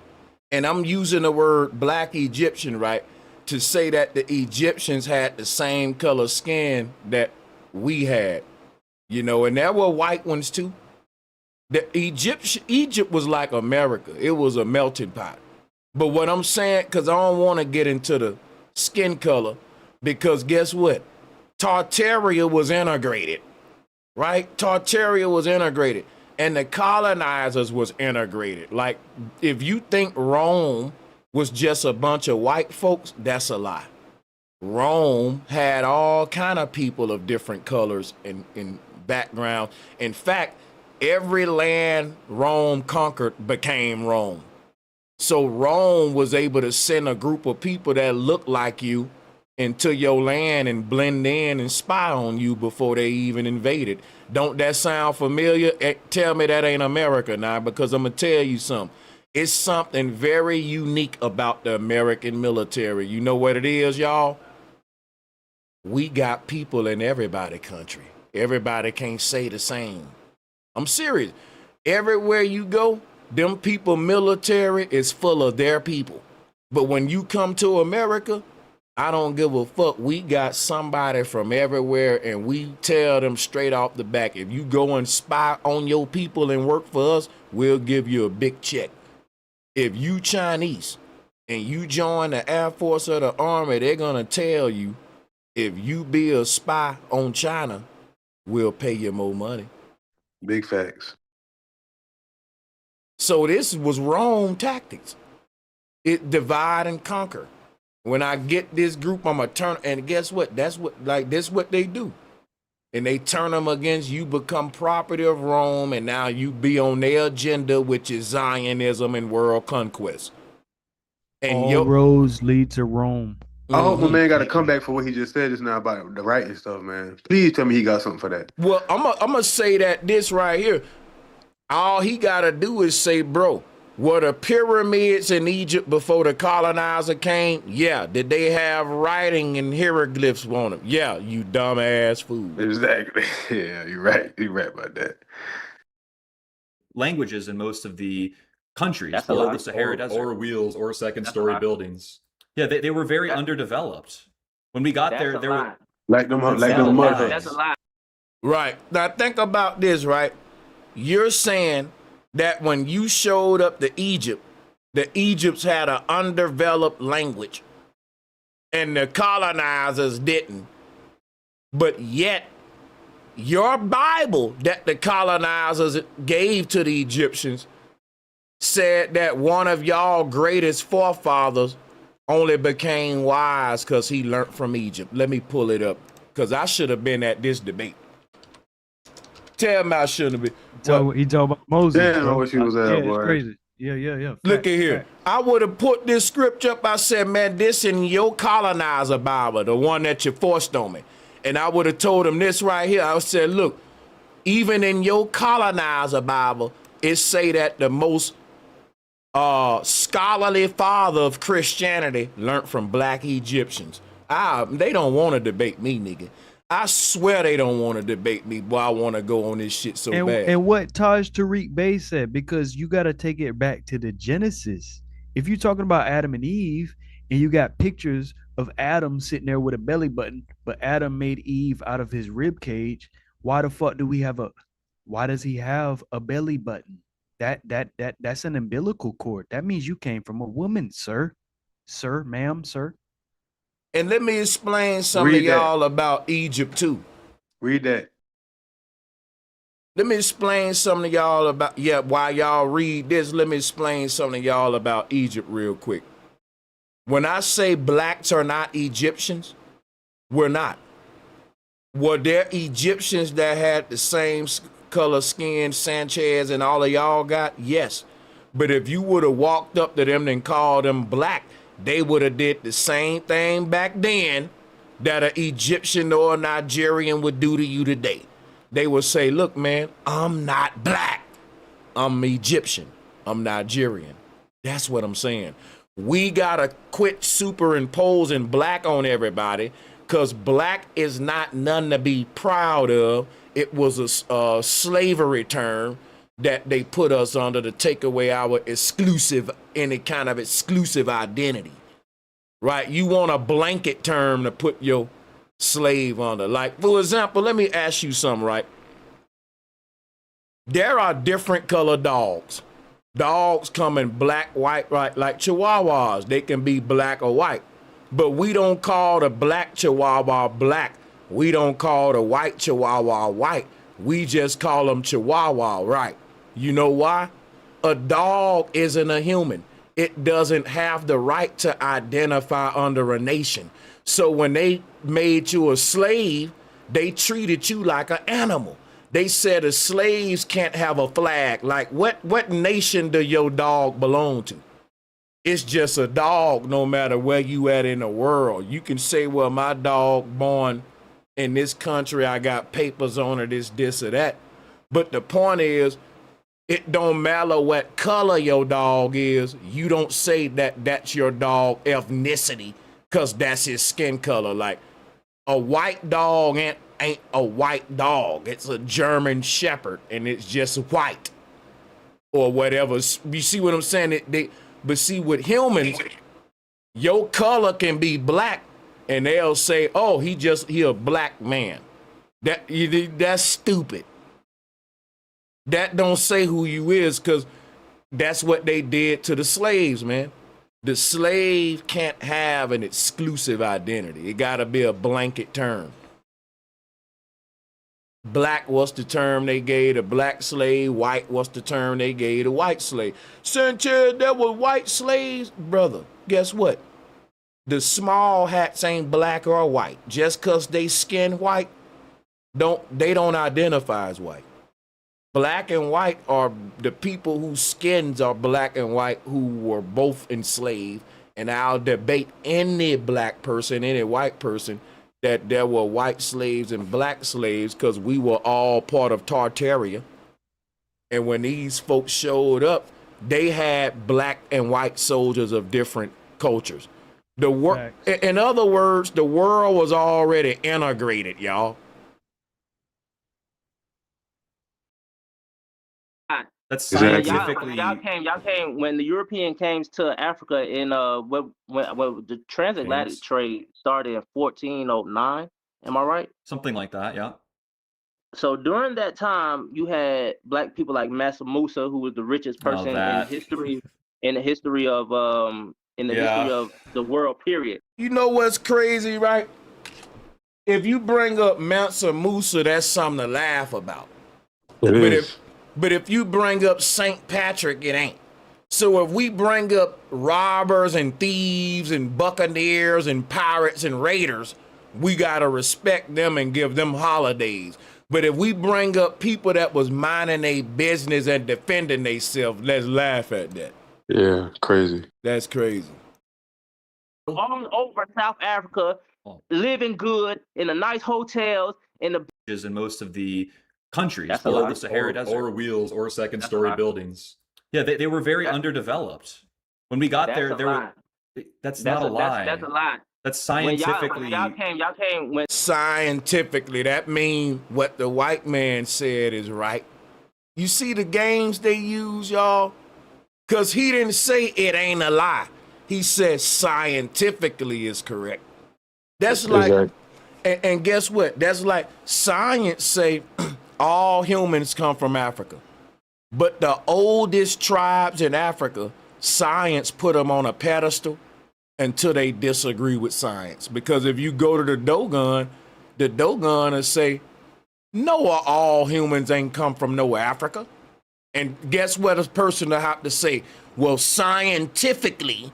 And then guess what? Then they got to go back and play that other card I told you about, which is you can't listen to the Dogon because when we met them, they was some dumbasses, remember?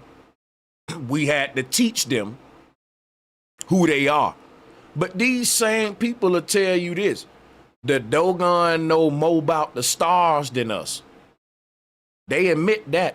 They'll tell you the Egyptians know more about the stars than us. They will say the Mayan knew more about the stars than us. Now, guess why that's a dagger?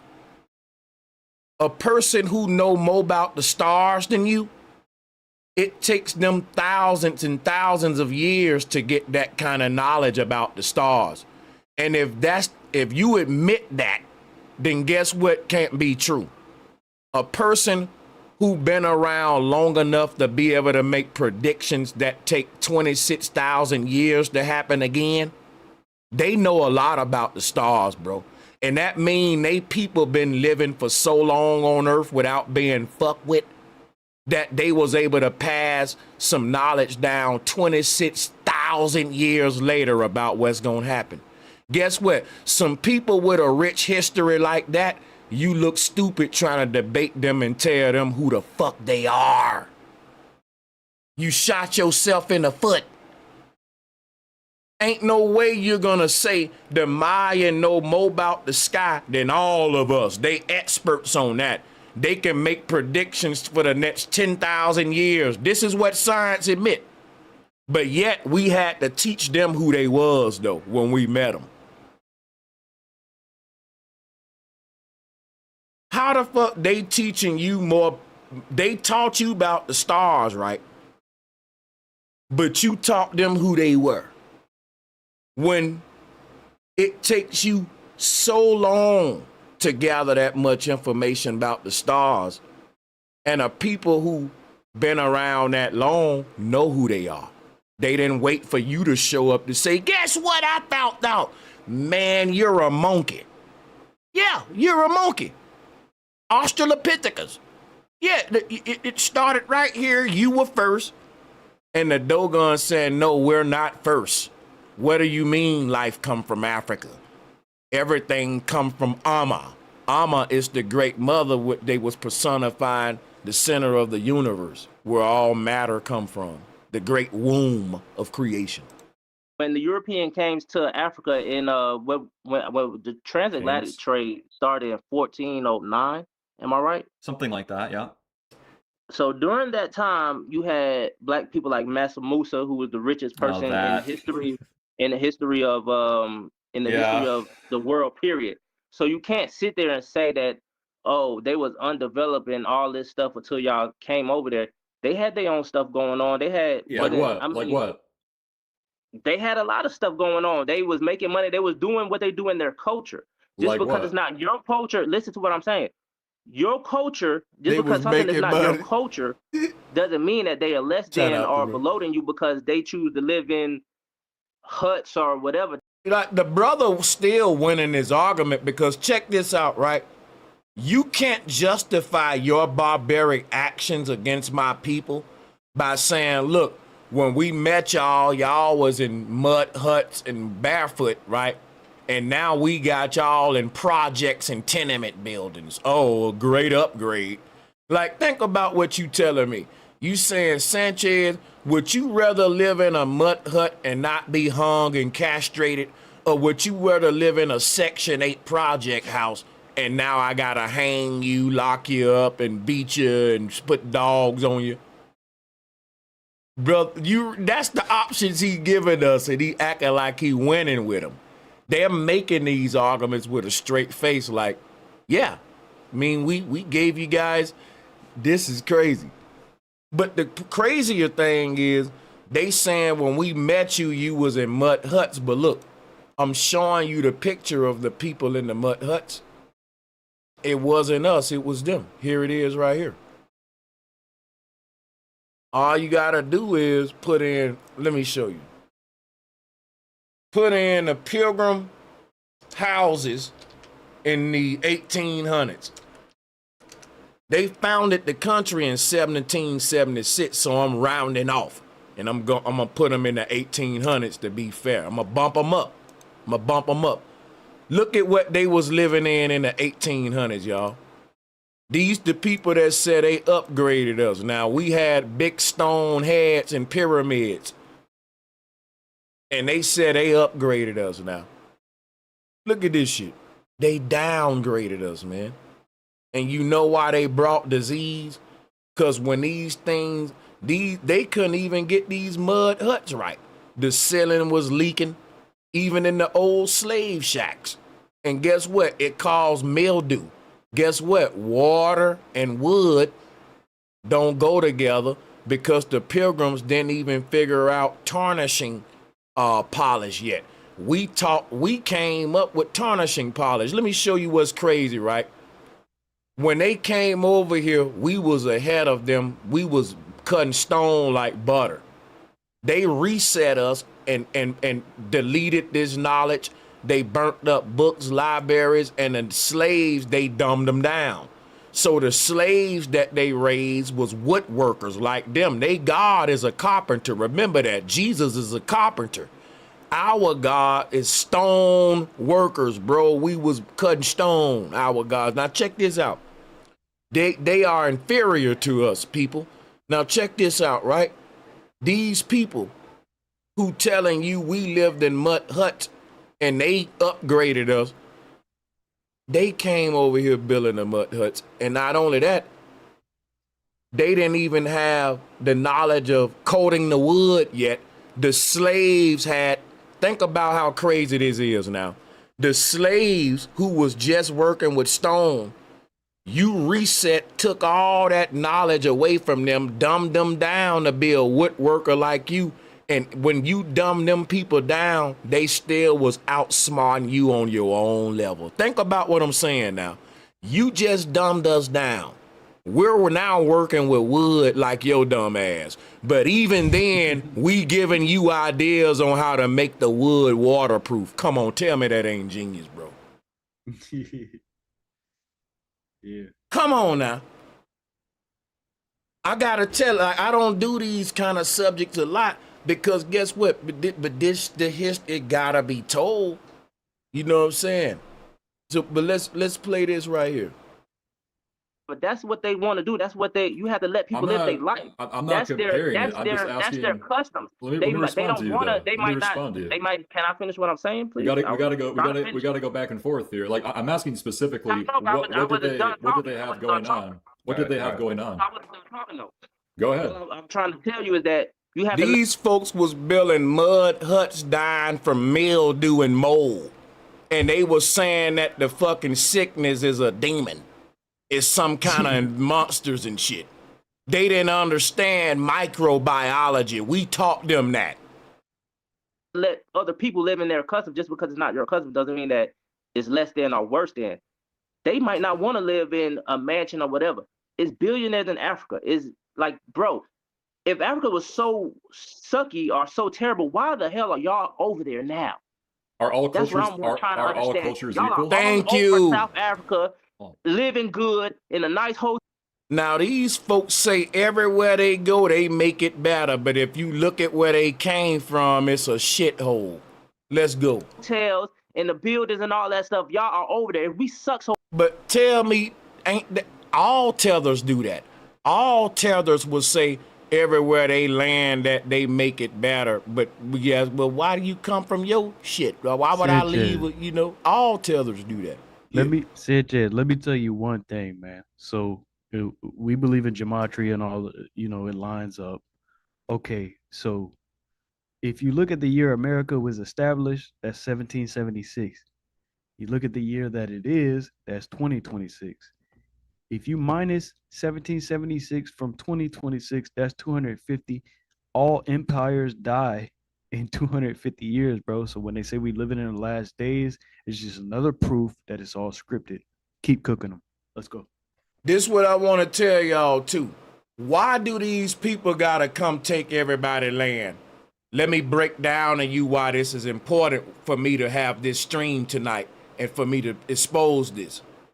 I'm not preaching hate. This is important because check it out.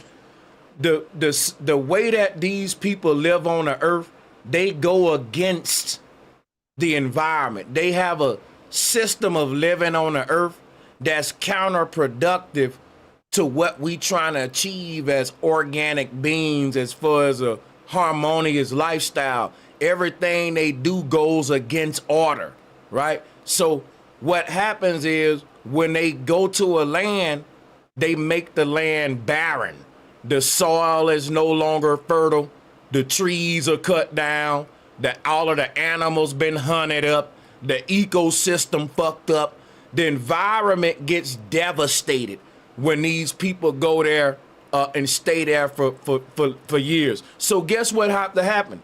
When that environment becomes a desert or wasteland, they gotta move and spread like cancer and fuck up the next area, and they don't realize you keep moving ain't gonna help shit. You gotta stop the way you living. Parasites. Right. So there's a war on earth between organic creatures and these motherfuckers. And they really don't think what they doing is wrong, turning this shit to a wasteland. They think it's progress, y'all. They call it progress, what they doing.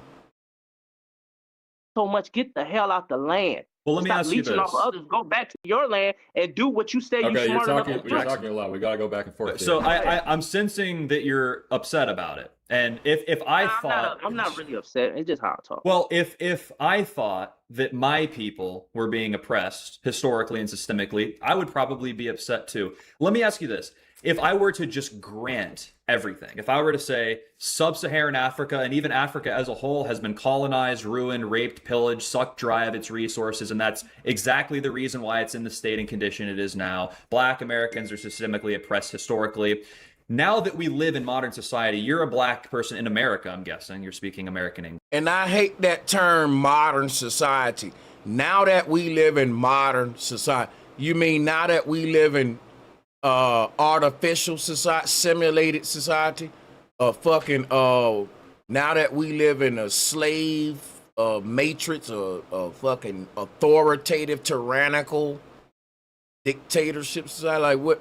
This modern word is another one they throw out there. Like now that we was modern in Egypt, in early America, I think we're in a wasteland now. So that is a biased term, like because of, like the post-slavery world had to happen. Like you gotta crack eggs to make an omelet, right?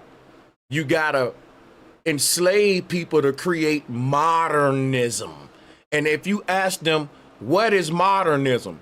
Shopping centers, like what we doing on the Gaza Strip. Is like what Trump is doing, is going around the world turning shit into upscale, profitable real estate properties. Casinos and hotels and Vegas Strip, Yeah. English.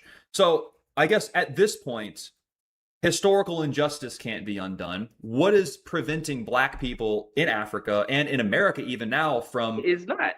You know how good Africa doing right now? You know how many Africa the fastest... every time I say something, y'all try to cut me off. Africa is the fastest growing country right now that's going on today. They about to get their own internet to where they don't even have to depend off of US internet at all, because they have their own they don't have it yet, but they're getting their own internet called. They're getting Boost Mobile. Afronet. They're getting Metro. They're getting Metro PCS. I heard. No, it's Afronet. It's their own internet to where they don't have. But notice, motherfucker, bro. notice that all of their arguments is we're helping people wherever we go. We're not colonizing it. But so why use the word colonizer? Because y'all gave that to yourself. That's like me calling myself a robber, but then telling the people I robbed I helped you. Because we didn't give you this term. You got football teams called Buccaneer, Raider, Pirate. This shit y'all love. So how you gonna be all that on one hand but say I'm a helper too? When was a Buccaneer ever an assistant, nigga? Like, this shit's funny. They like to play the victim and they like to be the predator and the victim at the same time. They like to be the predator and the victim at the same time. You just hit it on the head. You just hit that shit on the head. On no US, because they used to have to rely on Google and get their internet from the US. But it was taking them so long to come all the way over there to fix it. So now they said, fuck that, whatever, we do our own shit. I want Africa to flourish. And you know why they like to do that? The predator and the victim at the same time? Because as men, we want to say we're conquerors and destroyers and I won, I got you, ha ha ha ha, which is what they do, right? But at the same time, when you throw that in their face that your victory come from barbaric behavior, then they have to justify that by saying, but wait a minute now, we helped you. Yeah, we conquered you, we beat your ass, and we took it, but we helped you too. Now, you can't beat both of them now. You see, and that's how they get in that corner right there. Because we'll let them wear that. We'll say, yeah, you won, you got that. But look, let's examine what you did to be there. And they say, well, you know, we had to beat this. You weren't behaving right. You was a primitive, dirty, filthy creature. And if we didn't hang you and torture you, you would act like a monkey. We had to make you act right, nigga. We had to put some clothes on you, show you how to walk upright, basically. Show you how to eat at the table, stop talking with food in your mouth, you know. Basically, this is what they saying, basically, you know. Had to civilize you. They got tech companies, like it's booming over there right now. That's why, and China is investing in it so much because it's booming over. It's like what China was 30 years ago. That's what Africa is now. It's growing. It's going to be the new. Hey guys, this show. I really ain't got a lot of time.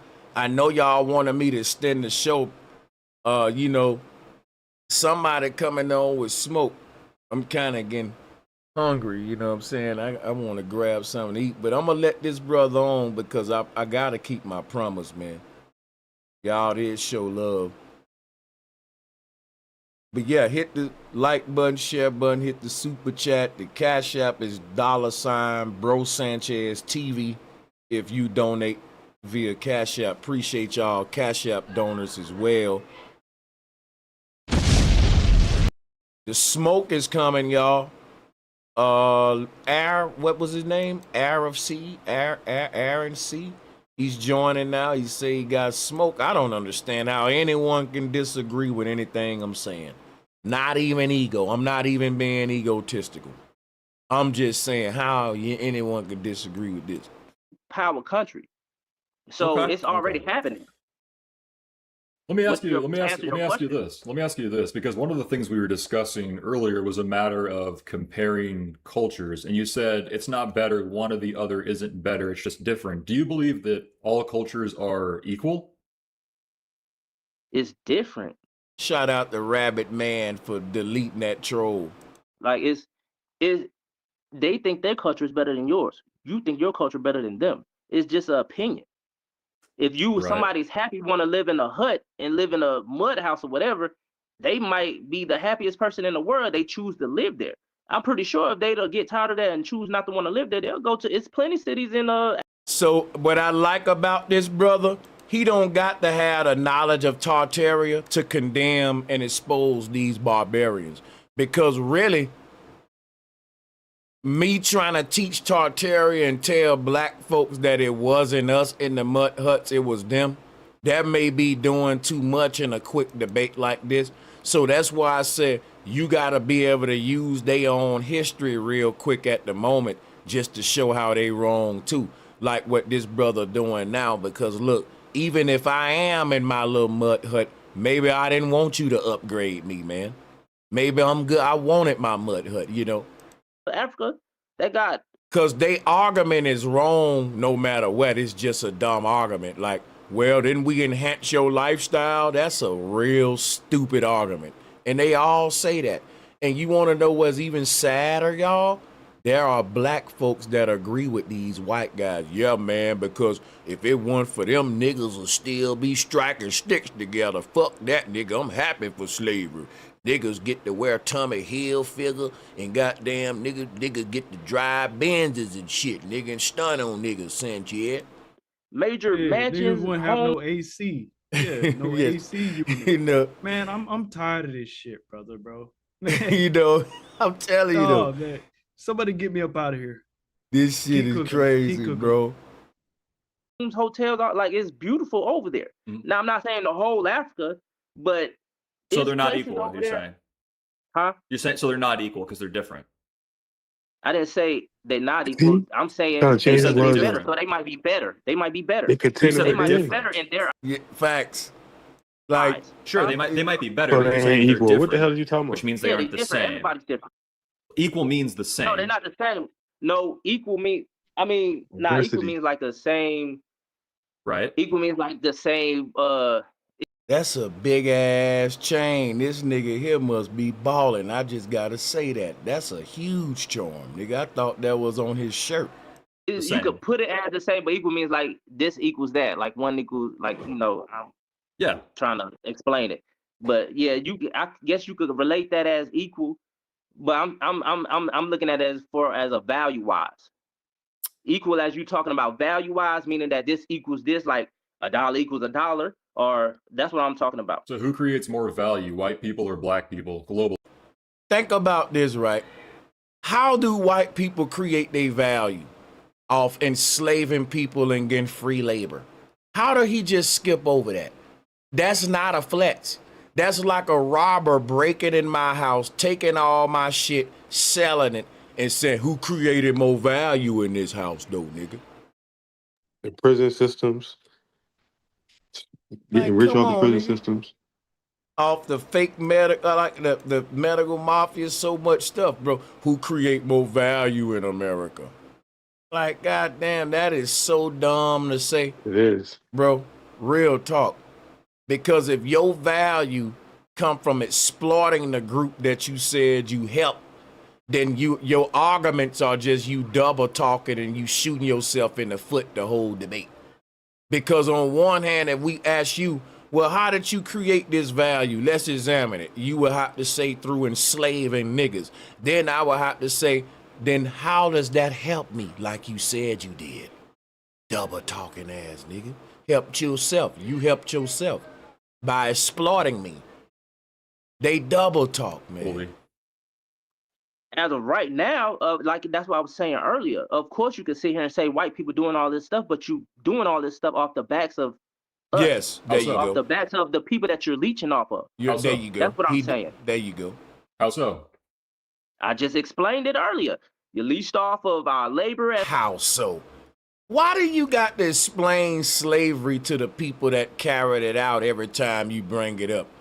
Tell me that ain't silly, y'all. Tell me that ain't silly. Because it ain't like they denying it. They're saying, listen, yeah, we took your stuff and all that, but we made you better. Then when you ask them, what did you do to leech off me? How so? How did we leech off you? You took our shit, but it's not leeching if we made it better. Bro, if you break in my house, go in my closet and repaint my shoe collection and customize it and say, Sanchez, you know them J's you had? I painted them green, man. Look at these bitches now. And I'd be like, bro, you leeching off me and you just ruining my shit. How so? I made it better. Yeah, like, how so? And the fact that they're looking like this, like they're serious, and I really think they are serious, is let me know, bro, the world is in trouble for real, bro. It's a lot of young white minds that knuckleheads like this, that's dangerous. As slaves, you leached off of our land resources, you leached off of oil, you Irish leached off slavery was more lucrative. Huh? Irish indentured service. And they never deny what we accusing them of doing. They just bring up a deflection. Well, what the Irish did was worse. Or they may say, well, it enhanced you. They don't deny that what they did. And they ask you to explain how they leached off you. And when you explain how they leached off you, they say, well, these people leached off you more. But you told me to explain how you leached off. Brother, I want to go on this show. I want to go on this show, man. I swear I do. Dude, was more of Aaron C. How you doing? What's good? What you got for me? Thank you for joining. Hey, what's up, man? I mean, I'm pretty much, I guess, the ops, so to speak. I mean, I pretty much side cool. with those two young gentlemen. It's cool if you are, but you got to give me your ethnicity first. That's one of the rules for the ops. Oh, I'm 100% Caucasoid. All righty, you got to get the hell up out of here, troll. I ain't doing it, y'all. I think it's a troll. I think Man, it's these people, someone. Oh, these people, yeah. These people put a price. These people put a price on fruit, bro. Fruit that would drop off of the tree and hit you in the head and feed you. These people put a number and then they got the nerve to say, you live in a matrix. Yeah, we live in a matrix. Everything got a number on it, bro. Keep cooking them. Keep cooking them. Cause I'm gonna tell you, I don't think there's no legitimate smoke. I think it's a troll that's gonna do some crazy stuff that I'm gonna have to kick him off. What y'all think? The way he said Caucasoid, yeah. It sounded trolly, yeah, like Caucasoid, but like yeah, I put him in the waiting room. I don't know if I want to bring him on for real. I'm gonna bring him back and give him a chance and see if he right. Yeah, smoke, man. But he's white though. But if he do troll, it's gonna show you that if he agree with them, that racist trolling is a part of racism. That mean they don't even know you a respectful conversation, NIGGER. We just coming to break up what you got going and disrupt it. So hopefully he ain't that kind of agreeing with them, colonizer. These people put a number on everything. I have to stress that. These people put a number on everything. Yeah, I'm gonna see what he coming with, and then if I get any kind of troll energy, I'm gonna let him go, man. Cause guess what? We extending the show. Hit the like, share, hit the super chat, hit the cash app. We gonna bring him on. Because the people wanted it, but it looks suspicious. But we doing it for y'all, so support the show.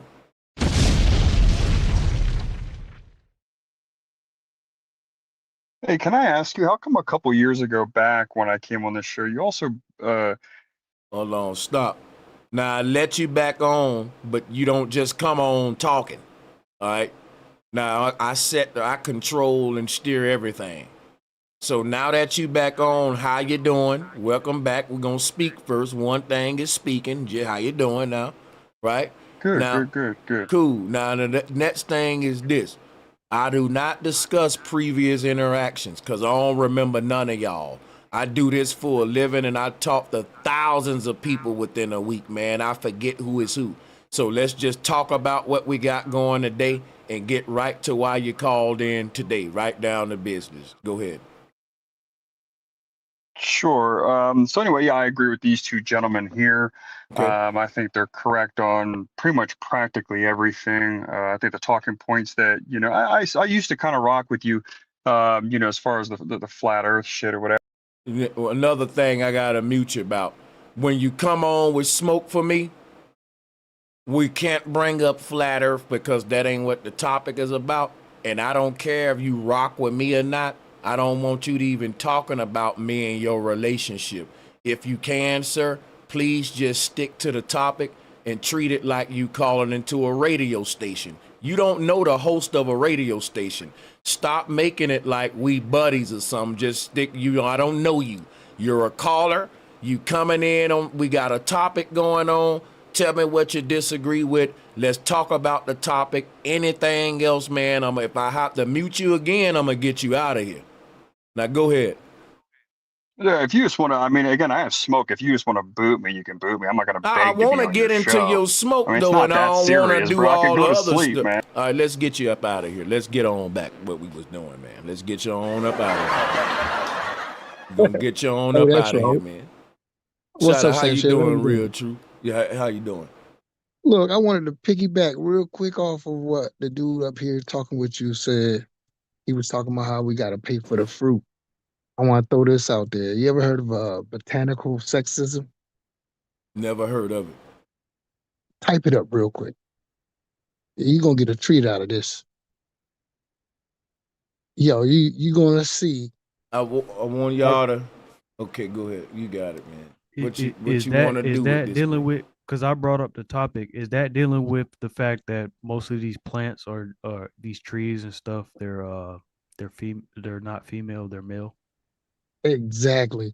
They doing that so they can, they doing that so they can control, we can't eat the fruit no more, just walk around, pick fruit. Yes, That's sir. what all the Homeless people should be fed. They should be on the sidewalk waiting for an orange to hit them on the fucking head and just grab that orange and eat it. It's so many trees, man. They're all male. So cook. Let them cook. Let them cook, Sanchez. That's why everybody getting allergies, so they making money off of it too. They know you're gonna get allergies, so the male tree make the pollen, and the female tree supposed to catch it and make the fruit and the nuts and stuff. So now we're getting sick. They're getting money off of it. Plus, they're restricting what we can eat. That's why all these light skinned people got the pollen on their teeth. Y'all just this trolling. shit I'm just crazy. trolling. I'm just trolling. Yo, but man, and all in the name of, if you look it up, it'll say, oh, it makes the streets, you know, uh, you know, it fills the street up with the seeds and the fruit dropping and all that stuff. I'm Right, like, yo, because they've been doing this since like '49. Sanchez said, we're an extension of the earth, man. And so when Exactly. you look at the nervous system, it looks just like a tree. So if you want to corrupt the beings that live in this realm, Everything is an attack on the feminine, because that's what's controlling the renewal process and reproductive process.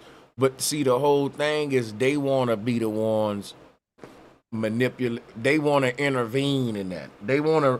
Man is saying, look, the role that the feminine plays, man want to artificially create a reproductive system for the entire, all the organism on earth, not just the trees, humans too.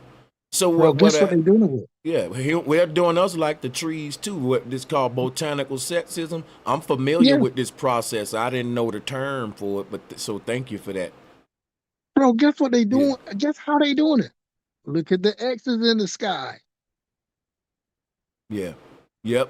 That's how they doing it, and it's messing with everybody. Go ahead. And they wasn't satisfied with just manipulating the environment. They got to get up in your arm, man. We're talking about the Jabba juice. And you know why this conversation is so important? Because these people use the same excuse that they giving on this brother right here. They use that with everything they say. Guess what? If you say, why you spraying the air with chemtrails? Well, we making it better. Why you doing that to the trees? We making it better. Why you pausing in this? We making it better. So they got this same mentality to where everything they harm and oppress, they say, well, we making it better. And they literally teach their children to believe that. So they continue this shit, and you can't tell them we ain't making the earth better with our science, with our poisons, with our sprays, our chemicals, our terraform. It's all lies. Right. It's all lies, bro.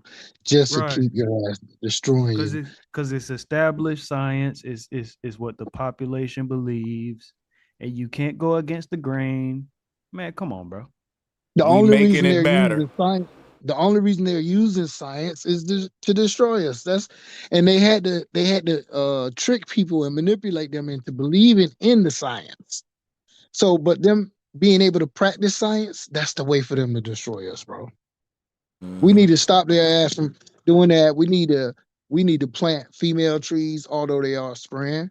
And what Sanchez said. Science, but I'm gonna show you Zionism, scientism. Yeah, it's the same thing. Because the science agenda is the Zion agenda of terraformation. That's why I don't think the Zionists are organically like us. They're biologically different. Like whatever they are, right? That's what they're turning the earth to.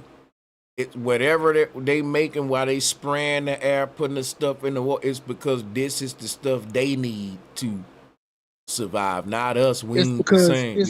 Something's going on, man. Right. Listen, it's because we don't die often. There you go. It's because we don't die often. They do, and they jealous of that, bro. You know how they say, "We baby kids, we don't die, we multiply." They die off. We don't. That's why they have to do the in-house practice of, you know. That make a lot of sense right there. That's it. It's like I always say to my homies. Some of them, they're not conspiracy minded, so they don't believe shit unless it's on Fox News. And I just be like, look, here's this and here's that. Somebody's lying. You know what I'm saying? Just look at the contrast. Somebody is lying. Who's lying? Who benefits from lying? And who is trying to tell you the truth with no pay, no payout? Like, somebody benefits from this lie. It's just, you know, and I gotta close out. Y'all cooking, man, but I gotta close out with this point right here. I don't know what's because you gotta see when I say these people dangerous. Like, I'd rather you go around the world and know what you doing. Say, look, man, y'all were easy to defeat. We took your stuff because really, man, like, we were being oppressed and we found somebody we can oppress, you know, and we took their stuff and, you know, we found somewhere we could squat, settle, and call our own. Unfortunately, y'all were there. So you just ended up being victim to our necessity. Like, that'll be the truth. But, you know, the whole thing is like, we made it better. Is what gets them to get the whole world behind them. Because if you really believe that, then, hey, man, yeah, y'all did make it better. We now agree that we should go make the rest of the world better. And that's what the war is about right now. But see, here go the crazy thing, and I'm landing right here. I'd rather a person think that when they taking my stuff, I'm just taking it because I want it and he's weaker than me. But guess what? They're literally breeding their offspring to believe you're helping these people. You're doing God's will. And I'm telling you, a person that's torturing you and thinking that they're helping you and they really believe that, you can't beg your way out of that. You can't ask for mercy. You can't, like, you feel me? Because they really legit think they helping you, bro. That's a worse position to be in than just, you know, you fucking me up. You know what you doing. Right. And that's why it's a mental game. That's why so-called Jesus said the synagogue of Satan. And so if they tell you what they're going to do before they do it and then they do it, yeah, we're cooked. We're cooked. Go ahead and close out, brother. Keep cooking them. Yeah, check this out. All right. And the reason, listen, the way that they did it, the way they got our people to totally buy into it, they used this key figure. And once that shit got locked in, they took him out and nobody was ever able to bring us back out of it. MLK, right? He guided all these people mentally into that shit. And before he passed, he told his friend, man, I led my people into a burning house. He said, I don't think they're going to ever come out of it. America ain't got no morals. And ain't nobody been here to lead our people mentally out of that shit that locked them into a different way of thinking. So I was just going to leave it at that. And look up, it's like some of look up who. Okay, look up. I was just gonna say don't one look for thing. no leader. Be your own person. That's the problem. Niggas always looking for a leader. But you had the masses. One thing. Look up MLK. Look up who wrote his speeches for him. It was a small head. It was a small head. That's crazy. I wasn't saying look for a leader. I'm just saying when you got somebody that can reach that many people, right? And then they're gonna teach their children, and that shit gonna trickle down, right? But that's how they do it. They give you a celebrity, they give you an idol, and then they sacrifice them on the altar. It's always your biggest hero, bro. It's always your biggest hero, bro. They're gonna do that. They're gonna do that. Marlon said chemtrailing like crazy in my era today in Southern Cal. Salutes to you, Marlon. That's crazy, man. And salutes to the panel. The panel was fire, man. I appreciate all of y'all, brothers. I'll see y'all on the next one, man, for real. And we might have to, if y'all want me to finish this right here, because there's still some more video left, then I can do a part 2. Get in the comments and let me know if y'all want to finish this on a part 2. Otherwise, I can just go to another topic, because we pretty much know how this gonna go. I don't mind coming back and giving them that work, but even if I'm able to get in contact with them some kind of way, maybe part 2 can actually be us actually debating them in person. So stand by, we'll see what's up. Peace and much love to everyone that supported the show. Appreciate you once again, Marlon, and to everybody else. Oh, shout out to Funny Mama Cita. Appreciate the love. Appreciate that donation. Because we was just about to close out, man. That's what's up.